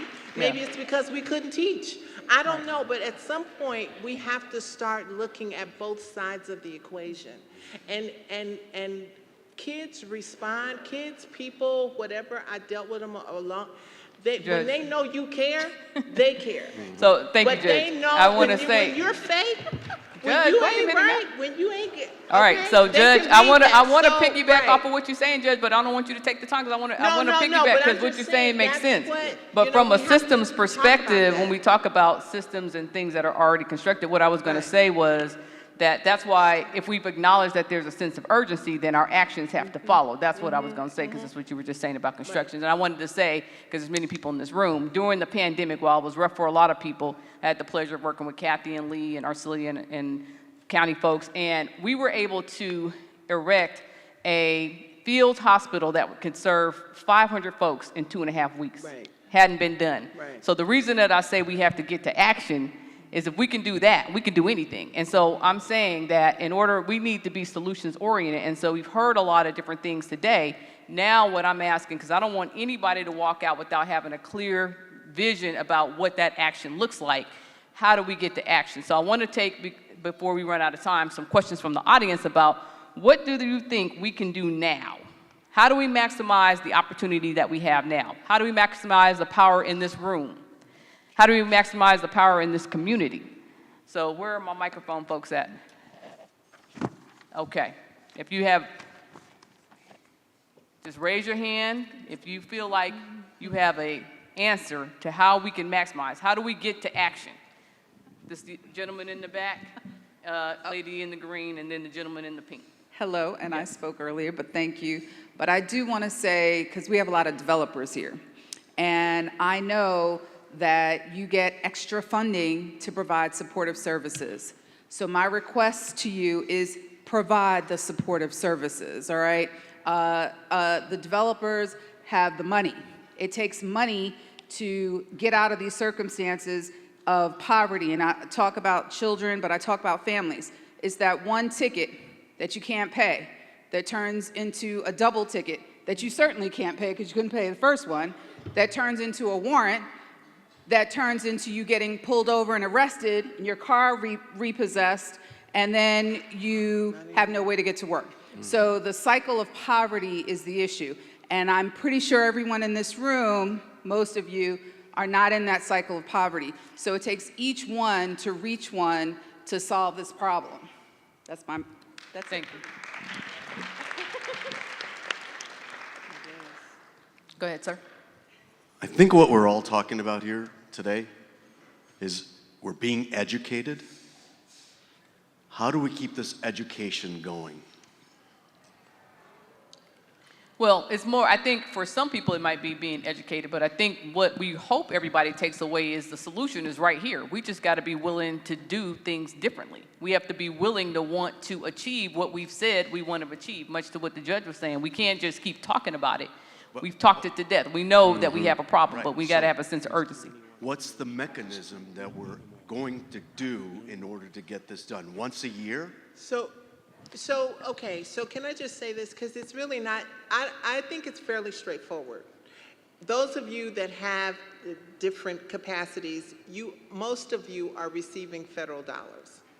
Okay, well, am I wrong? Because I stand corrected if I am, but I think most of you are receiving some form of federal dollars. Yes. I don't know, you may not be, okay? But I think the mechanism, Right, but I can only is talk to- generally First of because all, I don't who know are you you? specifically, Yeah. but if you tell me what your capacity is, I'm sure I can come up with a solution for you Yeah. to go back and serve the community. I mean, you know, if that's what it is. I'm sorry? Okay. Right. So let me say this. I'm not saying that you are, but what I'm saying is if you're going to do business with somebody in this room, you're 9 times out of 10 going to be doing business with a government contractor. That government contractor is going to have, because of the dollars that are paying your contract, is going to have some strings attached. The question is, who's enforcing those strings? Those strings are designed to make sure that, to replenish the community you say you want to serve. So there are different things that that government contractor, in contract with you, is going to have to do. You can participate in that. All I'm saying is nobody's asking you to create, like, I don't want you to become somebody's mother, father, sister, brother. I'm not asking for that. I'm just asking for you to do what you say you're going to do. So those contracts, those dollars that you get, I used to tell people at the courthouse all the time, if you didn't have folks coming to court, you wouldn't have a job. You know what I mean? So you got to think about it that way. You got to know that your resources are contingent upon the community that you say you're serving, and you have to behave in that way in terms of your corporate responsibility. Your corporate responsibility, your community responsibility, it's not an added plus. It's not icing.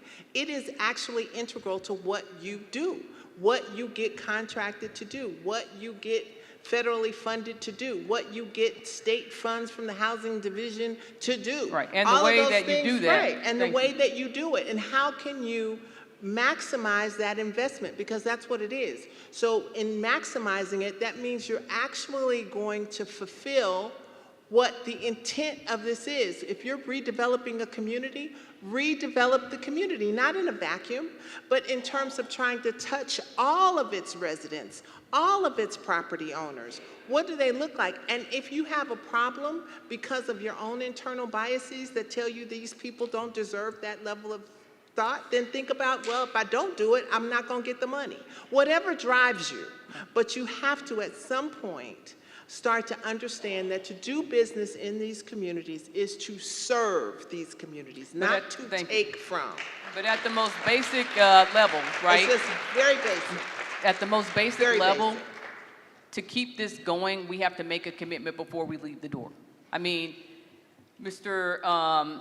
Jordan has brought everybody together so that we can share knowledge, but without the action, then it falls flat. So the point is, as we have shared today, find somebody before you leave to say, hey, you know what, I'd like to learn a little more about what you do and see how we connect. Now, I know you're already working with the city of Las Vegas and some others, but what I'm saying is, we have enough people in here with enough resources and enough know-how that if we really want to get going, let's get going.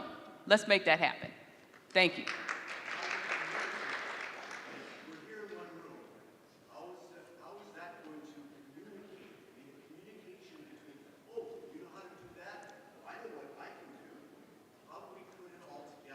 I understand what you're saying. That's right, and that's the next step, since we have everybody's information, that we keep everybody moving forward, because the whole point of this particular session was maximizing opportunities. Was there another hand? Okay. Hold on one second. Okay. Hi, I want to say two things. From a corporate perspective, if you're committed to helping a community, especially a BIPOC community, then people in your corporation should look something like the people you're trying to help. Number one. The second thing is, if you want to help, we have to have a societal change. Everyone here is committed until they get to their car, right? Everybody's all willing to do it till they get to their car. But why don't you go be a CASA? Why don't you look at being a foster parent? Why don't you go visit a prison? I had the pleasure of becoming a CASA less than a year ago to a child who is currently in a Desert Springs mental facility because he's got some challenges. But that child thought enough of me as his casa to call me last night and let me know he was okay because I'm visiting him. Hopefully through this process, I can help that one child stay out the system. Just that if I help him, maybe he can help somebody else. So instead of just sitting here talking about it, actually go find a program and become part of it. If you're administering dollars, then make sure that you reflect the community you're trying to help.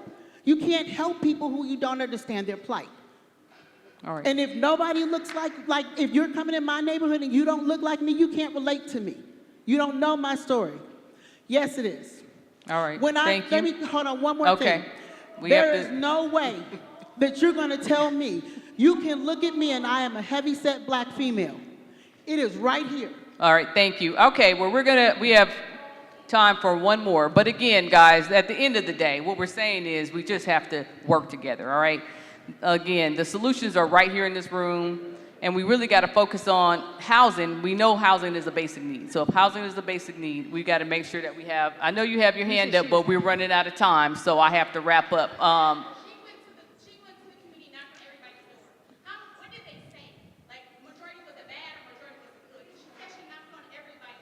Okay.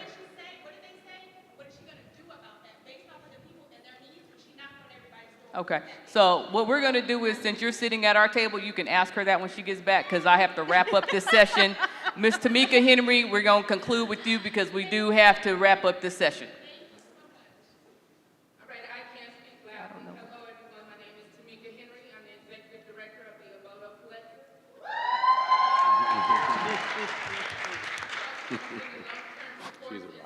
To combat multi-generational poverty in our communities.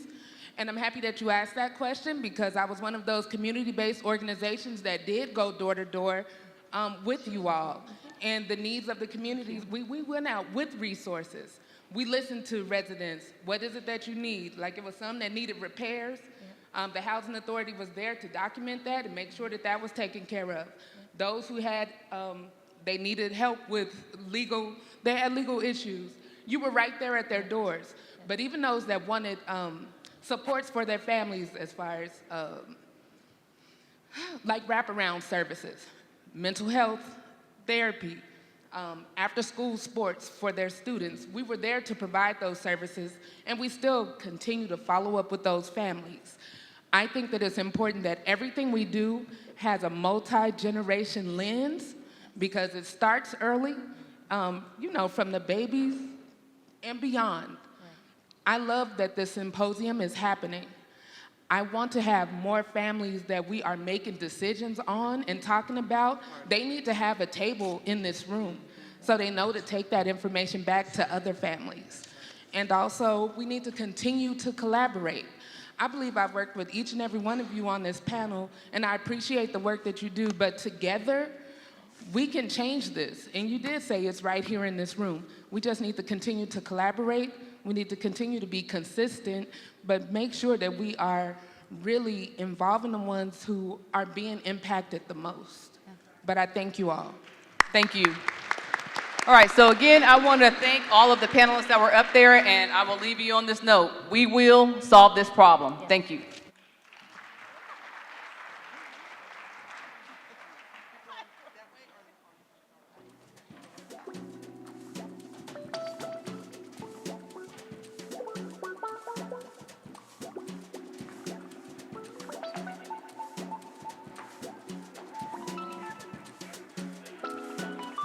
And Executive Director Louis Jordan for hosting this important event. Just like many communities around the country, Southern Nevada is facing an affordable housing crisis that is expected to get worse.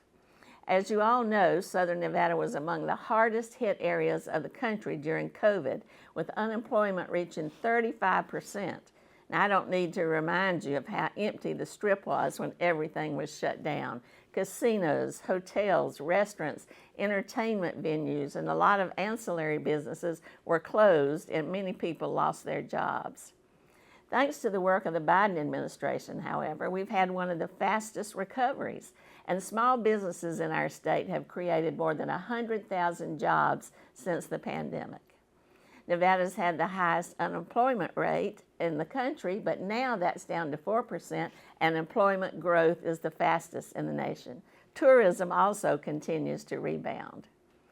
During the time while we are still recovering, though, it's important to ensure people have access to safe, affordable housing in all ends of the state, but especially here in Southern Nevada.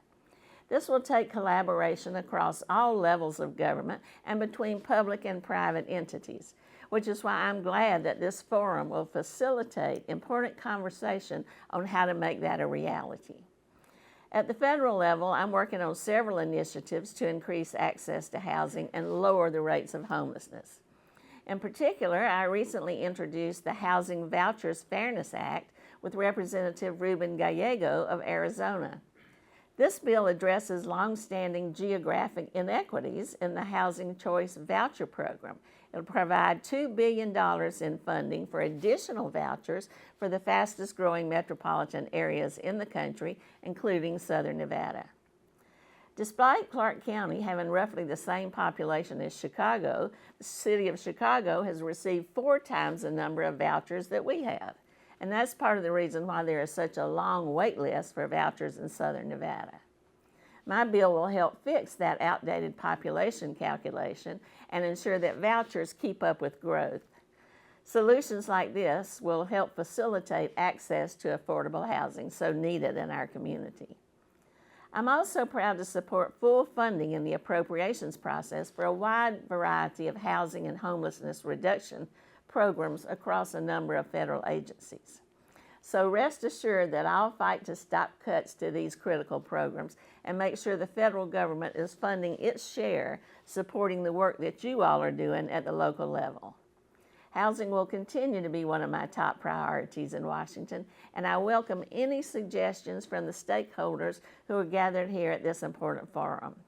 So thank you again for having me, and I hope to join you all next year in person and send any information my way. We need to work together on this. Thank you.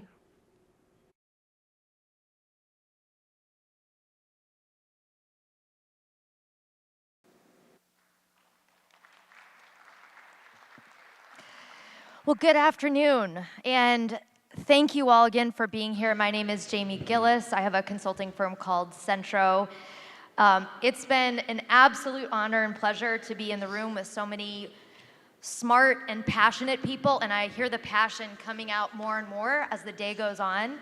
So this last panel has a challenge up ahead of it. As Lee Quick said as I was walking up here, bring it home. Bring it home. Let's answer some of the questions you all have had about how do we move out of here and take this work into action, and what role is policy and funding going to play? My consulting firm has been working with the City of Las Vegas and the Southern Nevada Regional Housing Authority for about the last 6 years, focused on projects like the 100 Plan in Action and bringing resources from state, federal, local, and philanthropic dollars to take a vision and make a challenging plan happen, a plan that had sat on the shelves for far too long. We are in what I feel is a very transitional time. I've been doing community development work, community revitalization work in neighborhoods all across the country for 23 years. COVID did, in many ways, change the game of the resources and policy tools that could be available to us to do difficult things. And so I think this is an interesting moment of time as we come out of that post-COVID period, as a lot of resources and policy tools that suddenly just appeared in a very challenging time. We're not sure of what happens next. As we question what is next in answering the challenges surrounding continued issues around access to affordable housing and supportive services. So we're here today. We have representatives from federal, state, regional, and local government to begin addressing those issues. And I want to kick things off by introducing Marcy Vega from HUD to talk about where do we go from here, Marcy? So we've talked a lot today about the challenges we've seen. We've talked about innovation. We've talked about where we have been and where we'd like to go. So what does HUD see as the current and immediate needs to address, and where we go from here in the future? That's a loaded question. So I think first I just want to say thank you to Louis for inviting me. I've known him for many years. And so as the Regional Public Housing Director for Regions 9 and 10, I can say that it was a very strategic decision on your part that I've heard so much great things said about you, which I think for me, from a HUD perspective, is going to raise the expectation level on what your agency is going to do, so no pressure. And then, of course, I had an opportunity to meet the leader from the Reno, Nevada Housing Authority. So again, this is a great moment for myself as your Regional Public Housing Director. So where do we go? I've been thinking about this for the last few days, and I want to pick up on something that Ms. Thomas mentioned, right? Value-driven decisions.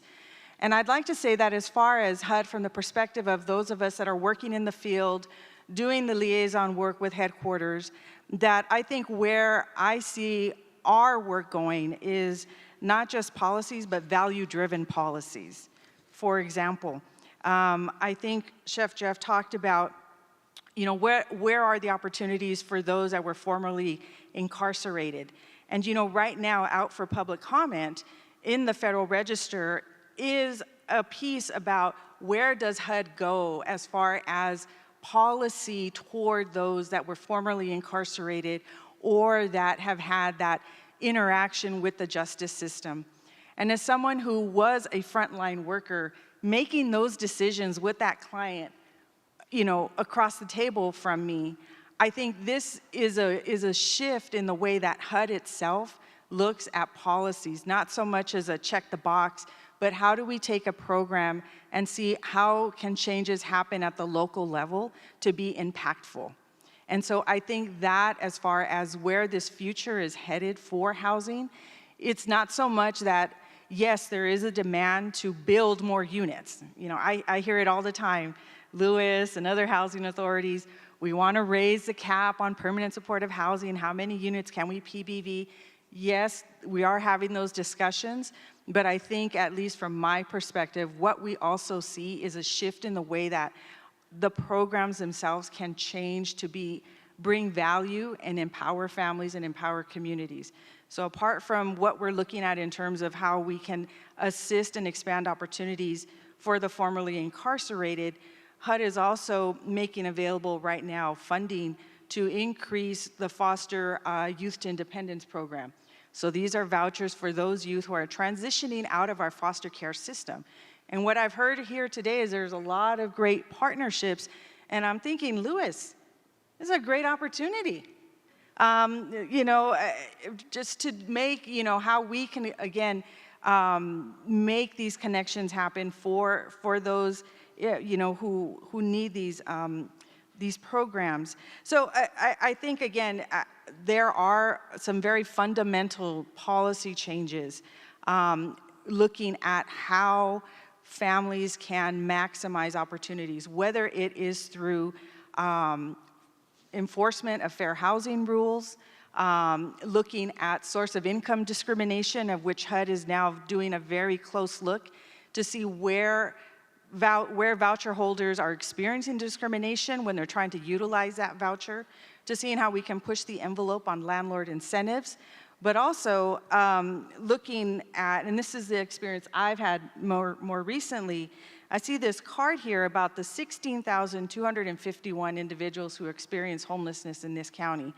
And recently, one of the projects that we had worked on was a waiver from HUD over a theme of presumptive eligibility. In other words, if an individual is coming to you and saying, I am homeless, I am living here in this encampment, why are we making them go through, jumping through hoops to get certified as homeless, right? Causing a delay. And those of you that have worked in this space understand what I'm talking about. And so my message here today is, though that work is happening, where again, HUD is looking at how regulation and policy can be transformed to bring more resources to individuals so that you can voucher an individual within days as opposed to within months, right? How do we increase, opportunities for individuals to utilize those vouchers? How are we going to implement small area FMRs where individuals can now, again, housing authorities can design payment standards around zip codes so that individuals now have the opportunity to utilize vouchers in areas of higher opportunity. So again, I think on the policy side, there's a lot that is moving, and what I say pushing the envelope. I think it just takes us partnering with our housing authority agencies to see where we can come to the table, develop solutions that are reflective of the community needs, and then again, see where we can make those kinds of changes. Great, thank you. I want to bring it down to the state level now and toss it over to Dr. May Worthy-Thomas with the Nevada Housing Division, Deputy Administrator, to sort of address those same questions, but from the state perspective. Thank you. Thank you for the opportunity to be here and to share with you just a little bit about what we do with the state. As you heard earlier, our administrator from the Nevada Housing Division talked about the unprecedented amount of funds that we have received. And so, but I think what sometimes can be lost is just how much work goes into getting that money out to the street to get it to the developers and the service providers and all of the people who provide these valuable services. And that's where this particular topic, talking about policy, really comes into play. I really loved hearing all the passion today. We could see that this is a very touching, this is a situation that touches a lot of our lives. And just, a moment of transparency for me, I grew up in a rural, small town in Alabama where in the rurals, if you've ever spent any time in the rurals, you'll know that a lot of people live in subpar housing. So I had a lot of family that lived in subpar housing. And our saving grace was our housing authorities to move into, what was called then the projects. And a lot of people thought of that as, a negative thing, but I can recall hearing, the adults talking, Mrs. Such and Such project came through.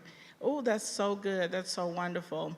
And so I think that, all of us, we're all probably are touched by this because we have, seen it for ourselves, we've seen our families, and I think that the message here today, and I think that, the last panel, they got very passionate, is about the collaboration.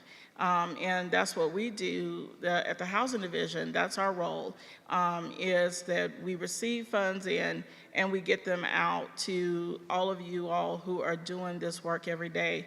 But we can't do that work without collaboration. We can't do that work without sharing of knowledge and sharing of information, and coming together and finding out what the needs are and what the gaps are.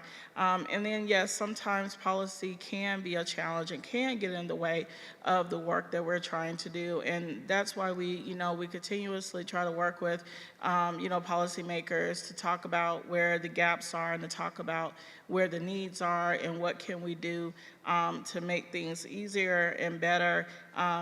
So because you hear a number, like, oh, we've gotten almost $1 billion in funds.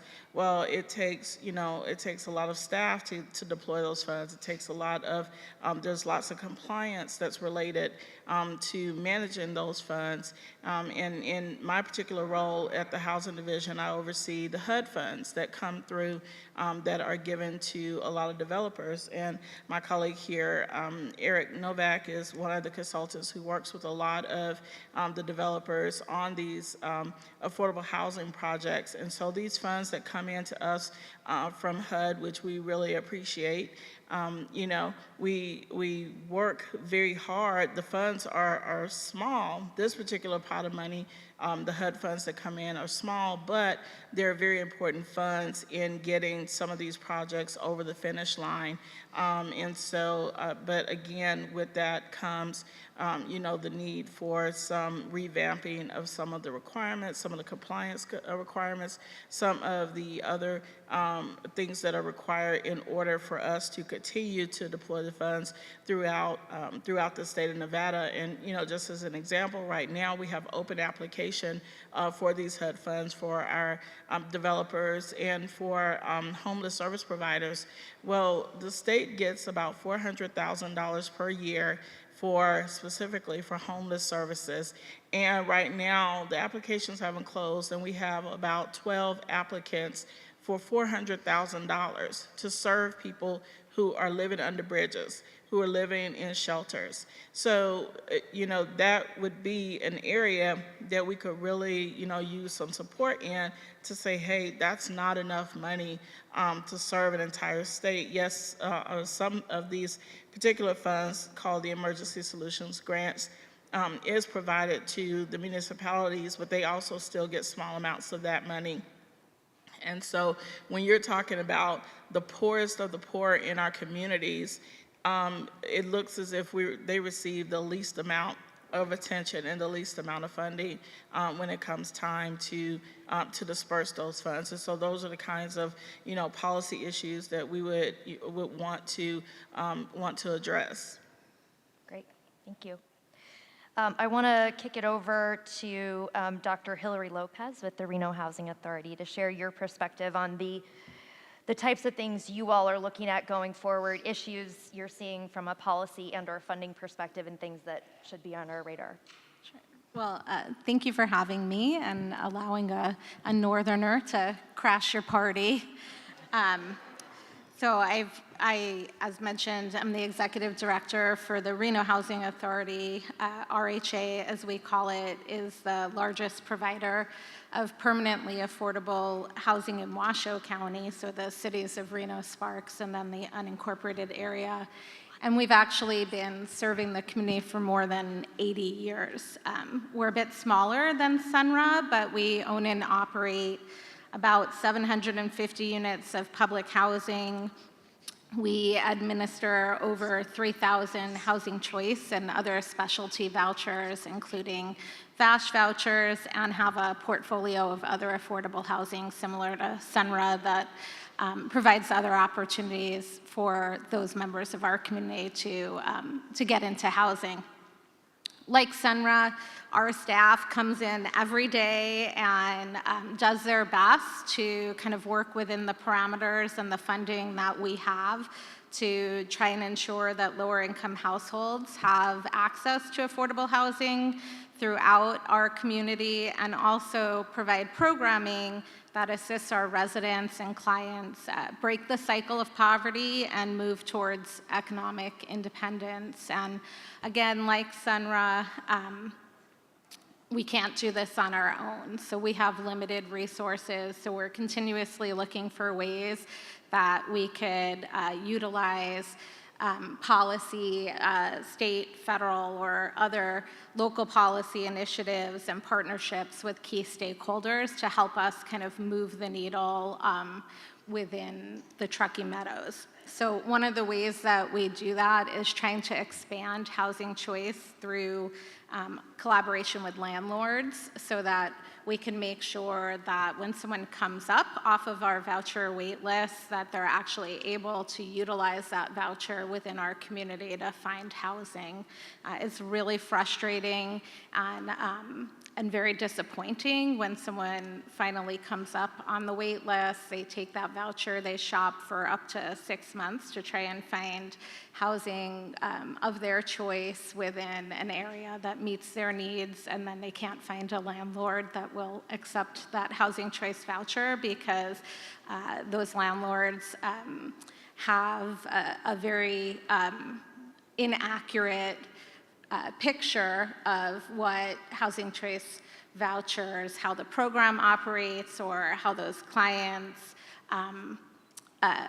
utilize that housing stock. So we're constantly working to try and educate and expand that pool of landlords that will participate in the program.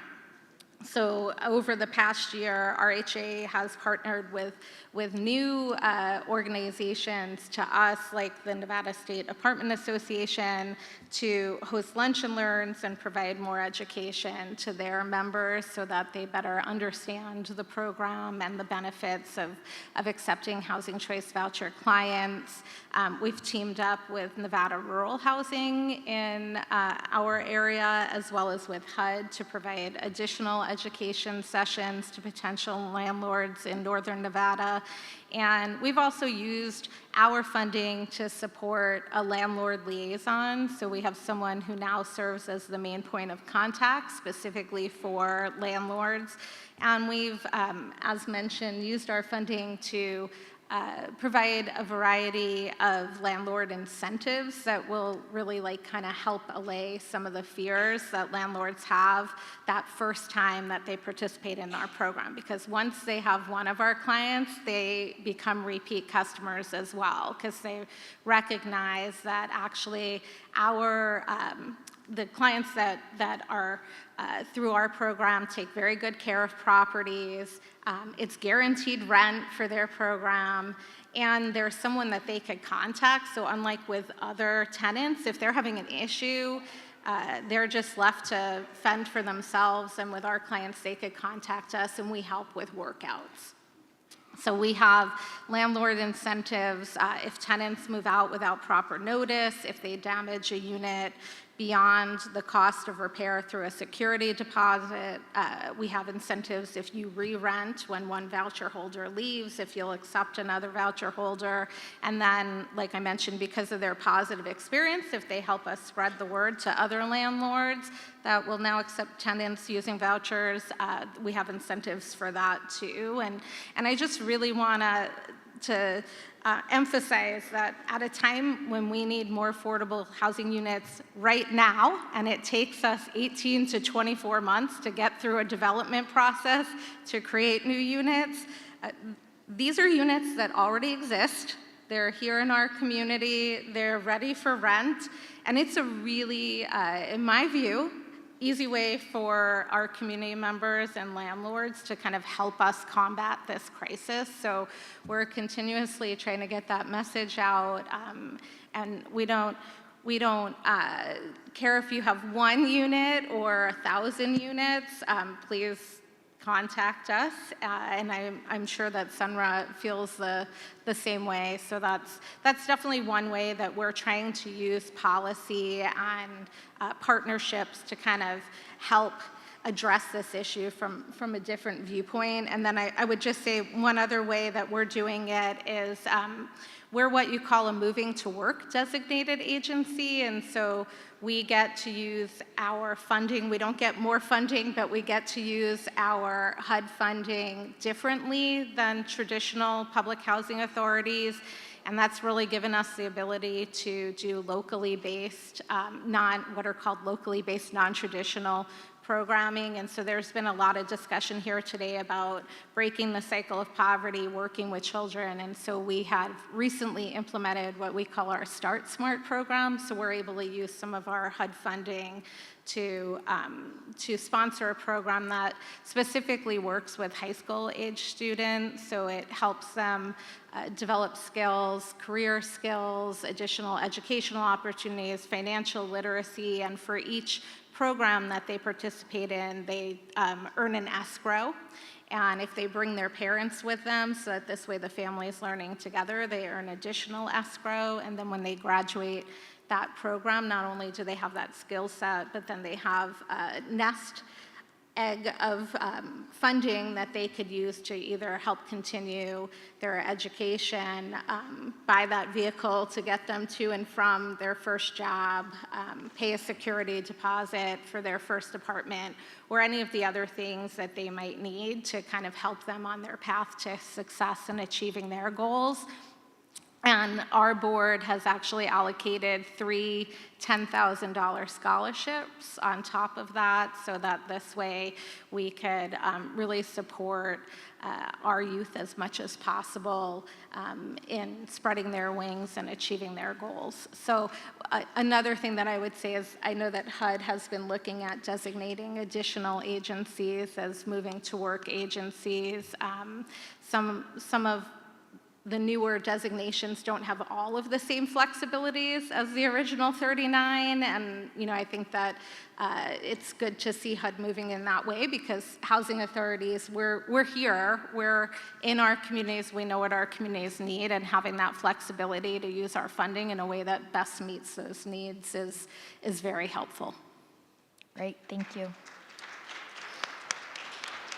Councilwoman and Commissioner Bruni, you have the distinction of being the only elected official on the seat. So we talked a little bit on our preparation call about political will and what's the role of local government in supporting housing policy. We've also heard today sometimes cities can get in their own way, right? Their policies, their permitting, their zoning, their code, their whatever it is can be a hindrance to expediting all of additional affordable housing construction.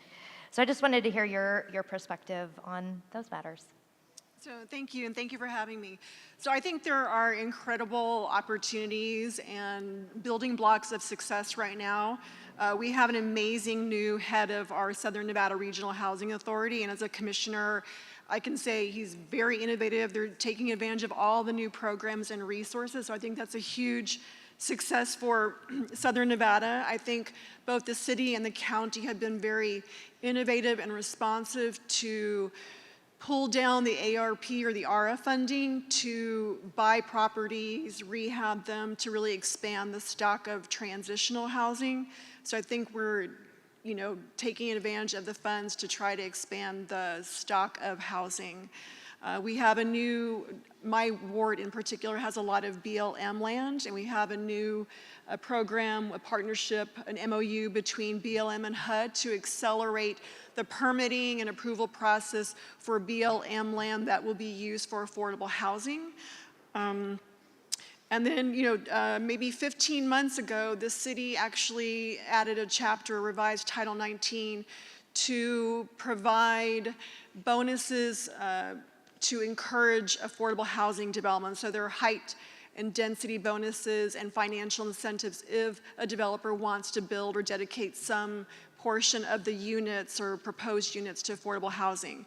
And that speaks to the political will. So while we have all these opportunities, I think, again, the uptick in taking advantage of some of these opportunities has been really slow. So 15 months ago, we passed this ordinance.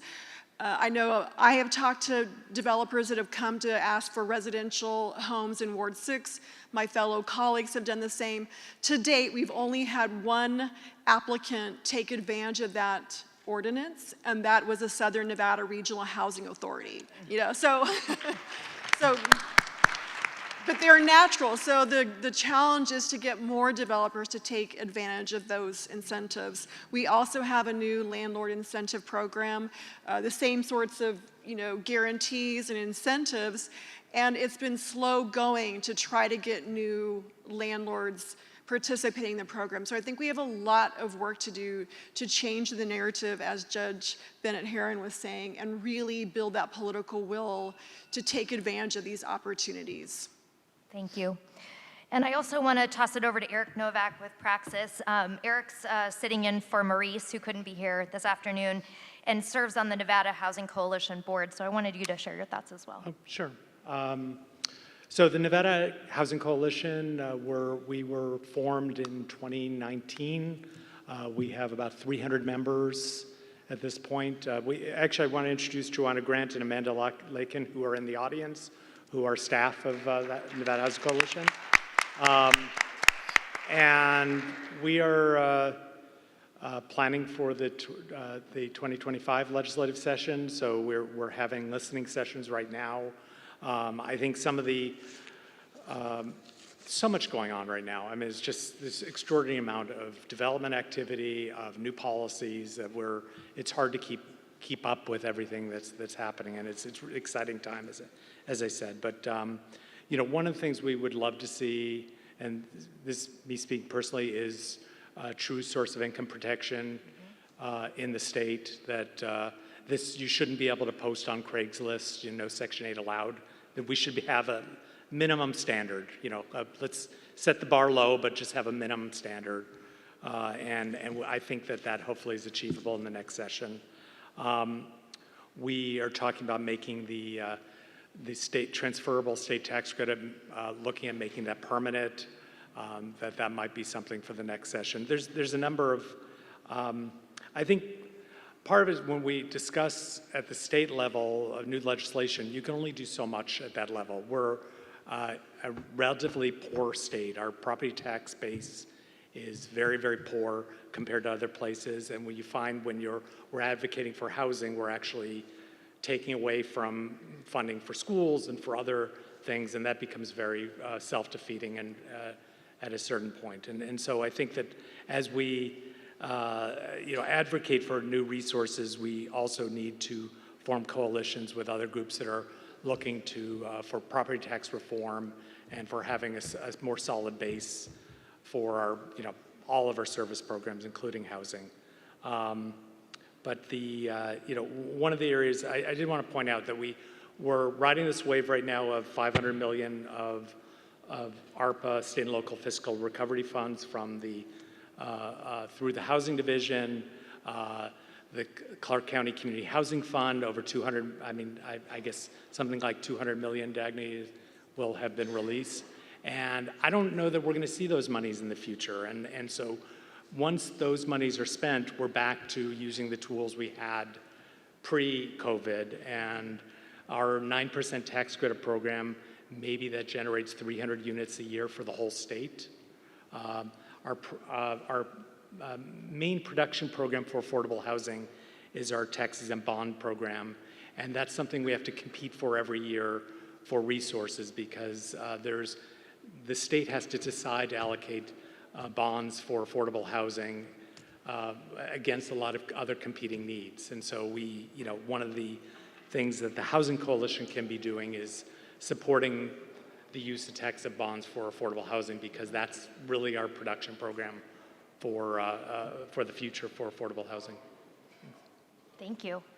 I want to carry on with that exact topic, as I brought up in the beginning. I think the future is interesting, right? We're still coming out of post-COVID ARPA funds, and so the future looks different after we've had this influx and in this moment.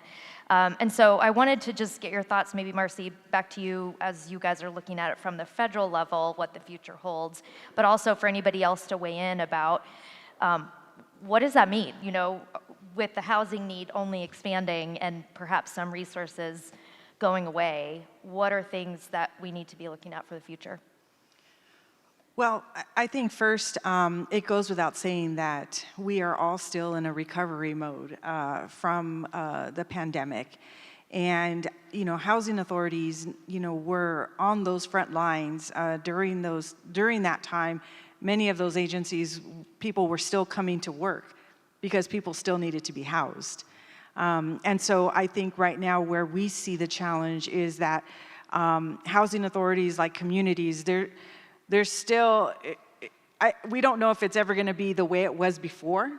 And I think we're all still trying to adjust to what we have now, the world as it is right now in terms of housing, as not only the need has increased, but even where states were before, there was the moderator said before that she was able to purchase her own home a few years out of college here in Nevada. And, you know, looking at the data, what I see here in Nevada is that there has been such a shift. So now, you know, housing authorities are finding themselves in this challenge where they're having to, quote unquote, market the program to landlords. It was never like that before. It was, if a landlord didn't want to be in the program, okay, I got 10 others.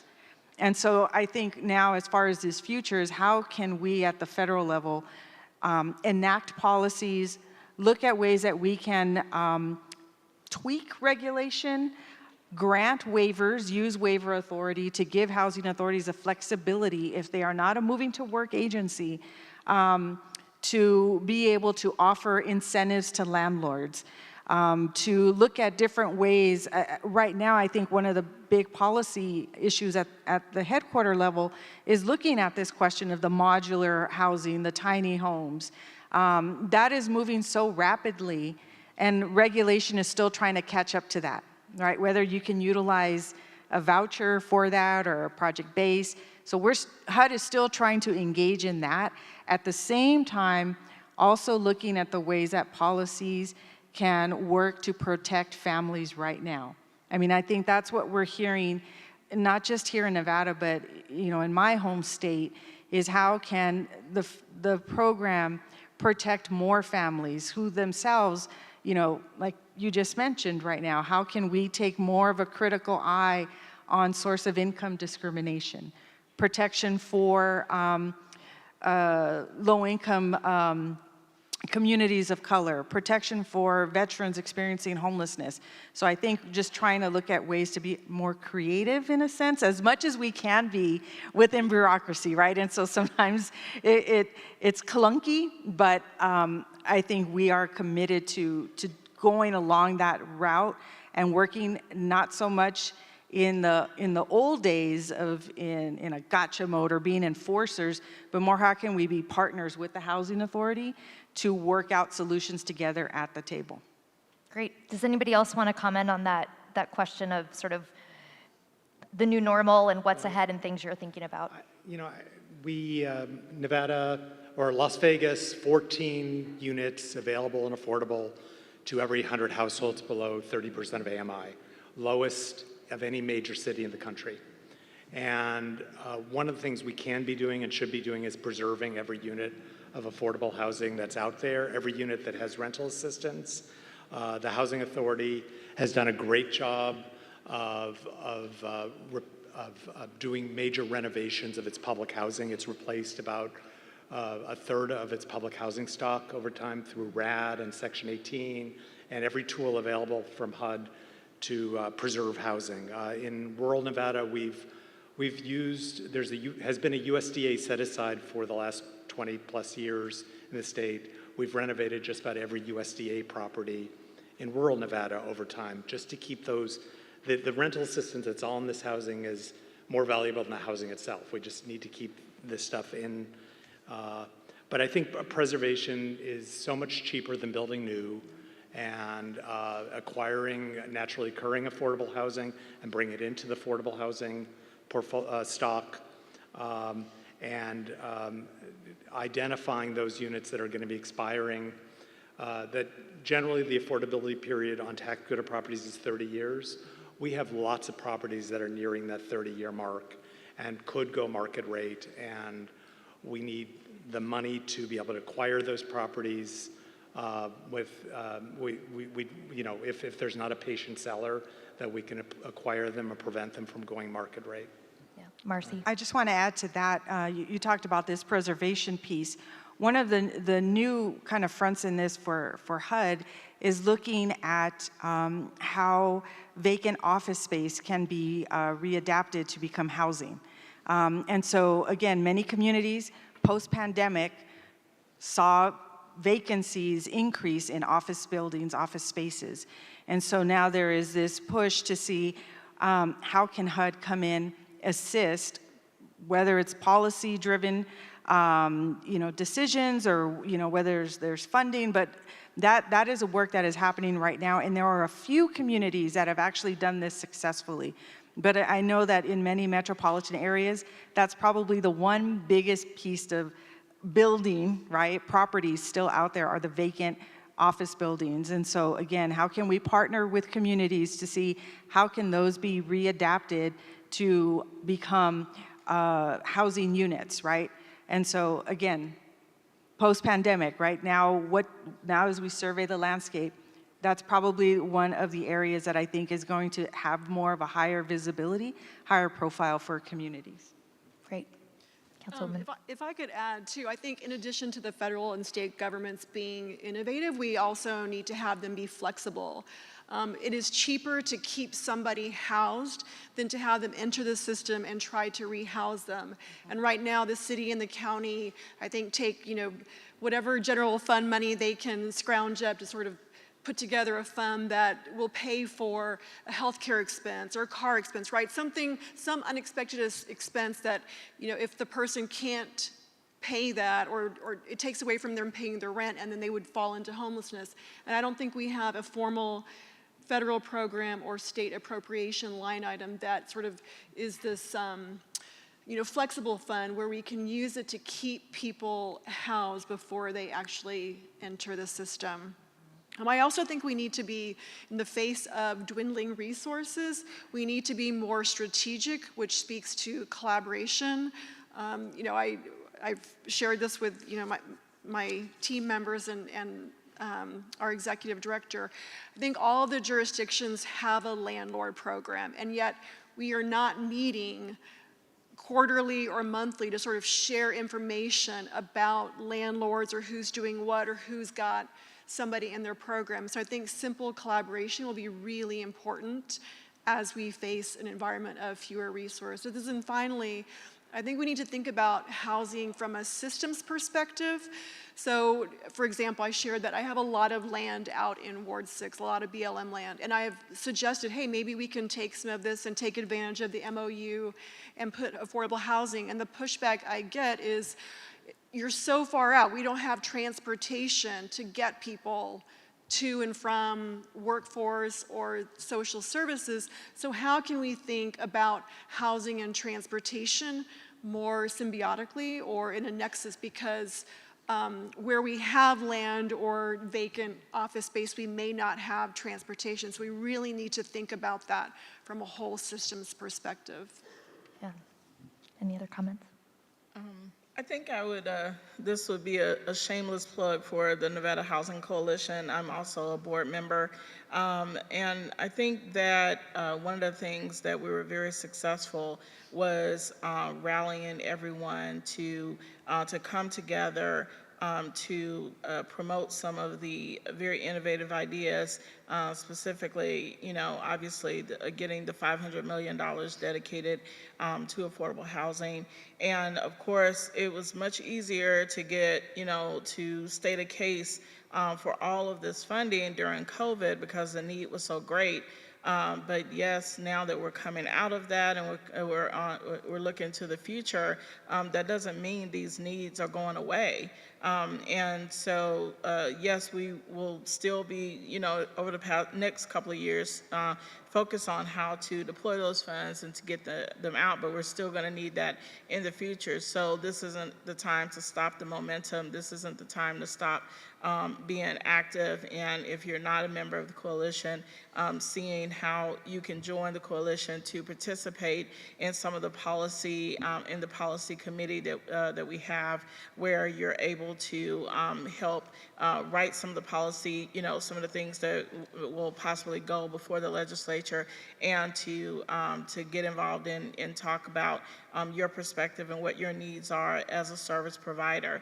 We were very excited about about AB 310, which was the supportive services bill, which is allocating $30 million toward supportive housing that the Nevada Housing Division will be putting out there for providers, because as we have all talked about here today, there are other issues that are keeping people from being housed. And we need to focus on those issues, and we need to address those issues. We need to provide mental health services. We need to provide these supportive services that will eventually help a person to be able to help themselves into to living in a market rate home, or even being able to buy a home, as opposed to having to depend on transitional housing and affordable housing.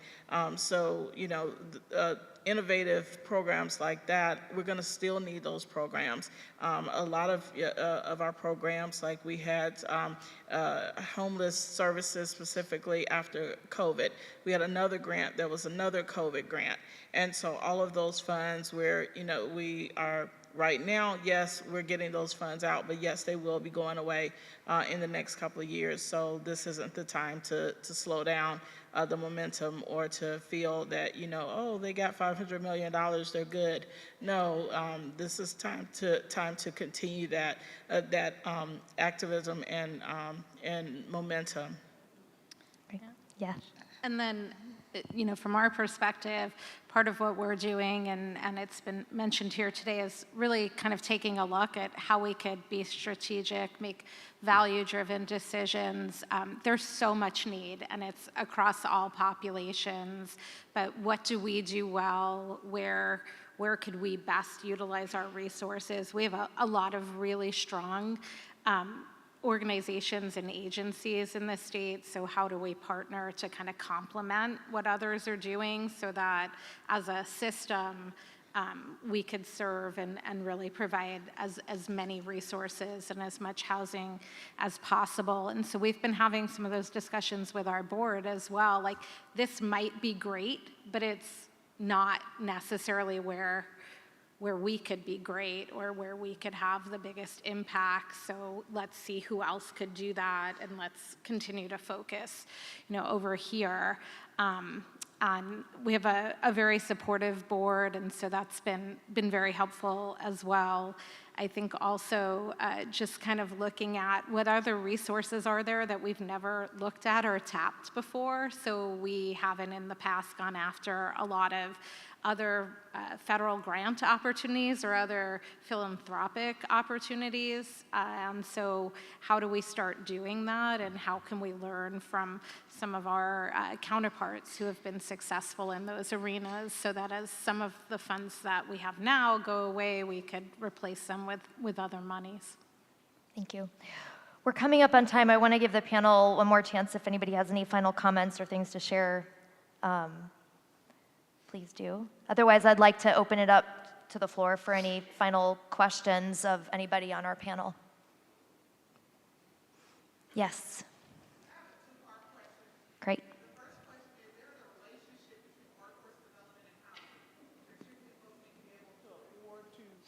Work in the, live in the areas that they work, and also economic driver is the number of rooftops in a particular community or potential consumers. So I'm wondering if there are any policy recommendations that folks would suggest when we recognize the connection between that, workforce development and housing. And the second part of my question is, with federal funding sunsetting, are there particular flexibilities that you would suggest or call for that would help us address this issue? You noted things like moving to work or source of income protections. Are there other flexibilities that could be leveraged as funding sunsets to improve the condition of the unhoused or other vulnerable populations in our community? You know, I think we're starting to see in the area of supportive housing, folks doing things in a different way than we've done them in the past. That the Housing Authority has made project-based vouchers available specifically to build new purpose-built affordable housing, and that combined with the ARPA funds. So we're going to see for the first time in Southern Nevada, truly, and I call purpose-built, but rather than putting permanent supportive housing in Siegel Suites, motels, which is a lot of what we do in Clark County, of putting it in intentional communities where we can provide services on site. And I think that's relatively new here. So that's exciting to see. I did want to say just broadly that, you know, our affordable housing is our workforce housing in this state. So that, you know, that remember under the tax credit program, we can go up to 80% of median income. We're capturing a lot of renters at that level. And that to get that keep on getting that message out there that affordable housing is workforce housing. I mean, that is serving our population. I think we see community opposition to projects. One of the really exciting things that I saw recently was the Housing Authority had a project in the Northwest that was going before the Planning Commission, and 3 separate affordable housing developers came, and Nevada Housing and came to testify in support of affordable housing at that meeting to sort of provide a contrast to the neighborhood opposition. And we would love to see more of that. And I think that that's really exciting to see developers helping out nonprofit developers helping out one another. I don't know if that answered any of.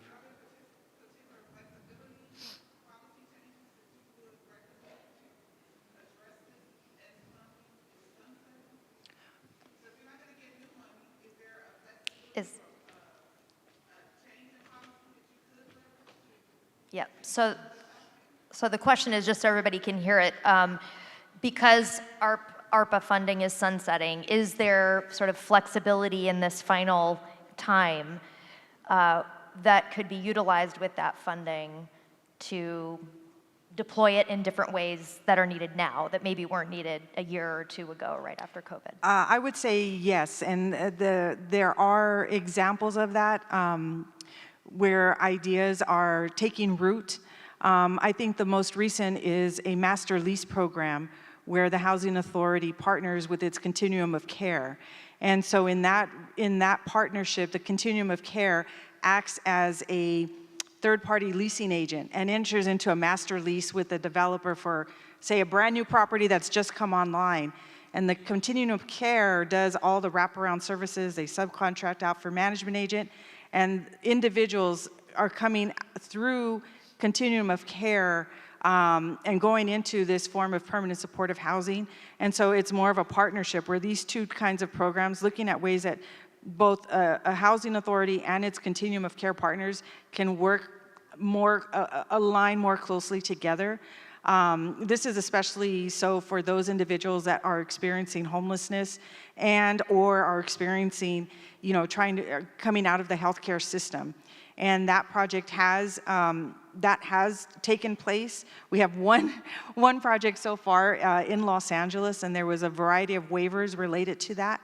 And then also I mentioned in terms of how the department really now encourages housing authorities to apply for different waivers and flexibilities. And so again, that's where we at the field office level work with the housing authority to see, okay, what are the needs? What types of regulations are presenting a barrier to this? What are the local conditions here? And so then we work together to craft a waiver that, in essence, gives that housing authority flexibility to do a variety of things related to either development, either, looking at reducing barriers for individuals to get housing assistance. So I think those are probably the two that come to mind right now.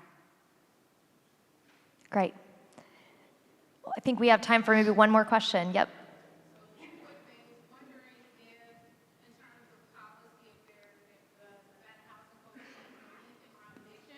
Specifically, I feel like it's North Las Vegas against everybody else, because North Las Vegas is spending a lot of time working with those folks who have been evicted, whereas in North Las Vegas, the hearing master is the judge. Everywhere else, they're like volunteers or something, and those sessions are like 30 seconds. So they're not hearing from people who are being evicted. So that's one. Second is thinking about these funds that will be sunsetting and innovation. There's a project happening with the state of Nevada through DWSS called Care Nevada Homes, where they have purchased homes, 40 homes for family child care providers. So looking at that workforce and housing piece together, they're purchasing 40 homes for family child care providers. So it's doing a couple of things: employing family child care providers. We live in an early childhood education desert, and then providing housing. Are you all looking at some innovative ways to spend those dollars that are going away? And if you'd like to talk more about that project, I'd love to join that conversation. Yeah, Lewis said we can have that conversation. Anybody want to comment on that? Well, I would definitely say that we are open to hearing ideas and things that we're not. We, had a strategic planning session here recently where we talked about the vast needs and trying to determine what is the coalition's mission and vision. And we, that mission and vision being strictly, affordable housing focused, but ultimately the goal of it being a membership-based organization is so that we can hear from the community so that we can hear from people who have different perspectives and different innovative ideas. So I can't say that that's something that we've already discussed, but it doesn't mean that it's not something that could be discussed. It sounds like Louis at the Housing Authority would like to talk more about that. All right, I think we're at time. I see we're ready to close. So I just want everybody to please give a round of applause for our wonderful panelists.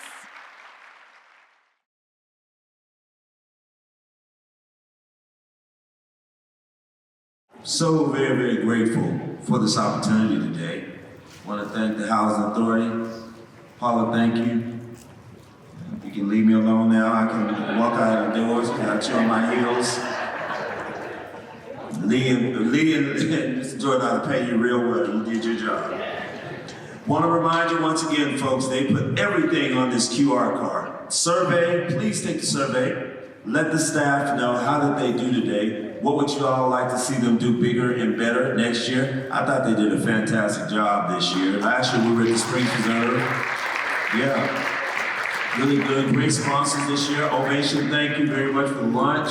Cobblestone, thank you so much for the breakfast. And then what else? Donations, don't forget, use that same QR code and make a donation to our amazing Rose Foundation. And then let's see, Mr. Jordan, am I forgetting anything? I hope not. All right, y'all give it up one more time. Mr. Jordan, thank y'all.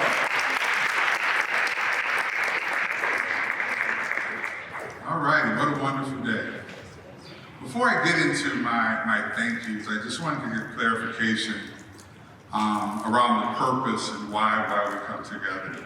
Someone asked, well, what are we going to do next? Well, next happened today. If you were here last year, you would remember there's a lot of things that we talked about that we accomplished. You know, we talked about building additional units, and we're building additional units. We talked about knocking down barriers so that we can collaboratively work together. And by virtue of you being in the room, we're doing that. You know, we have to continue to find ways to work together, particularly across our differences. And we have to recognize that although our intentions may have been good, there's still a whole lot of work to do. So I just wanted to give clarification. So when you, as you're walking out, if there was something today that really got you and you really got passionate about, the planning committee for next year starts tomorrow morning. All right? So I mean, if it really got you, oh, I wish this, or I don't believe they said that, reach out to us and we can start talking about it right away. You know, I'm proud that as an agency, and this is our second year doing this, if ever I had to put on my resume skills, I would have to put convener, because we do a pretty good job of getting different people out and different people of interest out. And I'll end on this, as we talk about this theory I call the Big Tent theory. There's room at the table for everyone, as long as your intentions are good. And even your intentions aren't good, we'll help shape you. You know, one of my favorite poets is a woman named Zora Neale Hurston. Anybody ever heard of her? Okay, well, what was Zora Neale Hurston? She said two things. You don't have to be my skin folk in order to be my kinfolk. And just because you're my skin folk, don't mean you're my kinfolk. So again, as we talk about who gets funding, who does this, whether you look like me or not, it has to be from here. And so there's a tremendous amount. Thank you. So my thank yous to our sponsors. You know, Dr. Weekly mentioned some of them. There's a list. You know, it takes commitment and money to pull things like this together, so we thank you. Dr. Weekly, we want to thank you. You know, just coming in and keeping things going. You know, I'm humbled by the number of times my name was mentioned today, the acknowledgement. I've done this for a while. It's more than a job, it's a passion. But I'll tell you, you know, if you're on the team, you might get a text from me at 2 in the morning, You know, and if there are any child labor law people here, just don't believe what I'm saying. But there's a consistent effort in the environment that we've built in making sure that this is not just providing, you know, putting heads on beds, but this is about changing lives. And I just want to briefly introduce the chiefs, the guys who helped me help the staff move forward. Fred Heron, our Chief Administrative Officer.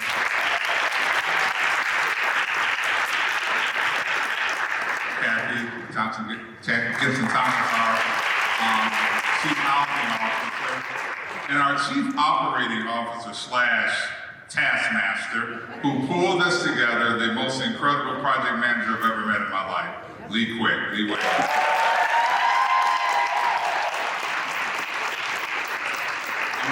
I want to thank our team, anybody on the team, all the teammates, raise your hand, SNRHA teammates, thank you.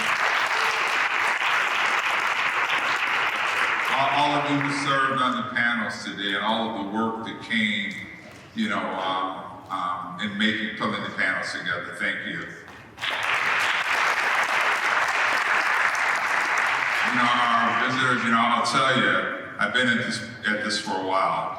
And one of the toughest things to do is get a sitting secretary to come and visit you. I don't know if you all realize, we have 3,200, I think it is, Margie? 3,200 housing authorities around the country.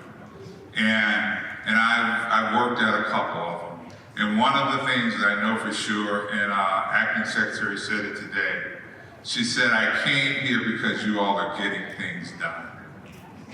You know, she's been watching. We were colleagues for a while. You know, and so she came because we're getting things done. And I just want us to walk away this afternoon knowing that we have got things done. There's so many more things to do. I'm so passionate about this work. We're willing to help convene a meeting that doesn't have to directly have anything to do with housing. As we look at our developer community, which has to do with housing, obviously, but with education, you know, with healthcare, with employment. This is not just about building housing, it's about building community. And I can't tell you how proud I am to be in this space at this time with great individuals like yourselves. So let's walk out of here energized, asking ourselves, what can we do collectively to continue to move this process forward? And I thank you all for your time and your attention.